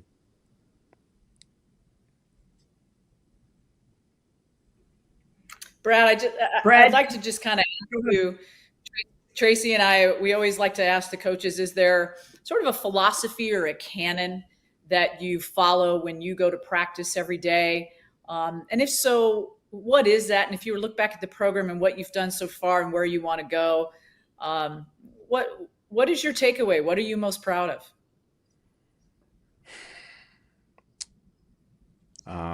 I'm really most proud of just the young women that we've brought into the program. I mean, like Esther Matarans, I mean, she's playing pro right now, right, in the top division in Spain. Matea Bryant, again, playing overseas right now.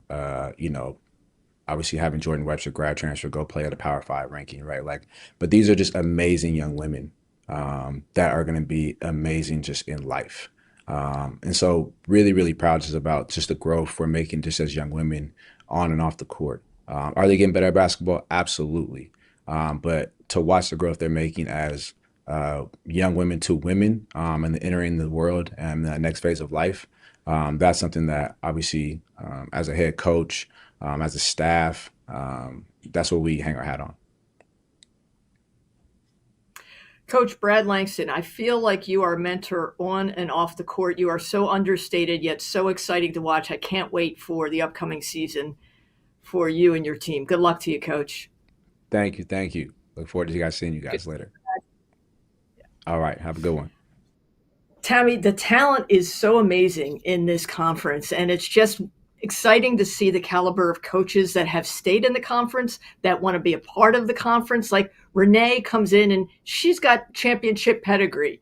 And you look at Brad and you look at Jen and who we're about to talk to, Heidi VanDerveer. It's just such a talented pool of coaches.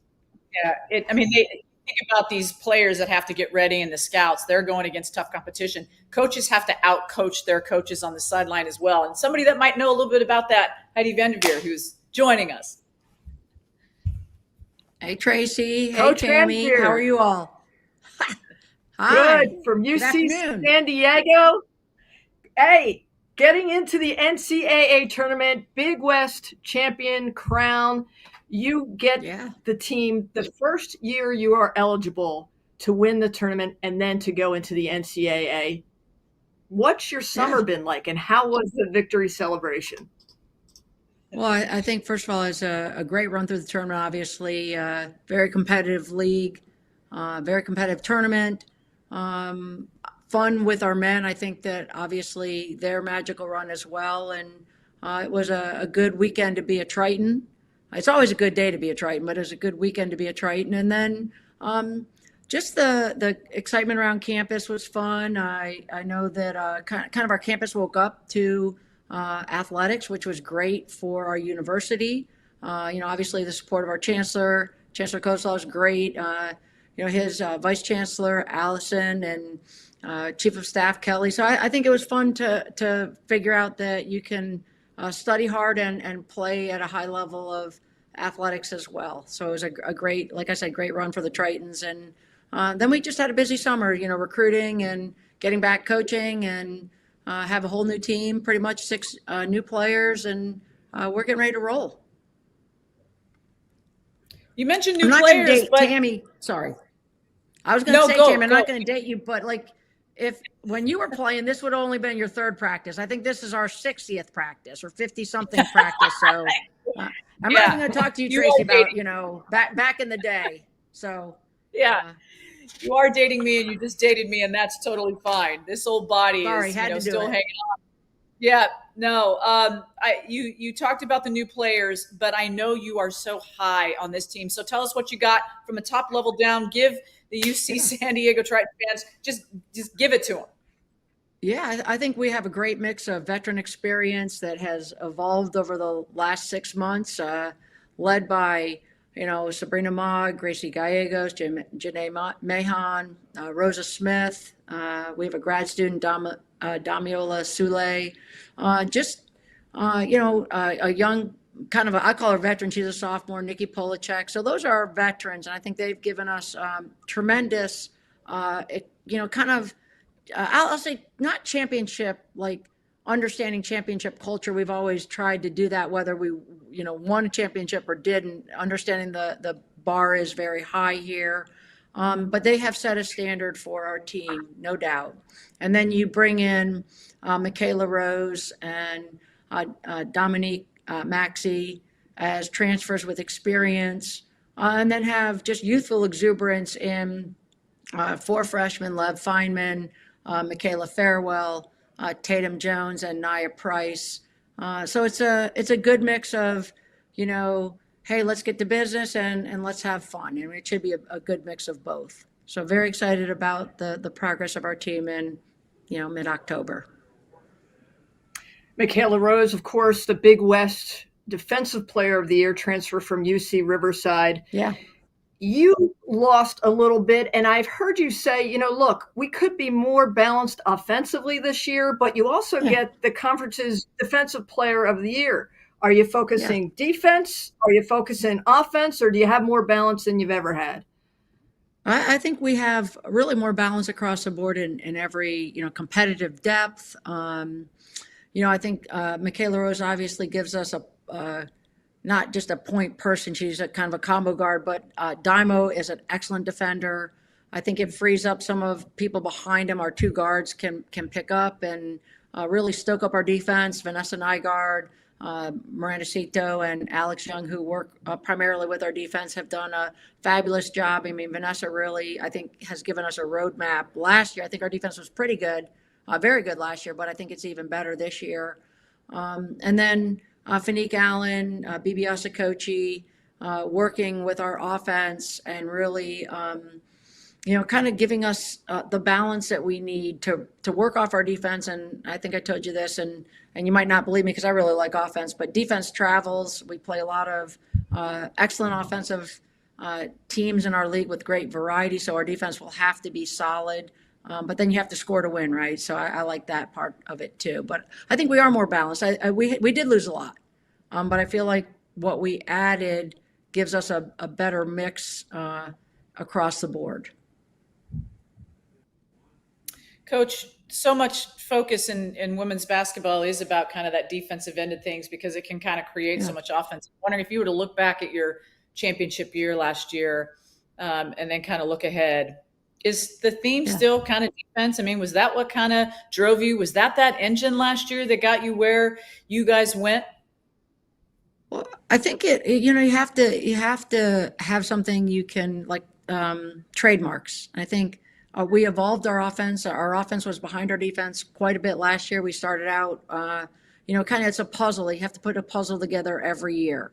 And I feel like our offensive puzzle really shifted last year from, running a little more of the, I'll say Princeton, hybrid Princeton to, a lot more free flowing. And I thought we were much better at it. And so our offense was definitely behind our defense.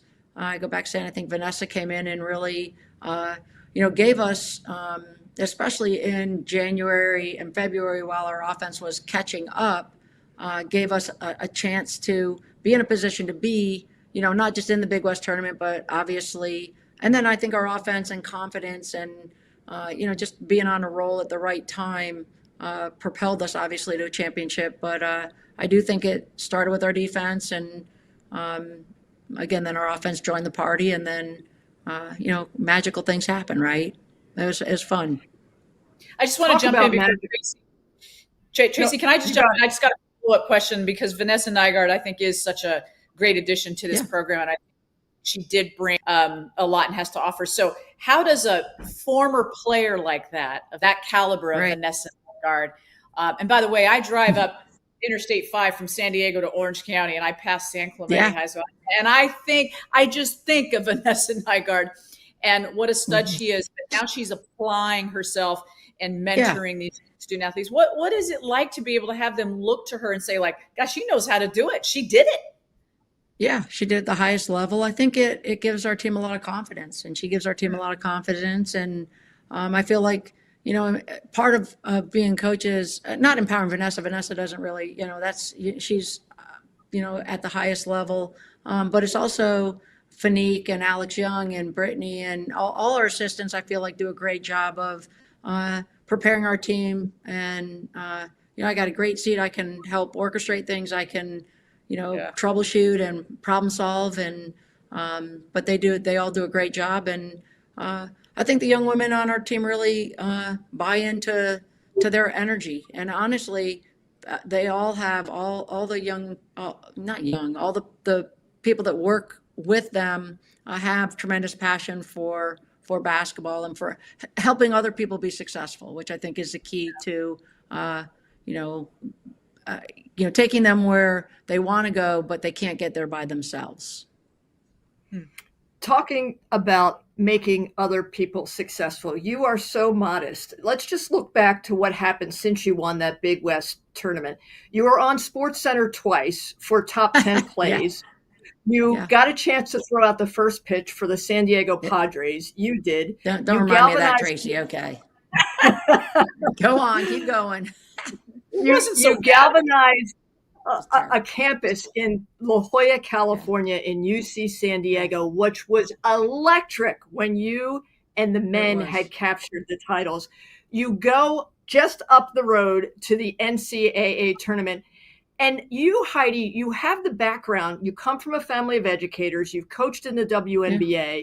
You have done an amazing job from uplifting this program to do what was the improbable. And I don't know if you felt it, but we all felt it in San Diego. So what are you going to do for an encore? Well, we're going to show up tomorrow and hopefully have a great practice and get better. And then we'll see about the day after and the day after. Well, the next day we're off. So, I think, Tracy, and there's Tammy from being around basketball and being in it so long. It's like, you have to enjoy the day you're in and get better in the day you're in. And, March will take care of itself. Obviously we didn't have a great preseason last year. Our goal is to have a better preseason. But if we have a bad preseason and we end up where we ended up, I'll be happy too. I think I'm fortunate. I have a lot of perspective around me. I feel like I try to have great perspective, not, take it seriously, but not take myself too seriously, or too serious, and just, and go and be the best version of yourself you can be in the day. So, that's except for that pitch at the Padres wasn't my finest moment. I'm a pretty good pitcher. I pitched in high school. I believe it. Anyway. That's beside the point, right? Coach, you have a lot of pearls of wisdom to give and to offer, and you've done that. Tracy mentioned your family of educators. Your family has done that. Yeah. And in a time and a day and age when student athletes are under a lot of pressure because they're on their phone and social media tells them they have to be this and they have to be that, or they should be this. And, are they listening to not listening to it? What can we do to make sure that those young women in your program and all the programs in the Big West are excelling and growing and not listening to outside noise? It's hard to do, but how do we do that better? And how have you done that? What have you learned that has worked? Yeah, I just think we always preach about keeping the main thing. And you hear that a lot in athletics, especially in football, right? And I also think that you have to be consistent in your personality. Like, I try to show up every day and be who I am, genuine. I'm not perfect. I know I'm not. I don't expect them to be perfect. and talk about giving, while you have high expectations and you, want to do the best that you can, understand that you have to have some semblance of grace for yourself and for, others, and have a lot of gratitude. Honestly, if you have a lot of gratitude, then, the things that go around, the noise that goes around you becomes a lot more positive. So I don't know if that's philosophical or Zen-like, but it's more just be who you are, be the best version of yourself you are. And, I work for a guy, Brian Agler, who I really respect a lot. And he would always say that live in reality, and if you can live in reality, then you can be consistent and take what comes and still be okay. So that's great advice. Yeah. Of course, Brian's coached in the WNBA. He's coached champions in the ABL, Columbus Quest. ABL. He has been a tremendous coach on the collegiate level as well, as have you. Heidi VanDerveer, it has been a treat to reconnect with you. Congrats on last year, and we can't wait to see what you do this year. Thanks, Tracy. Tammy, great to see you. I always love the show. I love the Big West. I'm looking forward to all the challenges that it presents. So we'll be ready to go. All right. Thanks, Coach. Enjoy it. Thank you. Tammy, I am always amazed that you get the caliber of a Heidi VanDerveer. Of course, her sister Tara was the U.S. Olympic coach, played at Stanford and coached at Stanford, was the all-time winningest coach until Gino Auriemma got that mantle. It was interesting to see Tara follow Heidi last year in her championship run. Well, and I love me some Gino Auriemma, but he only got that because Tara stepped away from the game, because those wins would have started stacking up. But I do have one question later on this season. I'm going to go watch Heidi and her team practice. I do want to know if she's as good a water skier as her sister Tara, and do they compete in that way? And how, it's always fun. What a talented family. What an incredible family. You talk about knowledge of basketball. There are decades upon decades. I could sit for hours and days and weeks with the VanDerveer family, and I still would walk away needing to learn more. Well, it's clear they've got a lot of love for you, Tammy Blackburn. Let's bring in now Kelly Barsky, who is the athletic director at UC Santa Barbara and part of the Women's Basketball Oversight Committee. Kelly, your ears must be ringing, because every time we talk to a coach from UC Santa Barbara, they're like, we love our athletic director. She's so amazing. She's so supportive. She's changed just the culture of UC Santa Barbara. Tell us what you've done, and then we'll get into the Women's Basketball Oversight Committee. Well, Tracy and Tammy, thank you for having me. And I want to hang out with you more, because that was a really nice introduction. So thank you. No, I just love the opportunity and the privilege, and I'm watching today's show and always so inspired by all of the coaches that are on here. And I really like listening to both of you too, and bringing this history and these decades of history around women's basketball, but just privileged and thankful. And I'll start where Heidi just ended in terms of gratitude. I just have a ton of gratitude in an ever-changing landscape to still have an opportunity to work with student athletes, to work on a college campus, to work with the community we get to work with. So I'm thankful to be here. And certainly I'll say in terms of women's basketball oversight, just really have a lot of gratitude to be part of, again, this game. Having shifted, I came up as, it played collegiate basketball, was a college coach, transitioned into some other roles, and to come back and be able to be an athletic director, but also find a way to stay really closely tied to the game and hopefully supporting growth of the game is really special to me.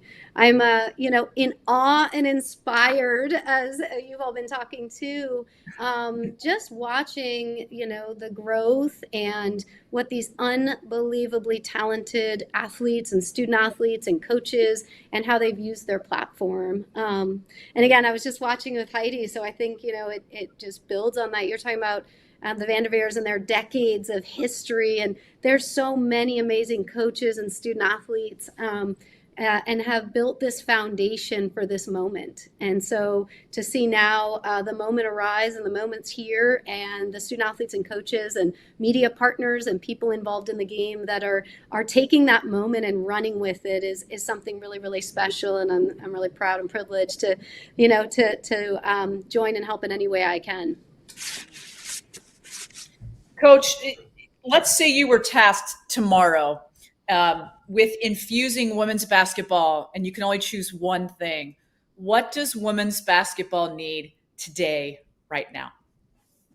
Oh, that's an impossible question. What does it need today, right this moment? I think we are at a pinnacle. What it needs is our athletes, our coaches, our media partners to continue to share the exposure, to continue to share the goodwill. And again, I love that what I see in women's basketball is our student athletes, our coaches do show up and are authentic and do have passion and a care for bringing everyone else up around them, and we're seeing that through so many different ways. So again, I just think it's all about people. It's people connecting with others, and any chance you have, whether you're an athlete or a coach or a media partner, or whether you're sitting at home and putting the game on and wearing the jerseys and celebrating these great women that are playing at such a high level, but also connecting our world through obviously college basketball all the way to WNBA to the Olympics coming up here in 28 in our backyard here on the in LA. So. Well, you talked about connecting, and one of the connectors for you is Val Ackerman, the former WNBA president, and now she's part of the Big East. Big proponent of women's basketball and feels men's and women's Final Four should be played at the same venue. In 2028, women's Final Four will be played in Indianapolis at Lucas Oil Stadium, home of the Colts. 13,000 more individuals are going to be able to watch this game. Yeah. What do you think of that evolution, and are we headed in an even bigger direction? We sure are. We sure are. Val Ackerman, first of all, is one of those people, right? We talk about decades of history and foundation and growth and white papers she's written and how she's grown this game. So to sit on women's basketball oversight with her, I just feel like it's a privilege to sit as a sponge and learn and grow and listen to her experience and grow from that. In terms of where the women's basketball and March Madness is going, I mean, how amazing we are at the point we're at, and to see the Lucas Oil Stadium come into play in 28, and you're going to follow that by the Alladome in San Antonio here after that, right? So you're doubling capacity in terms of the fans that can come into the women's basketball Final Four. Having the great privilege to be at Final Four for decades now, as you both have too, and even the last couple of years, I've been amazed. First of all, you see how quickly you sell out, to see all of the kids wearing the jerseys. I mean, you saw Caitlin Clark jerseys everywhere 2 years ago, right? And you're filling up and overpowering these communities in terms of the number of people that are showing up. And so this is really monumental for the game. I think there's two things that are exceptionally monumental. That's the location, the growth of March Madness, the attendance and visibility, and then certainly another piece of that is the performance unit. So, women's basketball, a year ago, we have this monumental vote, and we finally have a valuation of $64 million in terms of multimedia rights. We all think it could go higher, right? But that's a great starting place. And then to come out with a unanimous vote last year to include in the NCAA and for Division I collegiate women's basketball programs a performance unit. There's been one for men's basketball for quite a long time. We've had an academic performance unit, really solidifying that mission of academic and athletic performance. And now to add the first women's sport, women's basketball, to have a performance unit for for winning and outcomes in March Madness. Again, it's just monumental, and I hope a step for women's basketball and a step for women's sports, actually, frankly.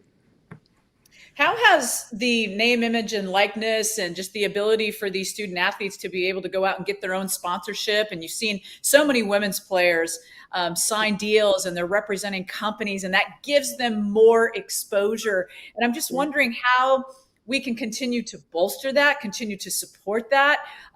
What might you see in your vision? You're a visionary, that might be able to just continue to take it to the next level. Yeah.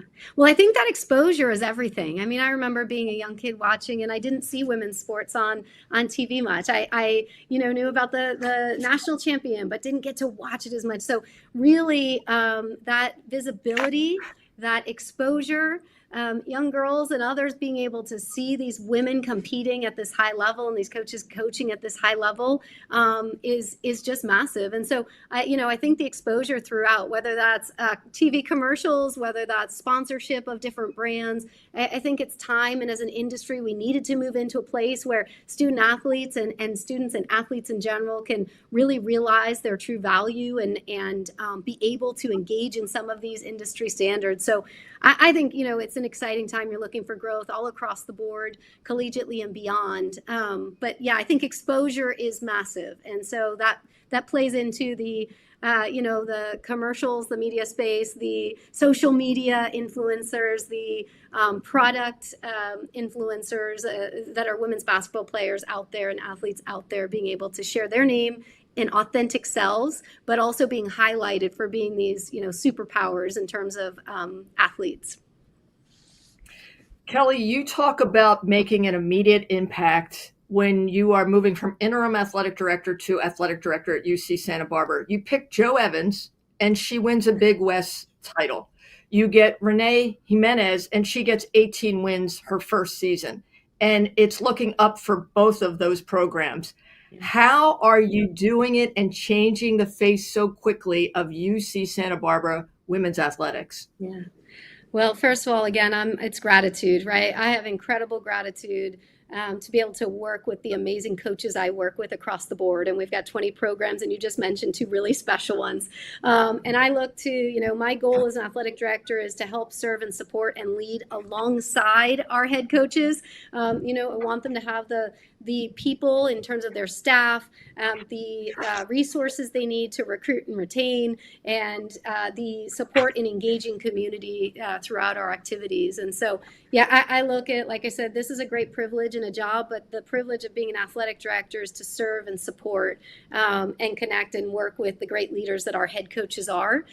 So to be surrounded by Renee and Jo and amazing head coaches, that's where it starts. They're the ones that are going to lead the direction of the program.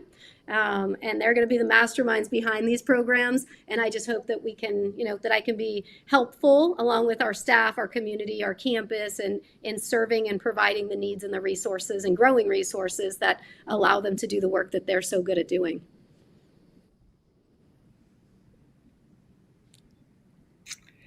Kelly Barsky, thank you so much for spending time with Tammy Blackburn and I. We can't get enough of you, and neither can the conference or women's basketball and softball. So keep doing what you're doing, and we are so lucky to have you in the Big West Conference. Thank you for having me. I love this, and I love what you both do. So thank you. Look forward to an amazing season. Thank you, Coach. Or not coach, but I'll take AD. it. All right, I'll take it. Everybody's coach to you, Tammy. Everybody. You're a coach. Thank you, Kelly, so much. Tracy, I got to tell you, I just have to say something about Kelly, because I think that, we have to appreciate how much she does for women's basketball. And, taking on the role of Women's Basketball Oversight Committee is no easy thing, in addition to the duties and everything that she has to do to make sure, as an athletic director at Santa Barbara, that things are continuing to run, and she, rights that ship all the time. So really a big thanks to her, because we need people out there, an outside voice from just the university, to really continue to talk about women's basketball. And you can tell growing the game is right here, and is right here with Kelly Barsky. Well, you have been right here in all of our hearts since your battle against cancer, which is ongoing. You are a stage 4 cancer thriver, and you have left such an imprint on all of women's basketball. As someone who has worked alongside of you for over a decade, I have watched you personally make phone calls to hospitals and doctors and nurses to advocate for yourself and for the benefit of your health. And you have shared your story so publicly. And the Big West, of course, is behind you with the Tough Like Tammy campaign, with the goal of securing a $50,000 grant from the Kay Yow Cancer Fund. How do you do it, Tammy, and what does that endeavor mean to you? How do I do it really is about, because I think about the people that are going to need it. And so that's how I do it, is that I'm thinking about who's coming behind me that's going to get this disease, that is maybe newly diagnosed with this disease. Stage 4 is a terminal illness. It is can destroy people. It can break up families. It can do so much harm. And I see it and I feel it and I walk in those shoes every day. But the one thing that I have learned from the people, the family and the love and the ring of people who have wrapped themselves around me is my takeaway is that I want to pass that on to others. I want others to have what I know they don't have, but I do. And the only way I can do that is to share it, is to talk about it, and to make sure that patients who are living with cancer, who may be diagnosed with, doesn't matter what stage, that they understand that there's resources available and that we are not giving up. And you heard me say to Jen Gross earlier on this interview is that can't stop and won't stop. And that's a little bit of a motto of mine, because we can't stop and we're not going to stop advocating for patients who are living with cancer, especially at the stage 4 disease. So that is how I do it. It's about the other people. Listen, I have great medicine today that 10 years ago and 15 years ago, women who are no longer here with us didn't have. And while I don't have a cure today, and I wish I did, I haven't lost hope that there can be one day. And so that's what I'm growing and hoping to get from this, so that someday stage 4 kind of strikes the word terminal in front of it, and it can be something that can be cured. The Big West, along with the K-Yao Cancer Fund and yourself, have raised more than $25,000 since the inception of Tough Like Tammy in 2023. And of course, at the Big West Championship in Henderson, Nevada in 2026, there'll be a check presented as all 11 teams participate in this campaign. It is not lost on me that every time we start a conversation with a coach, the first question out of their mouth is, Tammy, how are you? They all love you. They all care for you. They're all fighting for you. And this isn't just about raising money. This is about raising your hopes too, Tammy, as you help raise the hopes and aspirations of others. You've been an amazing role model. And I thank you so much for all that you've done. Well, and I just want to thank the Big West, and thank you, Tracy, for those kind words. But the Big West did not have to participate in the K-Yao Fund, but they did. And actually, they're the ones that approached me. I didn't approach them. And what does that tell you about the Big West and the staff and Dan Butterly and how his leadership and the incredibly hardworking staff to put all this together? I mean, it's not easy. You're running a championship season. You've got regular season basketball, non-conference basketball. And oh, by the way, let's throw in this other campaign. But it's not just another campaign to the Big West staff. They really get out there. And then, of course, you have the players, the coaches, the administrators, the fans. And so you see this big family come together. I'm telling you, I'm very appreciative of all of them. And then the K-Yao Cancer Fund and all the work that they've done. And we're coming close to a grant, and that's even more incredible. And so I hope that this year we can continue to raise more money. Because I think, when you get grants and you keep them locally right here within your own Big West community, that's something that's pretty special. And I've talked to our coaches in the Big West about it, and they're all pretty stoked. I think the fans love you just as much as the players when they get to games. And I know every year you participate in the Making Strides Breast Cancer Walk. That's this Sunday at Snapdragon Stadium in San Diego.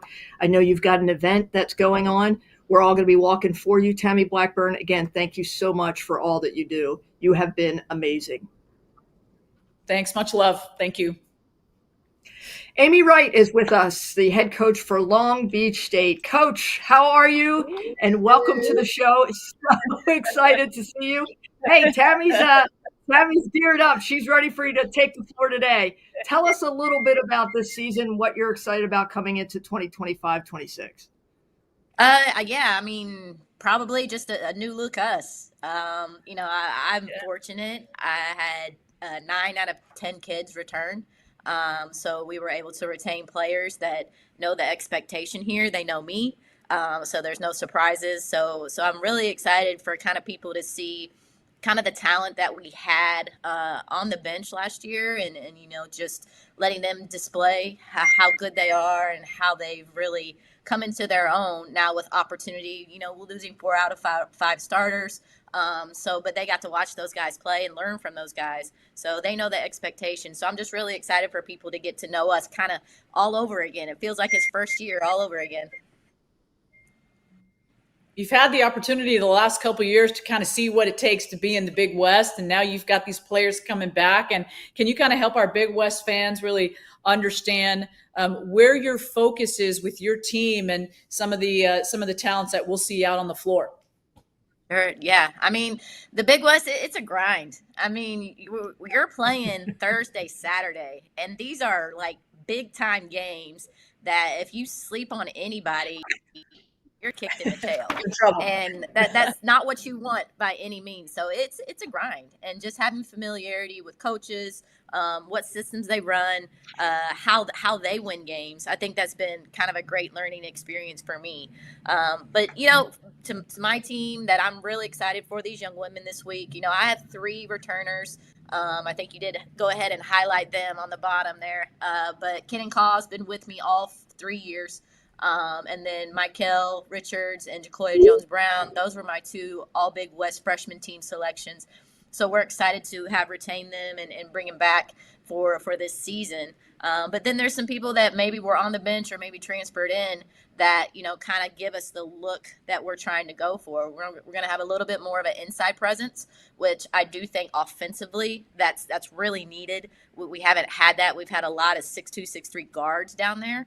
So now we have some people that want to bang. So Judah Oliva Fernandez, she's a transfer from South Florida. Kylie Pepe, transfer from San Diego State. And then my 2 true freshmen that I think are going to make a little noise, gonna get some waves rocking here at the beach. Bryn Pukas, she's from Washington, and then as well as Rosie Acott. She is a 6'2" guard, super athletic. I don't know if you've seen any of our stuff we've done this summer, but she's grabbing the rim right now. So they're going to be fun to watch. Got to develop them. They're going to be fun to watch.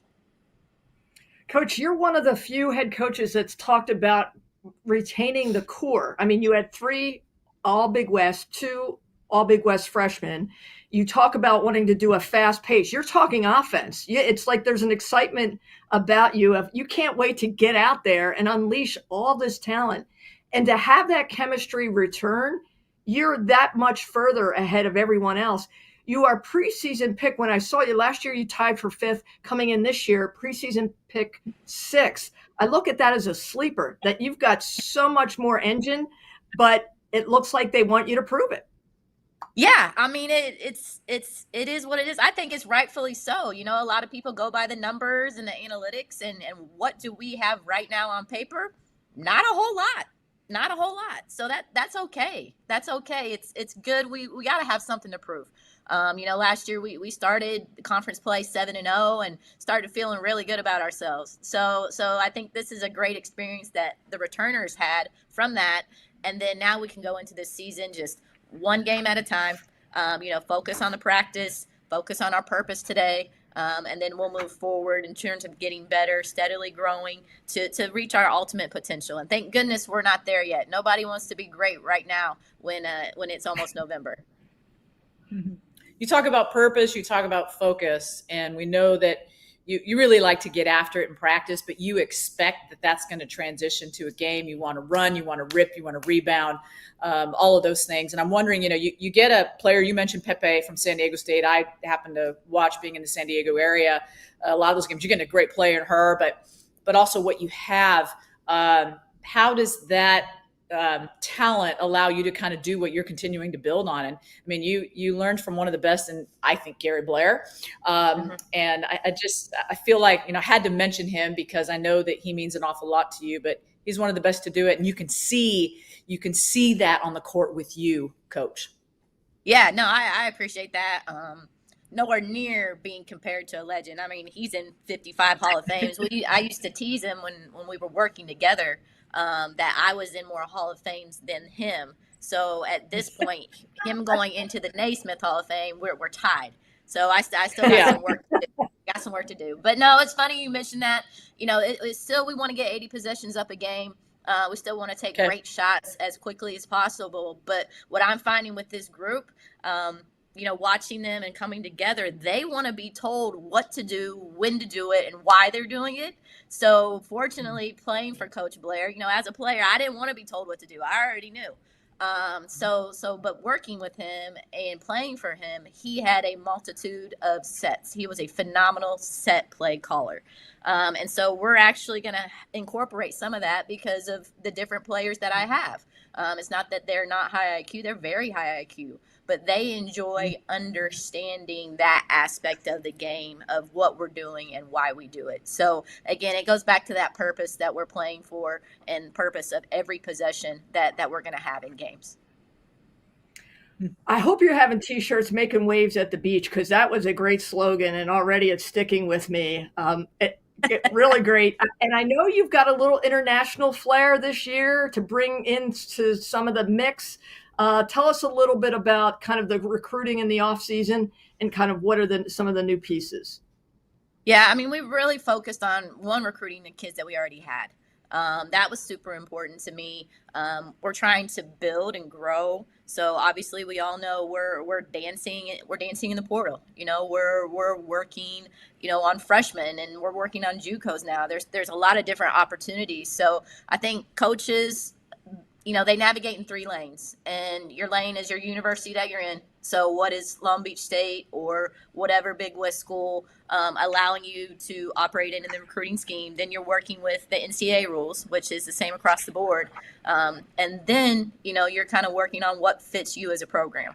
And I feel confident, the kids that we brought in last year, they stayed for a reason. They love to be here, and they love our style of play. They love our culture. But yeah, bringing in Rosie Acott, she's obviously she's a true freshman. And we're going to continue to build and grow her. And that's part of the kind of the sell. We want to come in and develop, and you're not going to be able to go to a P4 or a P5 for 2 years and sit. You're going to probably leave. So they're going to get experience playing. But that flair is very good because Judith, obviously, Fernandez, Haley Wright, they both got a chance to play on their 3-on-3 teams, representing their national teams, as well as representing their 5-on-5 teams. So I think that was just really good confidence builder for the summer in terms of now bringing it in, and they're able to display what they learned and grew throughout the summer. Coach, we appreciate that kind of inside look. And I know our fans, especially Long Beach State fans, kind of want to know in this preview early kind of round what you just shared with them. What other, I guess, important piece of information that they should know is that you are all about your community, and your dedication to your community has been impressive to me. And it is something that has stood out, and you're about celebrating the past. You know what you have in this Long Beach State program. And for me, I grew up in Brea, California, very close to Long Beach State. I used to watch Joan Bombacini coach those players, and, Tracy Waits and Penny Toller, and they would just win. That's all they did. And it motivated me. But you're about honoring Long Beach State's past, and you've got some anniversary seasons coming up, and the local community and everybody in the Big West should know that you are committed to celebrating those years. Talk about the anniversary seasons and what you want to be doing with that. Yeah, I mean, it's weird that, you say number 6 is a sleeper, but the number 6 has actually been really beneficial for Long Beach State teams. Not only is it Michael Jordan's number, we're picked preseason 6th. I'm on field of 68 sports. Like, it's a great day to have 6 all around. But it's been really good for Long Beach State teams in terms of the 75-76 team. That's their 50th year anniversary.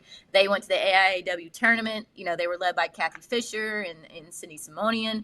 Then you go 10 years later, the 85-86 team, they went to an Elite 8. They were 29-5.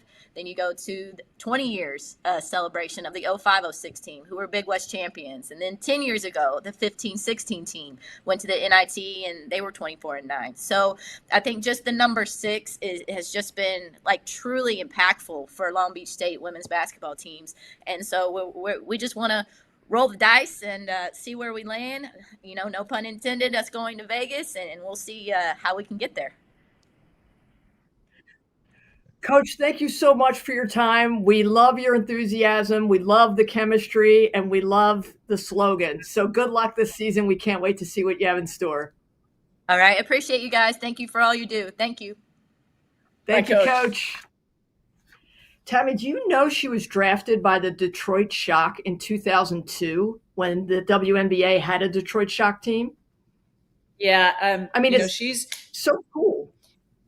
Yeah, no, she's got a basketball past that if you ever have time to sit down and talk to Amy Wright, you'll learn a lot about why she is who she is today and what she's able to do. And I mean, her commitment, she understands it's not just about coaching X's and O's. We talked about what she does in the community. She's just committed all the way around. And she knows that she was taught by some of the best, but you can be taught by some of the best and go on to think that you know everything on your own and not take anything with you.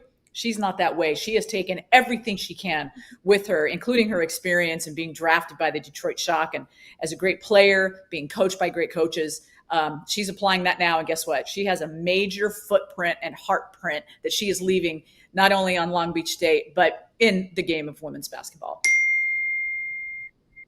All right, joining us now is CSUN head coach Angie Ned in her second season. Coach, thank you so much for joining us. It's exciting to see you. Look, big smile on your face, exudes optimism. What are the thoughts coming into the season? Absolutely. Thank you guys for having me. I hope you guys are both doing well. Excited. You know, everyone is ready just to get back to games and see what your team can do. It's been a really long off season for us, but we're eager. We're ready to get to work. Okay, long off season. Tell us more. We want to learn more. What were you able to do in that long off season that is going to help you approach this hoop season that is upon us? Yeah, the number one thing that was important for me and our staff was just, can we get the foundation stronger? So our returners, we really hit the ground running with like really establishing our culture, doing it from a work ethic standpoint, and then recruiting. Can we get in the portal, find some kids, some transfers who really buy into what we're trying to do? And then just making sure that everybody's connected. Are we taking steps forward every single day? And what does that look like from a skill development standpoint? And then what does that look like from a holistic approach? Are we getting better as people? Are we studying the game? Are we advancing our knowledge? And how are we just going to prepare ourselves for next season? So a lot of work went into the off season in terms of just growth mindset from a coaching standpoint, but then making sure that we have the right players that are going to be on board to help us get the job done this year. Coach, earlier today we had on Renee Jimenez from Cal State, from UC Santa Barbara, and she's in her second year as well.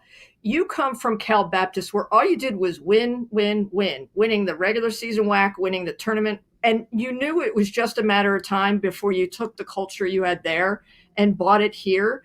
Watching your games last year, I felt like you were in points within winning games. It was like this close, and you needed just a little something to get over that. Do you feel like you've got those pieces this year? I think we're closer. I think the challenge will be, can we understand and be aware of time and score? Can we execute a little bit better? But ultimately, can we be disciplined in those moments where it's critical? Can we be tough to box out and secure an extra board? Can we control the glass? Defensively, can we be solid and just make sure that we're all on the same page? We're not over rotating. I think a lot of some of the errors from last year was just from inexperience and us growing through the challenges. But I do feel like we are a step closer to that. But experience is going to be the test of time for us to have opportunities to win. And we got to do it every single day by taking steps forward in practice. Your commitment to being able to grow this game and be able to compete throughout the season. Tell us a little bit about what you think that's going to take on both sides of the floor in terms of your execution defensively, but your execution offensively. Yeah, just being strong in our foundation, not wavering away from our game plan, knowing our principles. This year, like we've been really hard on the players and just making sure they're bought in, making sure that you understand what our gap rotation is like and securing those last possessions. On the offensive end, can we continue to play with pace and space? Can we have really good ball movement? Can we try and take advantage of transition and advantage plays, but then also can we execute when the game's a little bit slower? Can we understand that we have the last shot at the end of the quarter? We're going to execute a play and making sure that we're getting the ball into our dominant players' hands so we have the best scoring opportunities. Coach, before you start Big West play, you take on University of San Diego, USD, but you also take on San Diego State. And if you hadn't been watching, Stacey Terry Hudson had done a fantastic job last year with the Aztecs. Are you up-leveling this year with the out-of-conference games? I just wanted to put us in the best position to be prepared. I know our conference play is going to be challenging within itself. And if we can go into the non-conference, playing some really tough teams who have excelled and done well, I think having those high pressure moments is only going to prepare us. So we can't waver from that. We can't stray away from it. I know Stacey has done a great job at San Diego State. And for us, it's just, can we step up? Can we approach the game playing our game? Can we continue to improve and get better? Can we take steps forwards as a group? And then can we figure out ways to execute and win in the end? Coach, how important, we've seen the game improve in so many areas, but the three ball fascinates me, just the being able to shoot that long range. And I'm just wondering, you've got the capability to shoot the three, and I'm just wondering how important is the three ball to your game? They offer some long rebounds, so rebounding's got to be the key as well. So there's a little bit of a nuance there with that, but I kind of want your position on where that three ball stands in the women's game today. Yeah, I think it's incredible. The ability to stretch the floor with shooting, it just puts way more pressure on the defense and making them play you honest. The more shooters you can have on the floor is going to make sure that you're being guarded properly. Can we force the ball with rotation with either attacking and then having kick out threes? And if so, those are high efficient shots. Can we get catch and shoot threes off of a kick out? Can we get it off of a screening away action? And I think when we're able to execute, or any team can execute at that level, it just puts more points on the board. It puts more pressure in the defense. And then before you know it, you can get downhill and finish at the rim a lot easier. Coach, former Matador Jenna Kilty signs a professional contract to play in Australia. How proud is the CSUN family? We're excited for her. You know, she played, she did pretty well, and she actually extended her stay.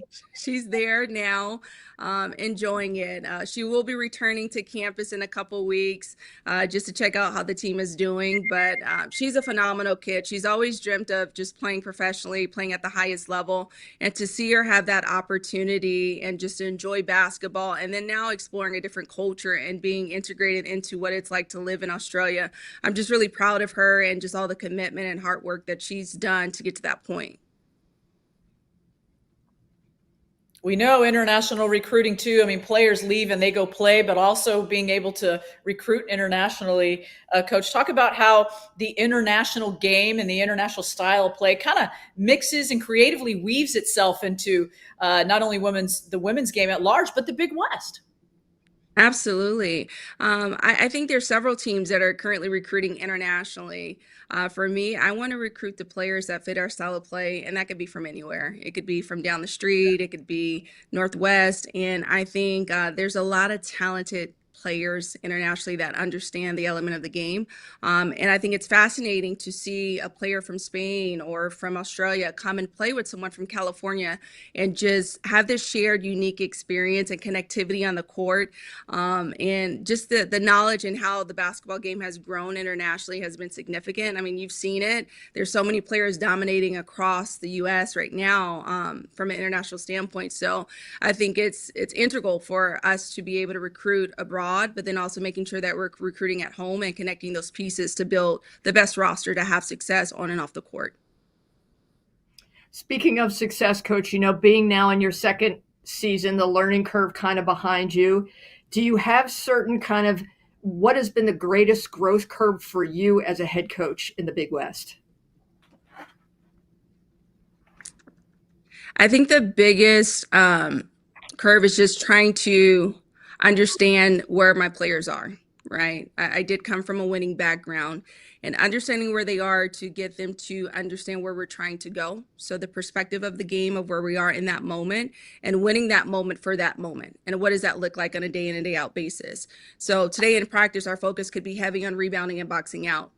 Do my players understand how to track the ball properly in a 5-on-5 setting, and making sure that we're able to make progress along the way? So I think the biggest growth for me is just identifying where my players are, helping them to understand the game, helping them to understand the bigger picture so that we can move forward together.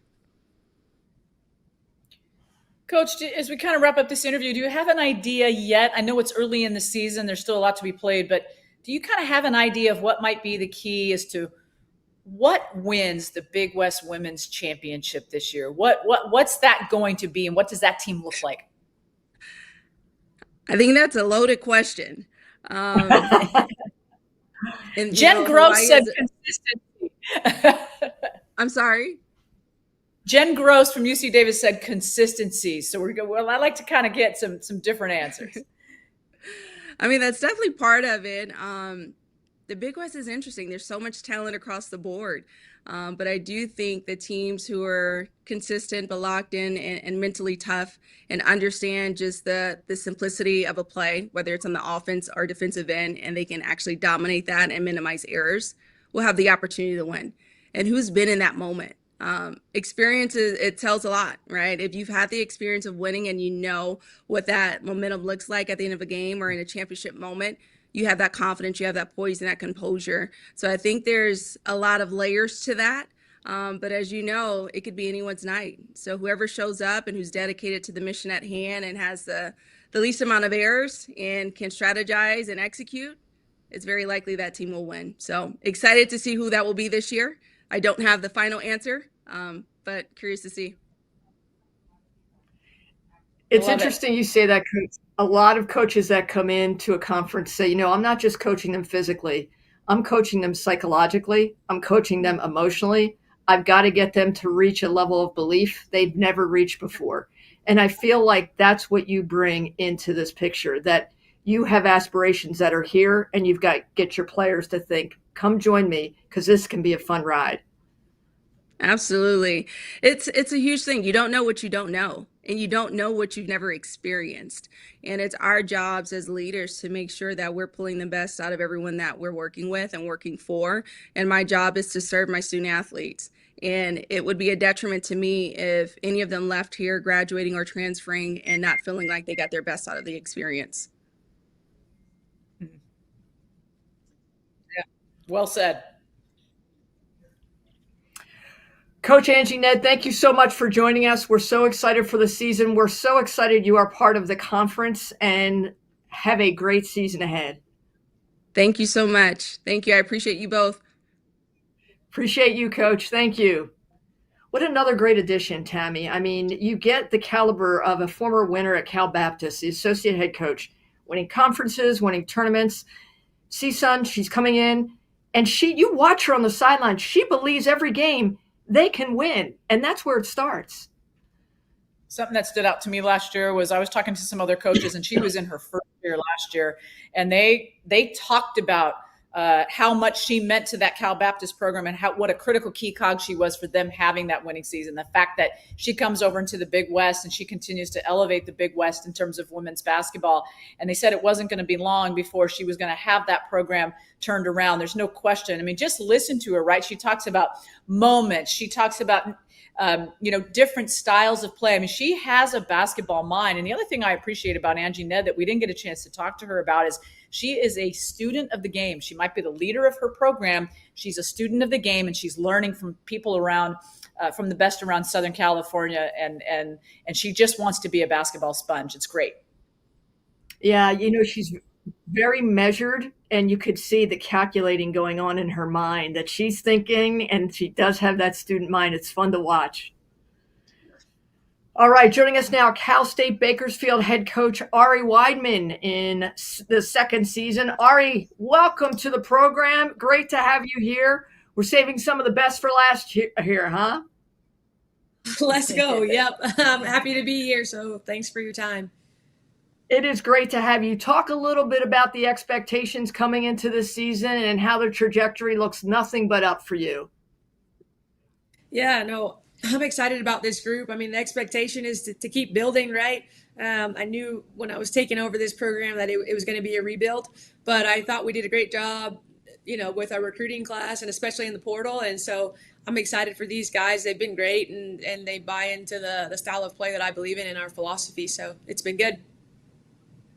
Can you talk a little bit more about that portal and how that fits into your philosophy? Yeah, I mean, since I was a GA, I've coached junior college and portal kids primarily. Like, we'll still recruit high school, but I love older kids, and especially JUCO. They've usually got a chip on their shoulder, something to prove. And I think at Bakersfield, you have to have that. We're definitely a blue collar type of place. And so I've got to have kids that will do everything and fight, to win games. And so we got some really good pieces out the portal.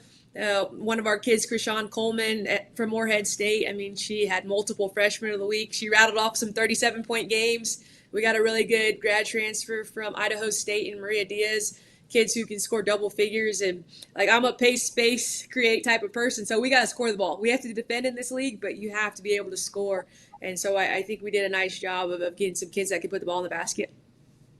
Also, a Defensive Player of the Year from Blinn College. Talk a little bit about that addition to your program. Yeah, DJ, she was at Blinn Junior College in Texas. And yeah, Defensive Player of the Year, we needed to be better at that. And we want to be able to fly around and create some chaos. And now we have the personnel to do that. And she was a big key in that. And then NAIA Freshman of the Year kid we got, she also was a great defensive player and was Freshman of the Year in her league. And so we got some kids from different levels, but they all have experience, which is good. So excited to insert them in. You've talked about how the competitive nature of your gym on non-game days is really continuing to improve, and you're working in that. And how competitive is your gym right now on non-game days so that that's getting you better? Yeah, like me, I'm a killer. So I'm going to coach you to your highest potential, and we're going to get after it. I'm going to coach you hard. And so they're competitive. I mean, every drill, there's a winner and a loser, and you're running or doing push-ups if you've lost it. And so I think they're just excited to play someone else this weekend in our scrimmage, but we make everything competitive. There's always a winner and loser. And so we're going to create that environment. And I've done better at that this year in my staff. And so, yeah, we demand that you compete.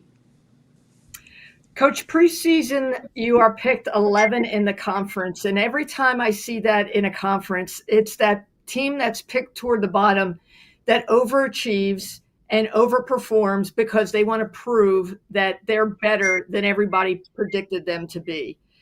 What's the mindset going into this season? Yeah, that is it. You know, I love it. You know, you can only go up, right? And I believe we will do that.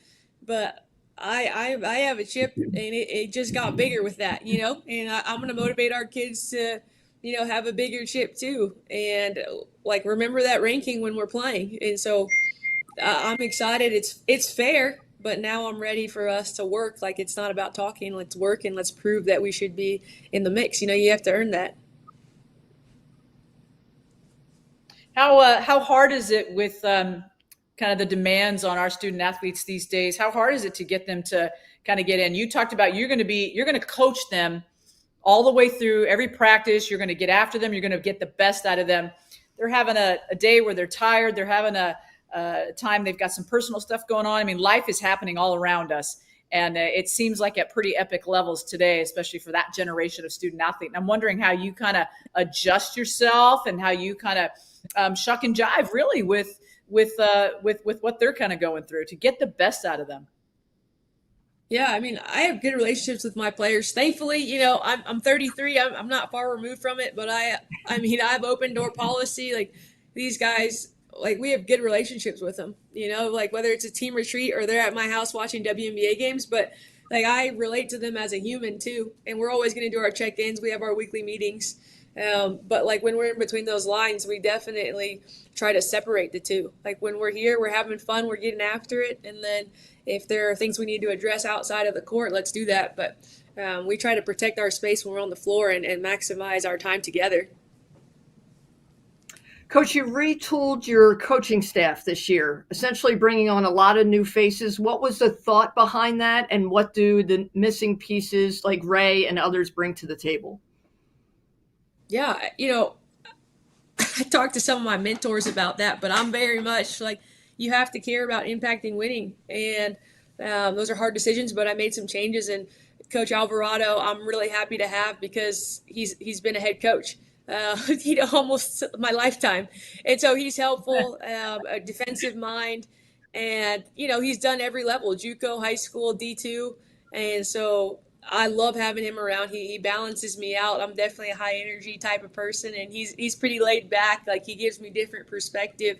And so he's been awesome. And I think that the other people are the same and super loyal and will do whatever it takes to win games.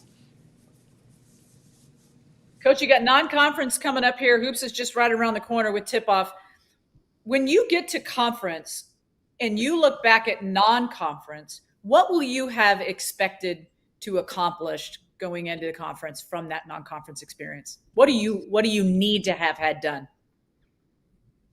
Yeah, I mean, non-conference, like we want to learn first off how to close and win games. Like that is a learned experience in itself. And so these guys have to get used to that, and you want them to find some success, see some early success, at least I do for our group, and know that our identity is set in what we've, established since July 13th, right? And so I want to see that we bought into that. Like we're fast, we're physical and we're connected. And so I'm evaluating that. I split it up in 3 seasons, right? The non-conference, conference, and postseason. And so we just want to be growing and getting closer to like achieving our full identity in that time. But we just want to be sharp and, figure out what works best before you go into conference play, because that's what matters most, right? Coach, I'm looking at the eclectic background behind you. You have a Sports Illustrated poster that says the reluctant superstar. You've got a couple figurines and a signed basketball. What's going on in your office? I've got a lot you can't see, but I've got John Wooden, Phil Jackson, Tiger Woods, just me and him, just people who are great, who I've loved.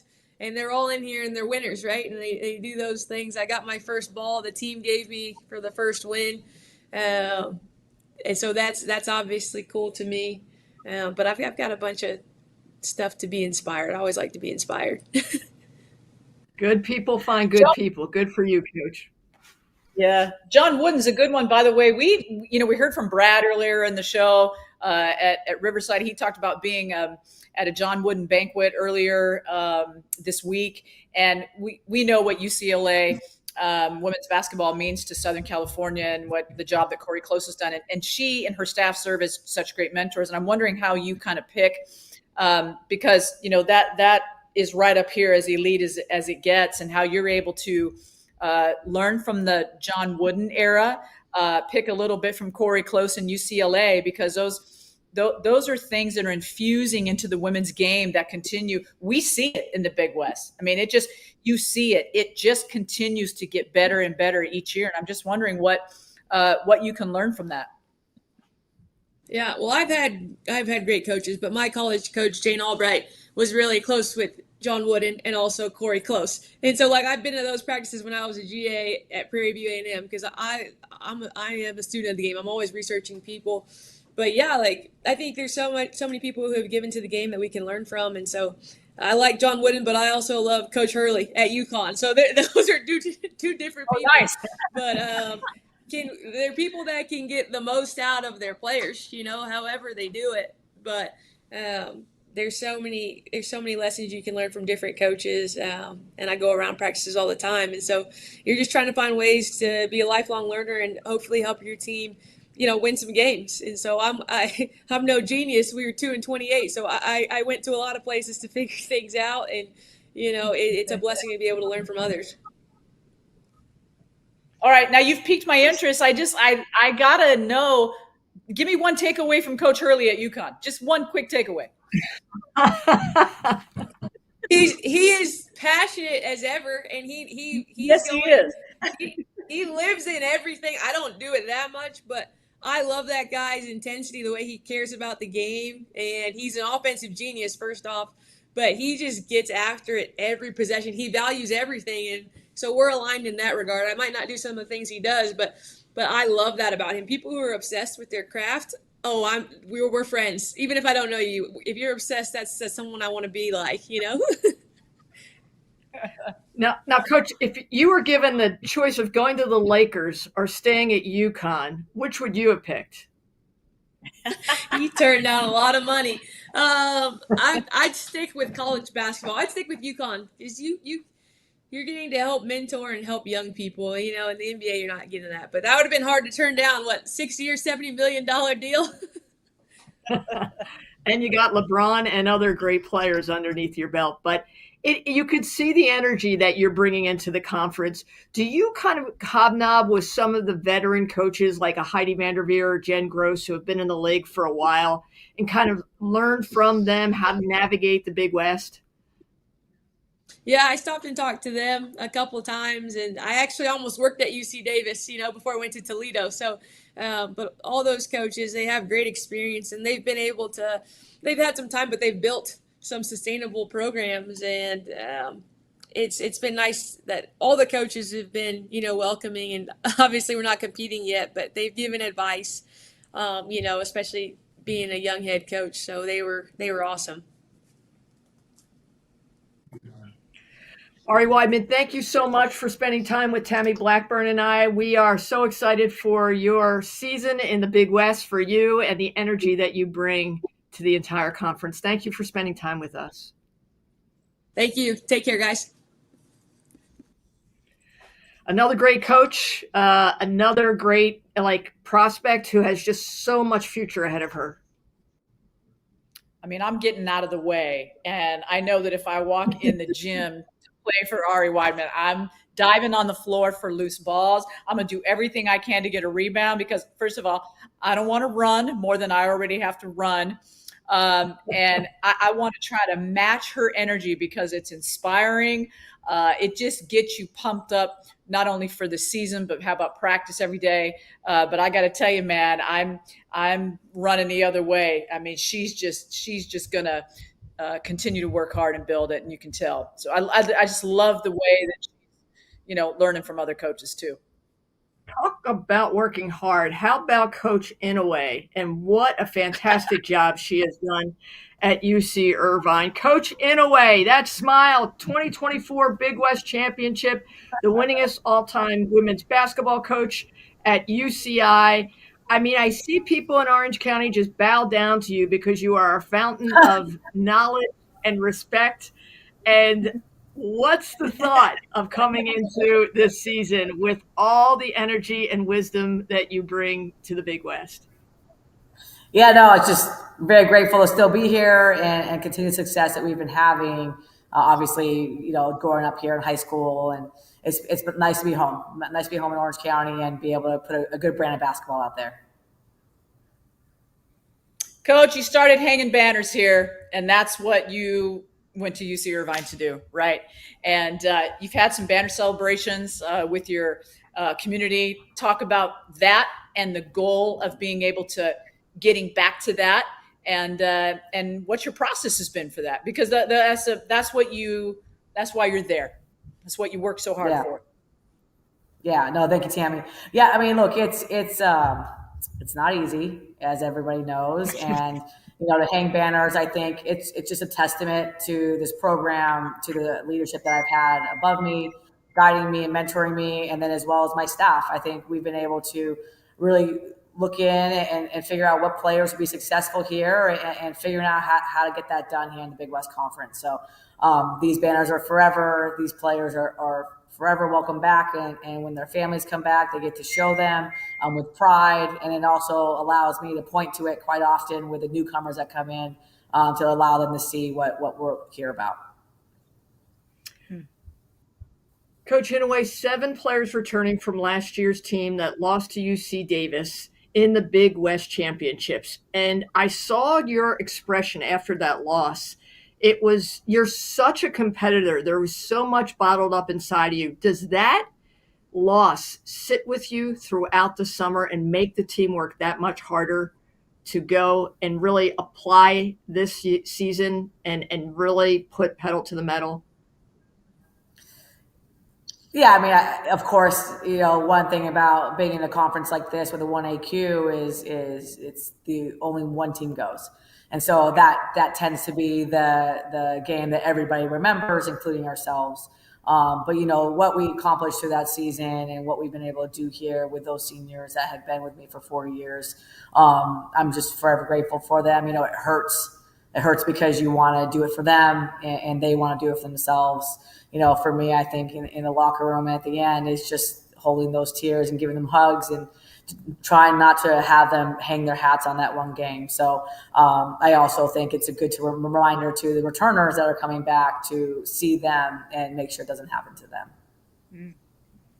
Can you give us a little bit of a sneak peek of some of the players you've got? I mean, household names, right? Hunter Hernandez, but we also know that you're going to infuse a little bit of new new blood. I, in particular, can't wait to see Jada Wynn shoot the ball. I played with her mom. I won a state championship at Brea High School with her mom, Jody.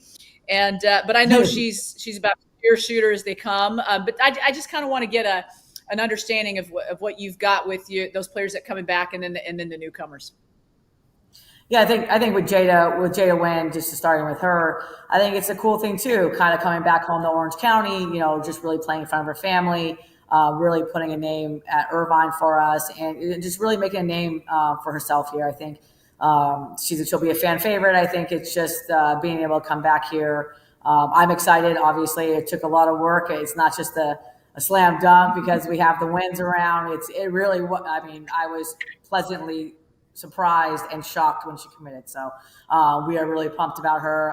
Shooting is her thing, but she can do a lot more than that. I think at the other institutions, maybe that was she was picked for, but for us, it's just her leadership and just the way she's bringing the team together along with Hunter. I think it really helps complement each other. The other newcomer, is Naomi Zone from Western Arizona. Junior college. She originally was coming here, but just needed to probably take a year at junior college to get herself acclimated better. Really excited about her energy. We tend to compare her a little bit to Diallo Kanate, just in the sense of not because they're French, but because of their energy and the fire they bring to practice every day. So she's an exciting player, just a lot of fun to coach.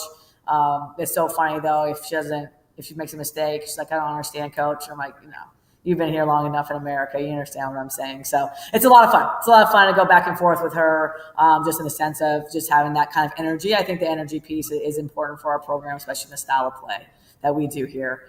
But yeah, those are the two probably highlights coming in for incoming. And then, we have our local again from Mater Dei High School and Lonnie Stores.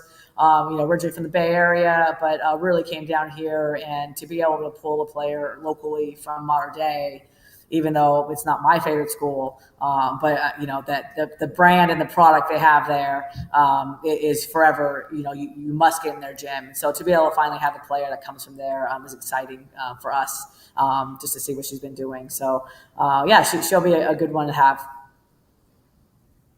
I'm still scratching my head that Tammy Blackburn played with Jody Wynn, and Jody Wynn has a daughter old enough to play for you. I mean, that's crazy. Coach, the competitiveness of the Big West is amazing. Watching the last season unfold of the Hawaii, the UC Davis, the UC San Diego, and then things just get at the end, you're thinking, oh my gosh, on any given day. I mean, 2 years ago, it was you. Then this last year, it is UC San Diego.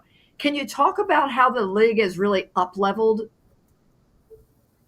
Yeah, I think the conference itself, Dan Butterly and what he's done here to, really invest in the basketballs, and I think it's really showing. And then the schools, I think once you have the leadership above there caring about it, I think then not that they never have, but the ADs, I think, are taking more conscious efforts of what they're providing for us and who they're hiring. I think, having the hires that have come in with Angie Ned at CSUN, being an alum here is exciting. I think Amy Wright at Long Beach State is just elevated us just from her experience. I think when they bring in new coaches, and even John over at Fullerton, bringing him in, I used to watch him at Fresno State when I had players there. So, I mean, there's a lot of good coaches that are being hired. I think that's helping us in that sense. And let's not forget Santa Barbara.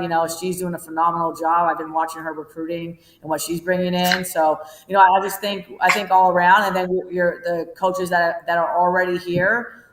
You think you know what they're doing all the time, but they're not. We don't. It really does challenge us as a staff and as coaches to really be prepared. And I think that's what's exciting about the conference is that day in and day out, like you just talked about, it's not just a slam dunk win or an easy game.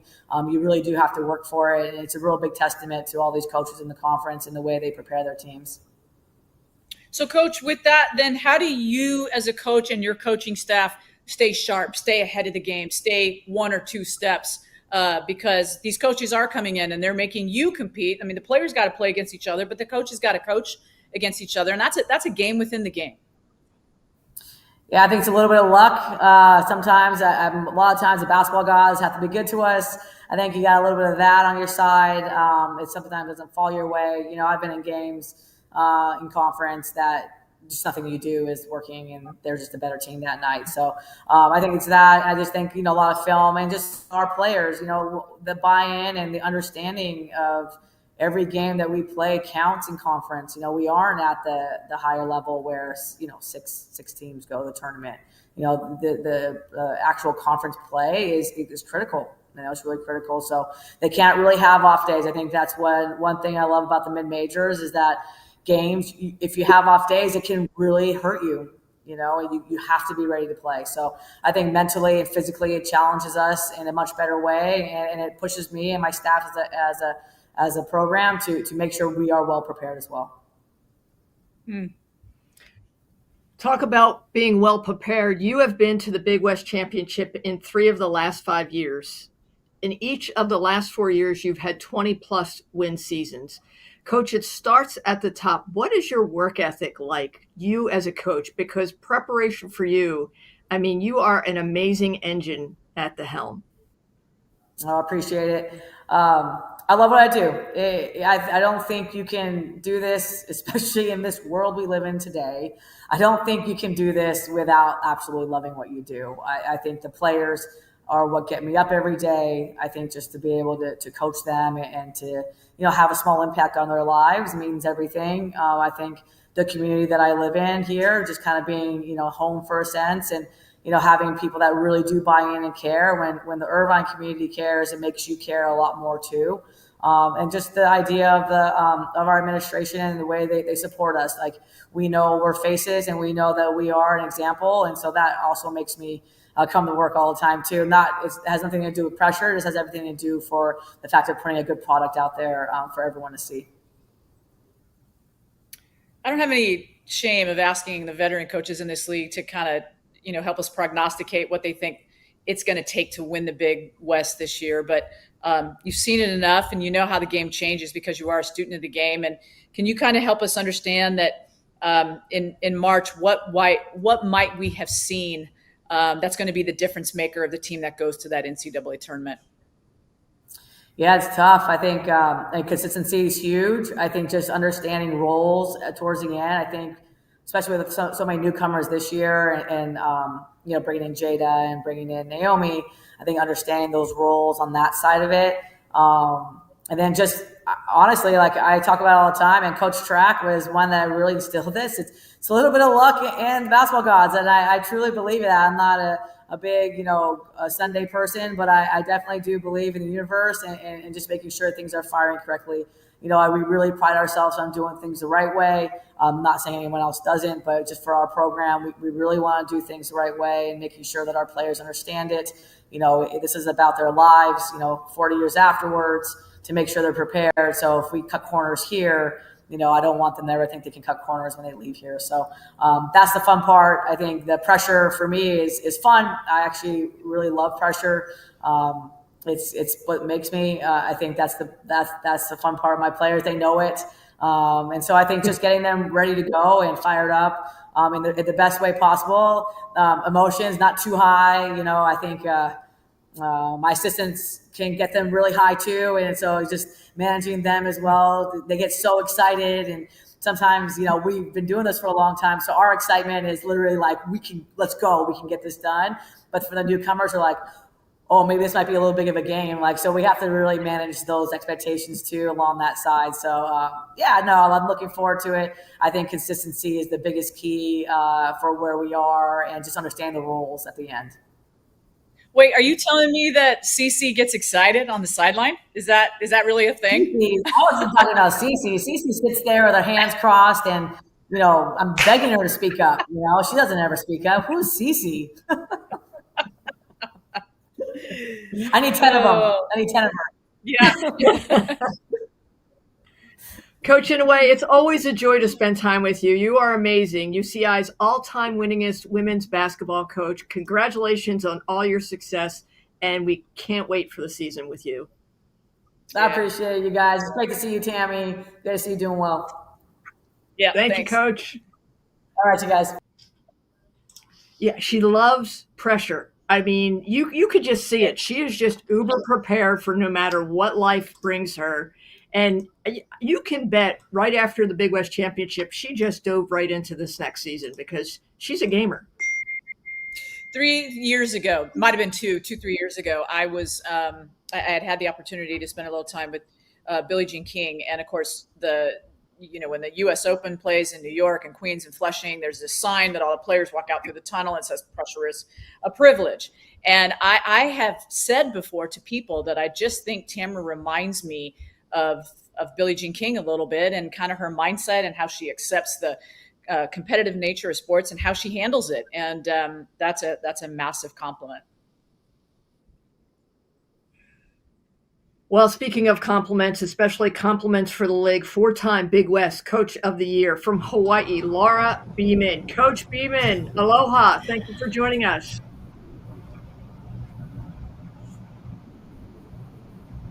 Coach, thank you so much for joining us. Can you hear us okay? I can now, yes. Thank you. It gets lost over the Pacific, no problem. Coach, it's so great to see you. You are preseason number 1 this season. Kind of a familiar spot. You're usually in the 1 or 2 spot because you've done such a great job. Let's talk about this year's team and what are you looking forward since we last saw you in the Big West Championships? We have 8 new faces. And so I think we're going to be a little bit different looking team this year than we have been in the past. We're really excited about some of our incoming players, obviously our returning players. We're going to work hard. That's really what it comes down to for our program is being picked number 1 now. It's an honor to have your colleagues, vote you number 1, but quite honestly, it's all about hard work, consistency. We don't want to be number 1 now and not in March. That's the goal. Coach, what have you learned the most just the last couple of years of being able to kind of put the past behind you, maybe a tough loss or two? And I mean, you know how to win. You're a coach that just knows how to win, but you also know how to adjust and have to move. And this is a conference that invites you all to have to do that every weekend with the level of competition. I'm just kind of wondering if you can just offer some pearls of wisdom on how you just kind of have to navigate the waters of responding with a tough loss, but also celebrating championships and cutting down the nets at the same time. We're working with kids. We're working with young adults. And every day they show up, they want to be their best. And sometimes that happens. And sometimes they fall a little short with what they do on the basketball court. They're still amazing kids. And I think that, last year in that semifinal game, San Diego was better than us. That's all there is to it. I think Heidi had a great game plan and their kids just played better. So you take a look at that, you learn from it. There are some days when I'm walking my dogs where I'm like, oh gosh, that game just sits really bad and in my heart and for the kids. But bottom line, we're moving forward. We're never a program that looks back. We always move forward. Lily, Melanie, Kelsey, all guards, all get at 'em type players. How do they drive kind of that culture of the Hawaii program? All 3 of those young ladies, were with us for 4 years through COVID. And so it was, amazing to have familiarity. It was amazing to have that veteran leadership. And I think that a lot of the guards that have come in this year knew what those 3 guards meant to us and what they did.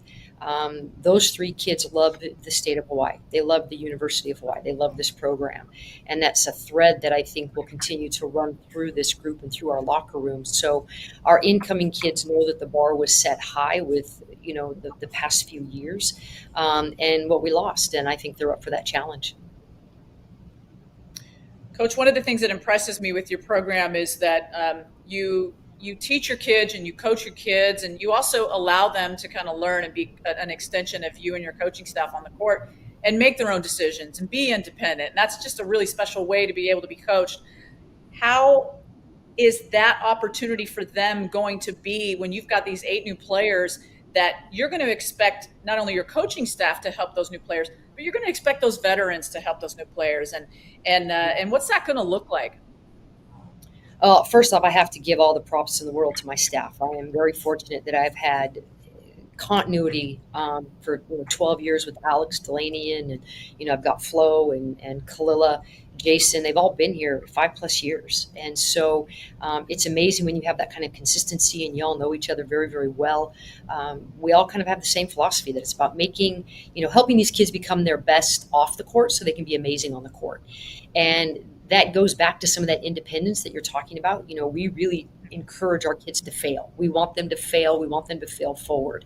And that's what we talk about a lot, is we give them the safe space to do silly things, because if they do silly things in practice, then they're going to do amazing things on the court when it comes, time in games. And so it's hard, when you have kids making a lot of mistakes, sometimes you want to get after them, but we absolutely give them a safe space. And as a coaching staff, I think we model that behavior very, very well.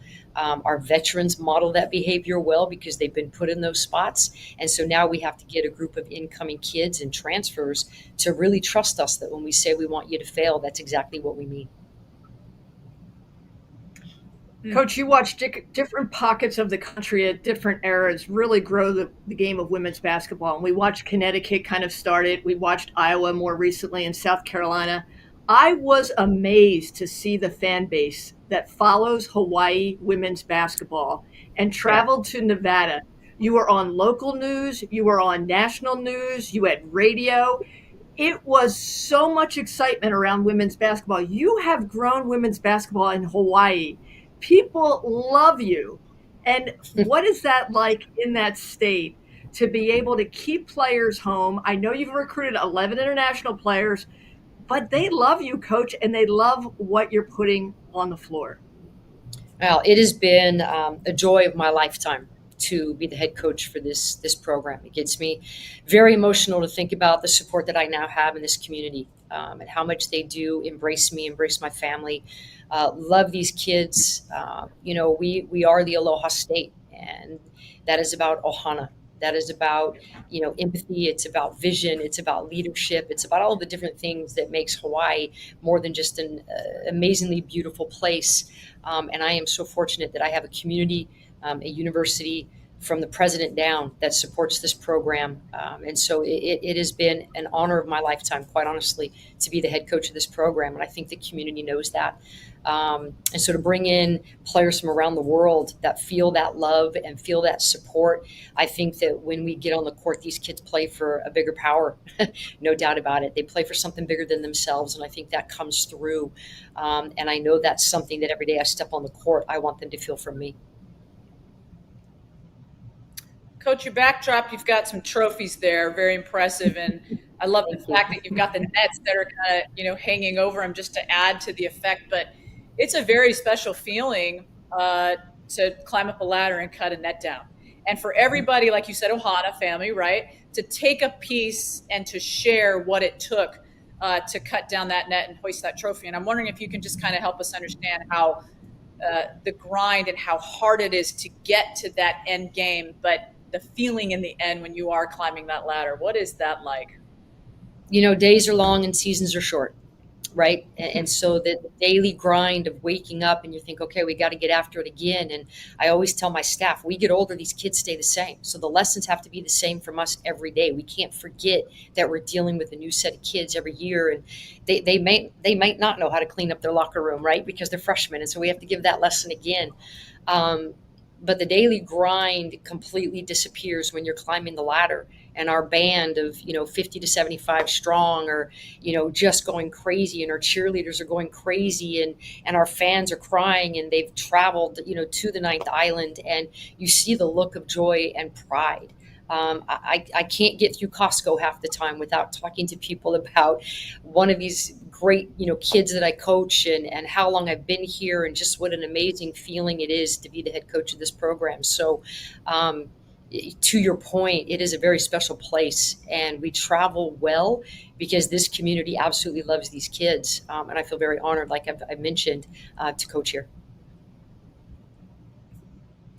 Coach, special people find special places and special people. So Hawaii is lucky to have you. You have talked to me a little bit about being at an edge and recruiting the New Zealand and Australia players because, hey, it's a little bit closer to come to Hawaii than it might be to the mainland. You've had great success, not only because you've had success, but doesn't that Hawaiian culture kind of play into the recruitment process for New Zealand and Australia? 100%. You know, when those kids land on our campus, they're like, Coach, this feels like home. You know, just the music and the feel in the community, the food, just kind of our overall vibe. You know, it's very different than on the continent. And when those kids land, they feel Ohana, they feel family. And that's what they're coming from. These Australian kids and New Zealand kids, they come from remarkable families. And these parents have sacrificed a lot to get them onto our wavelengths and all the trainings they do. And so to know that they're going to leave their kids with a coaching staff that truly loves them and open up their doors to their homes and know that these kids are going to be safe. Again, from our president down, there is a sense of family here. You know, our governor comes to our games, our mayor comes to our games and knows these kids by name. And when that happens and the kids are like, who's that? And you're like, well, it's our governor. It's the president of the university. It's the mayor. And they're like, hey, coach, great job. It just kind of permeates what you do. And it really is just a family feeling. And when we do our recruiting trips, these kids feel it. You know, we walk into a restaurant and they recognize the coaching staff. They recognize our players. We're on TV half the time when we're out walking around. And so when players come in and they see that, they know it's very, very special here. When you're a player and you are, you know, being lauded by people in a restaurant or pulled aside and people want to take a selfie or recognized, I mean, that's a pretty special feeling when you're 19 and 20 years old. It's got to feel good, right? But it's a byproduct of a lot of hard work. And I'm wondering if them having those experiences kind of puts them at ease throughout the season so that they know, like, hey, if I have a bad game, I know my family, I know my Ohana, I know my island has my back, and that I can kind of get through this. Tell me what that's like for those, I guess, those people that do reach out to those players, to be able to put them at ease and just say, like, we've got you. Yeah. You know, I think it's good and bad at times, right? I think the good is they know people absolutely love them and care about them and support the program. I also think there's an added layer of pressure sometimes because you want to reach those expectations. And so we talk all year long about you get on the court, you do something over and over and over. When it becomes a big moment, it's just the same moment, right? And so you don't have to think about, oh, it's the last shot. It's the last play this way or that way. You've practiced it daily and you know what you're supposed to do, what the expectation is. And, you know, if there is a failure, we teach failing all year long too. And that's a part of growth. It's a part of life. And so our fan base is great because they get the lay after the game and they get the hug and they get the recognition. But our kids, we put them in a safe space to fail every single day. And that is a part of life. Life is not easy. Life, as we all know, is very difficult. And it's what you do with that on a daily basis. And so we try to teach that with our kids, that it's going to be hard. You're going to have to overcome challenges both off and on the court. And, you know, yes, our fan base is there. But for me as their head coach, when these kids walk out our doors, you know, in 4 years, I want them to be able to handle life and whatever it throws at them with grace, with empathy, with a lot of self-love. And, you know, with the preparation for the last 4 years, that they know how to fail. They know how to lift people up. They know how to lift themselves up. Coach, it is always great to talk with you. You get us emotional just by talking about your love for Hawaii. There's a celebrityness with you that you so much deserve because you make that whole state light up with what you've done with these fantastic female athletes and the great representatives they have become, not only on the basketball court, but off. Coach, thanks so much for spending time with Tammy and I. Thank you. I know these kids fill my cup on a daily, and so does this community. Aloha. Aloha. Aloha. You know what? It is amazing, Tammy. The people from Hawaii come out and show up for this women's basketball team. It's like you want to be seen at a women's basketball game in Hawaii. It is the cool thing, the cool factor. It's like a WNBA movement out there. Yeah, there were two players at Brea High School that went to play at University of Hawaii, Dahal and Maria Stafer. Great careers at University of Hawaii they had, and I followed in their footsteps at Brea High School, and I learned a lot about their time at University of Hawaii. And my one takeaway from that was that they had very special experiences, and that was 35 years ago, Tracy. That has not changed. It has continued to stay the same. A lot can be said about how Laura Beeman has been a key cog in that and how she consistently brings, I mean, when they come to Henderson, Nevada, their community has made sure that their band and their cheerleaders are there. And it's not just 20 band members. There might be 50, 60, 70. They figured out how to pay for them, how to put them on planes, and how to get there because they're not playing those players for Hawaii are not playing without noise and support and the ohana wrapped around them. Yeah, absolutely. Everybody it comes dressed to support Hawaii. I was talking to one of their media reporters, sports reporters, and he was carrying his own camera, shooting his own, reporting his own, editing his own. But he said it was so important for him to get their story back to the people of Hawaii. It was the least he can do because he wanted to share Hawaii women's basketball with the people who couldn't make it into Henderson, Nevada. Just a great, great story. Yep.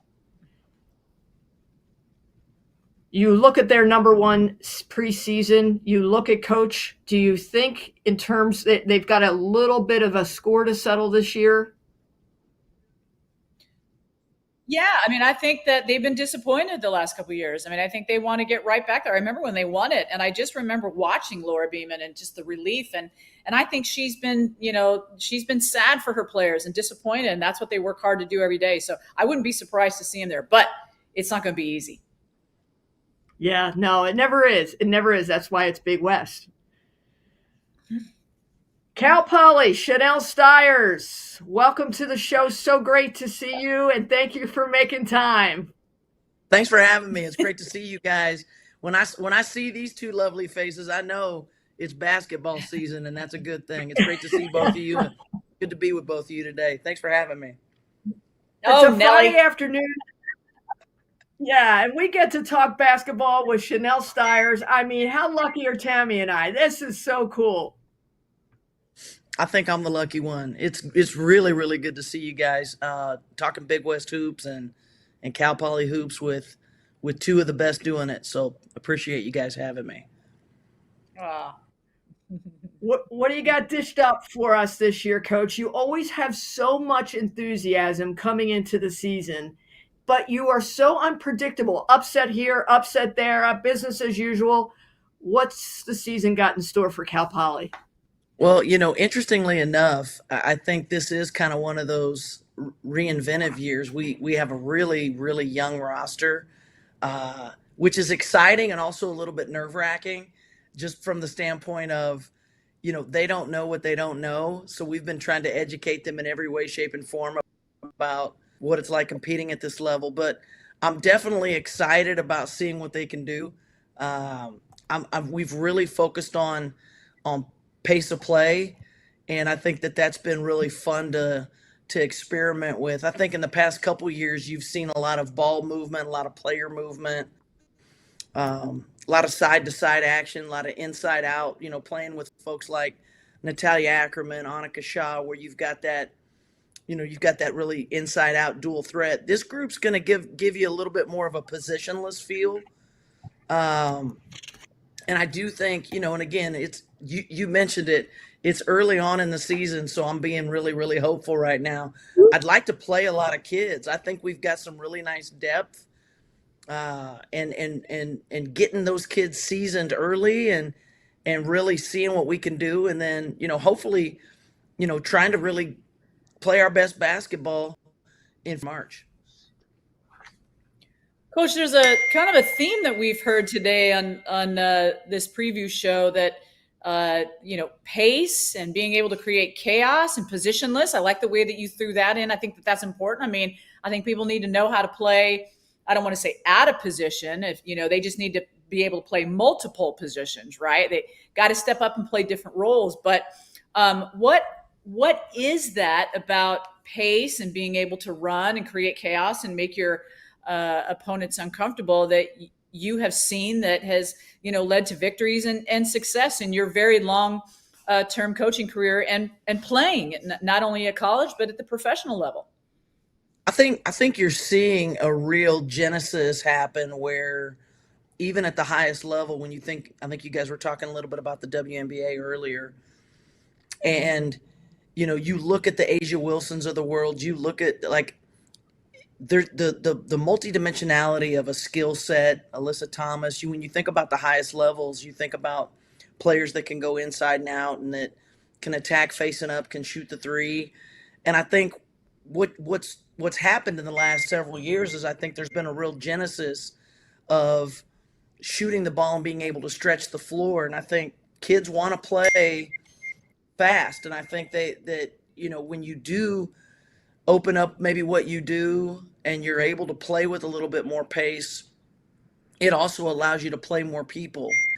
And I think that that's ultimately, when you're trying to really build culture, it's tough to do it when you're playing 6 or 7 kids and you're walking the ball up the floor.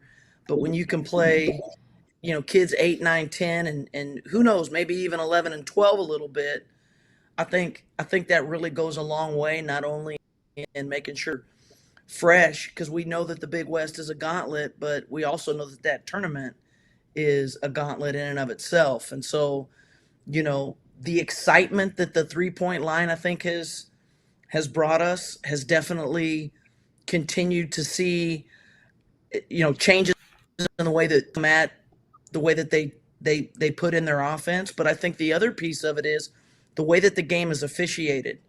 The way that the game is officiated has kind of trickled down to now where, moving screens are very recurrent. The travel calls are very recurrent. So if you can get the ball up the floor and get more possessions during the course of a game, not only is it I think more exciting for your kids to play, I think it's more exciting for your fan base, and I think it also really allows for less game stoppage, because you're probably not going to be screening as much. You're not going to be, doing some of the things that I think in the past have maybe slowed the game down a little bit. Quick follow-up to that. I mean, you want to play with pace and you want to do chaos, and you also said that you want to play a deep roster. You're going to have a deeper roster to be able to play like that, because you're going to need legs. Those players are going to go in and play minutes. Do you have that roster? Are you liking what you see in the summer and in the fall, that you feel like you can really deliver on that? Yeah. And that's going to bring you success? Well, we're talking about it. I think we're going to find out a whole lot here in the next couple of weeks. I think going against somebody else is certainly going to be very informative. Fun. And I think that's where we're at. I think is, as coaches, we've got to be really flexible, especially here early on with a young team. And I don't want to give myself an easy out, because certainly, I know what we want to do. I know what we need to do, but that's the plan right now. That's the intention. And we've got some really young kids that I'm excited about. And I think seeing what they can do against other seasoned Division I vets is going to be really, really exciting here in the preseason. But Coach, Tammy, you said watching chaos. You said chaos. I didn't say chaos. You said chaos. I did say chaos. I think it's chaos. I watched you coach last year in the Big West Championship, and you guys go and take it to UC Santa Barbara.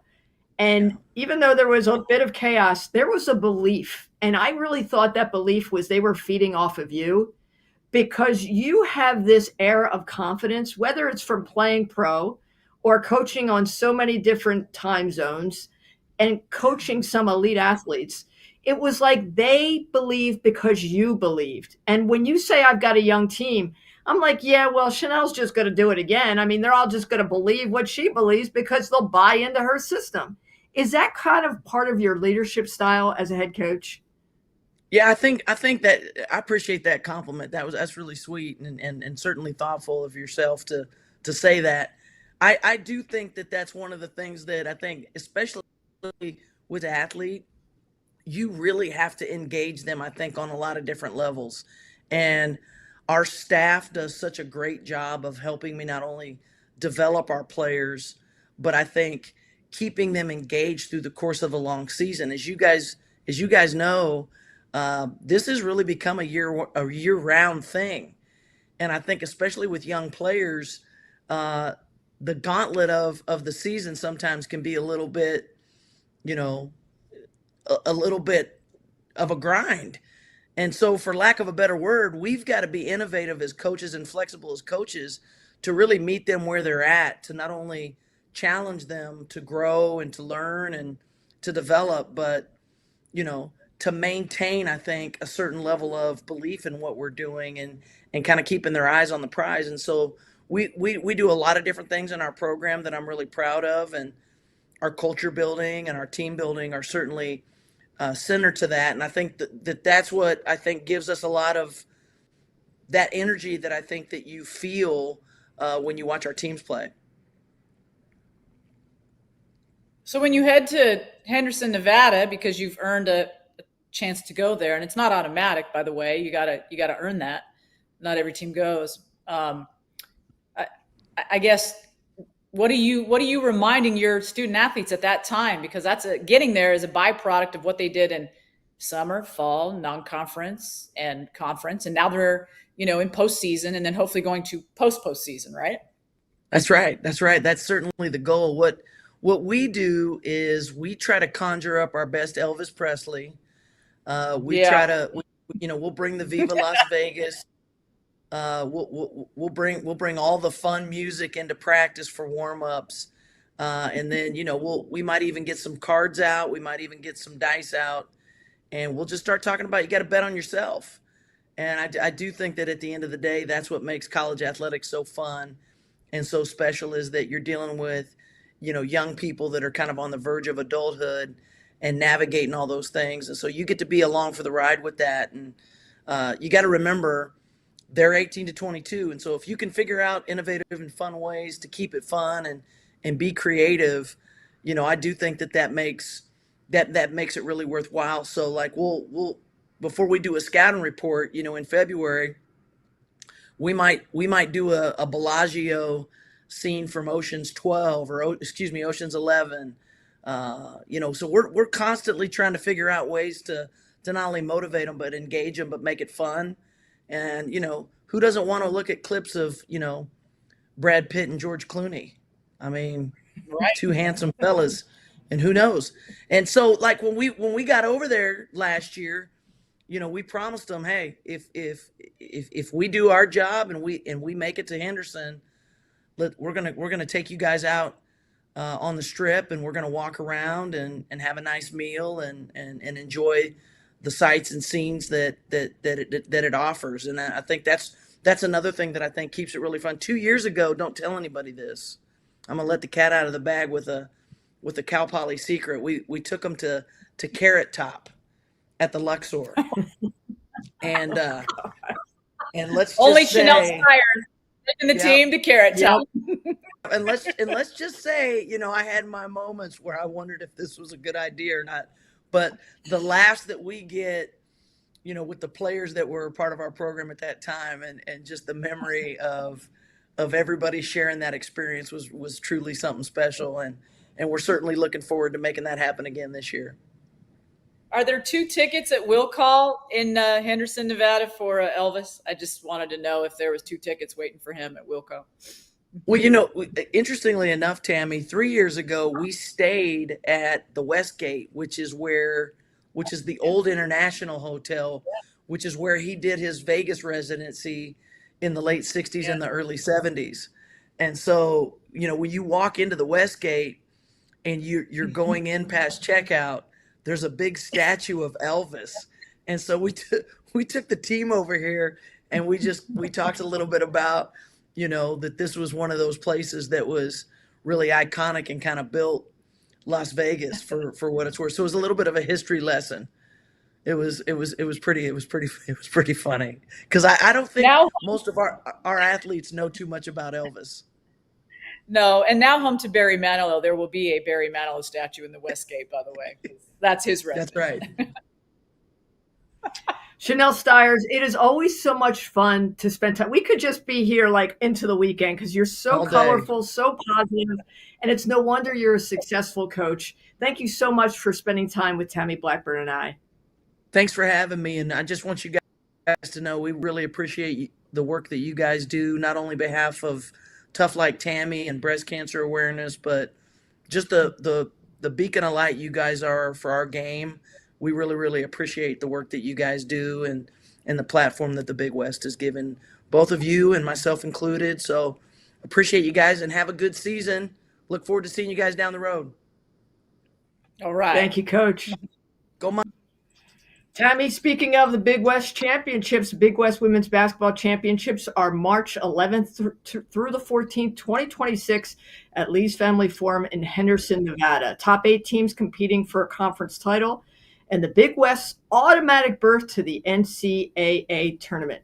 The number 3 and 4 seeds get a bye to the second round. Number 1 and 2 seeds get a bye to the semifinal.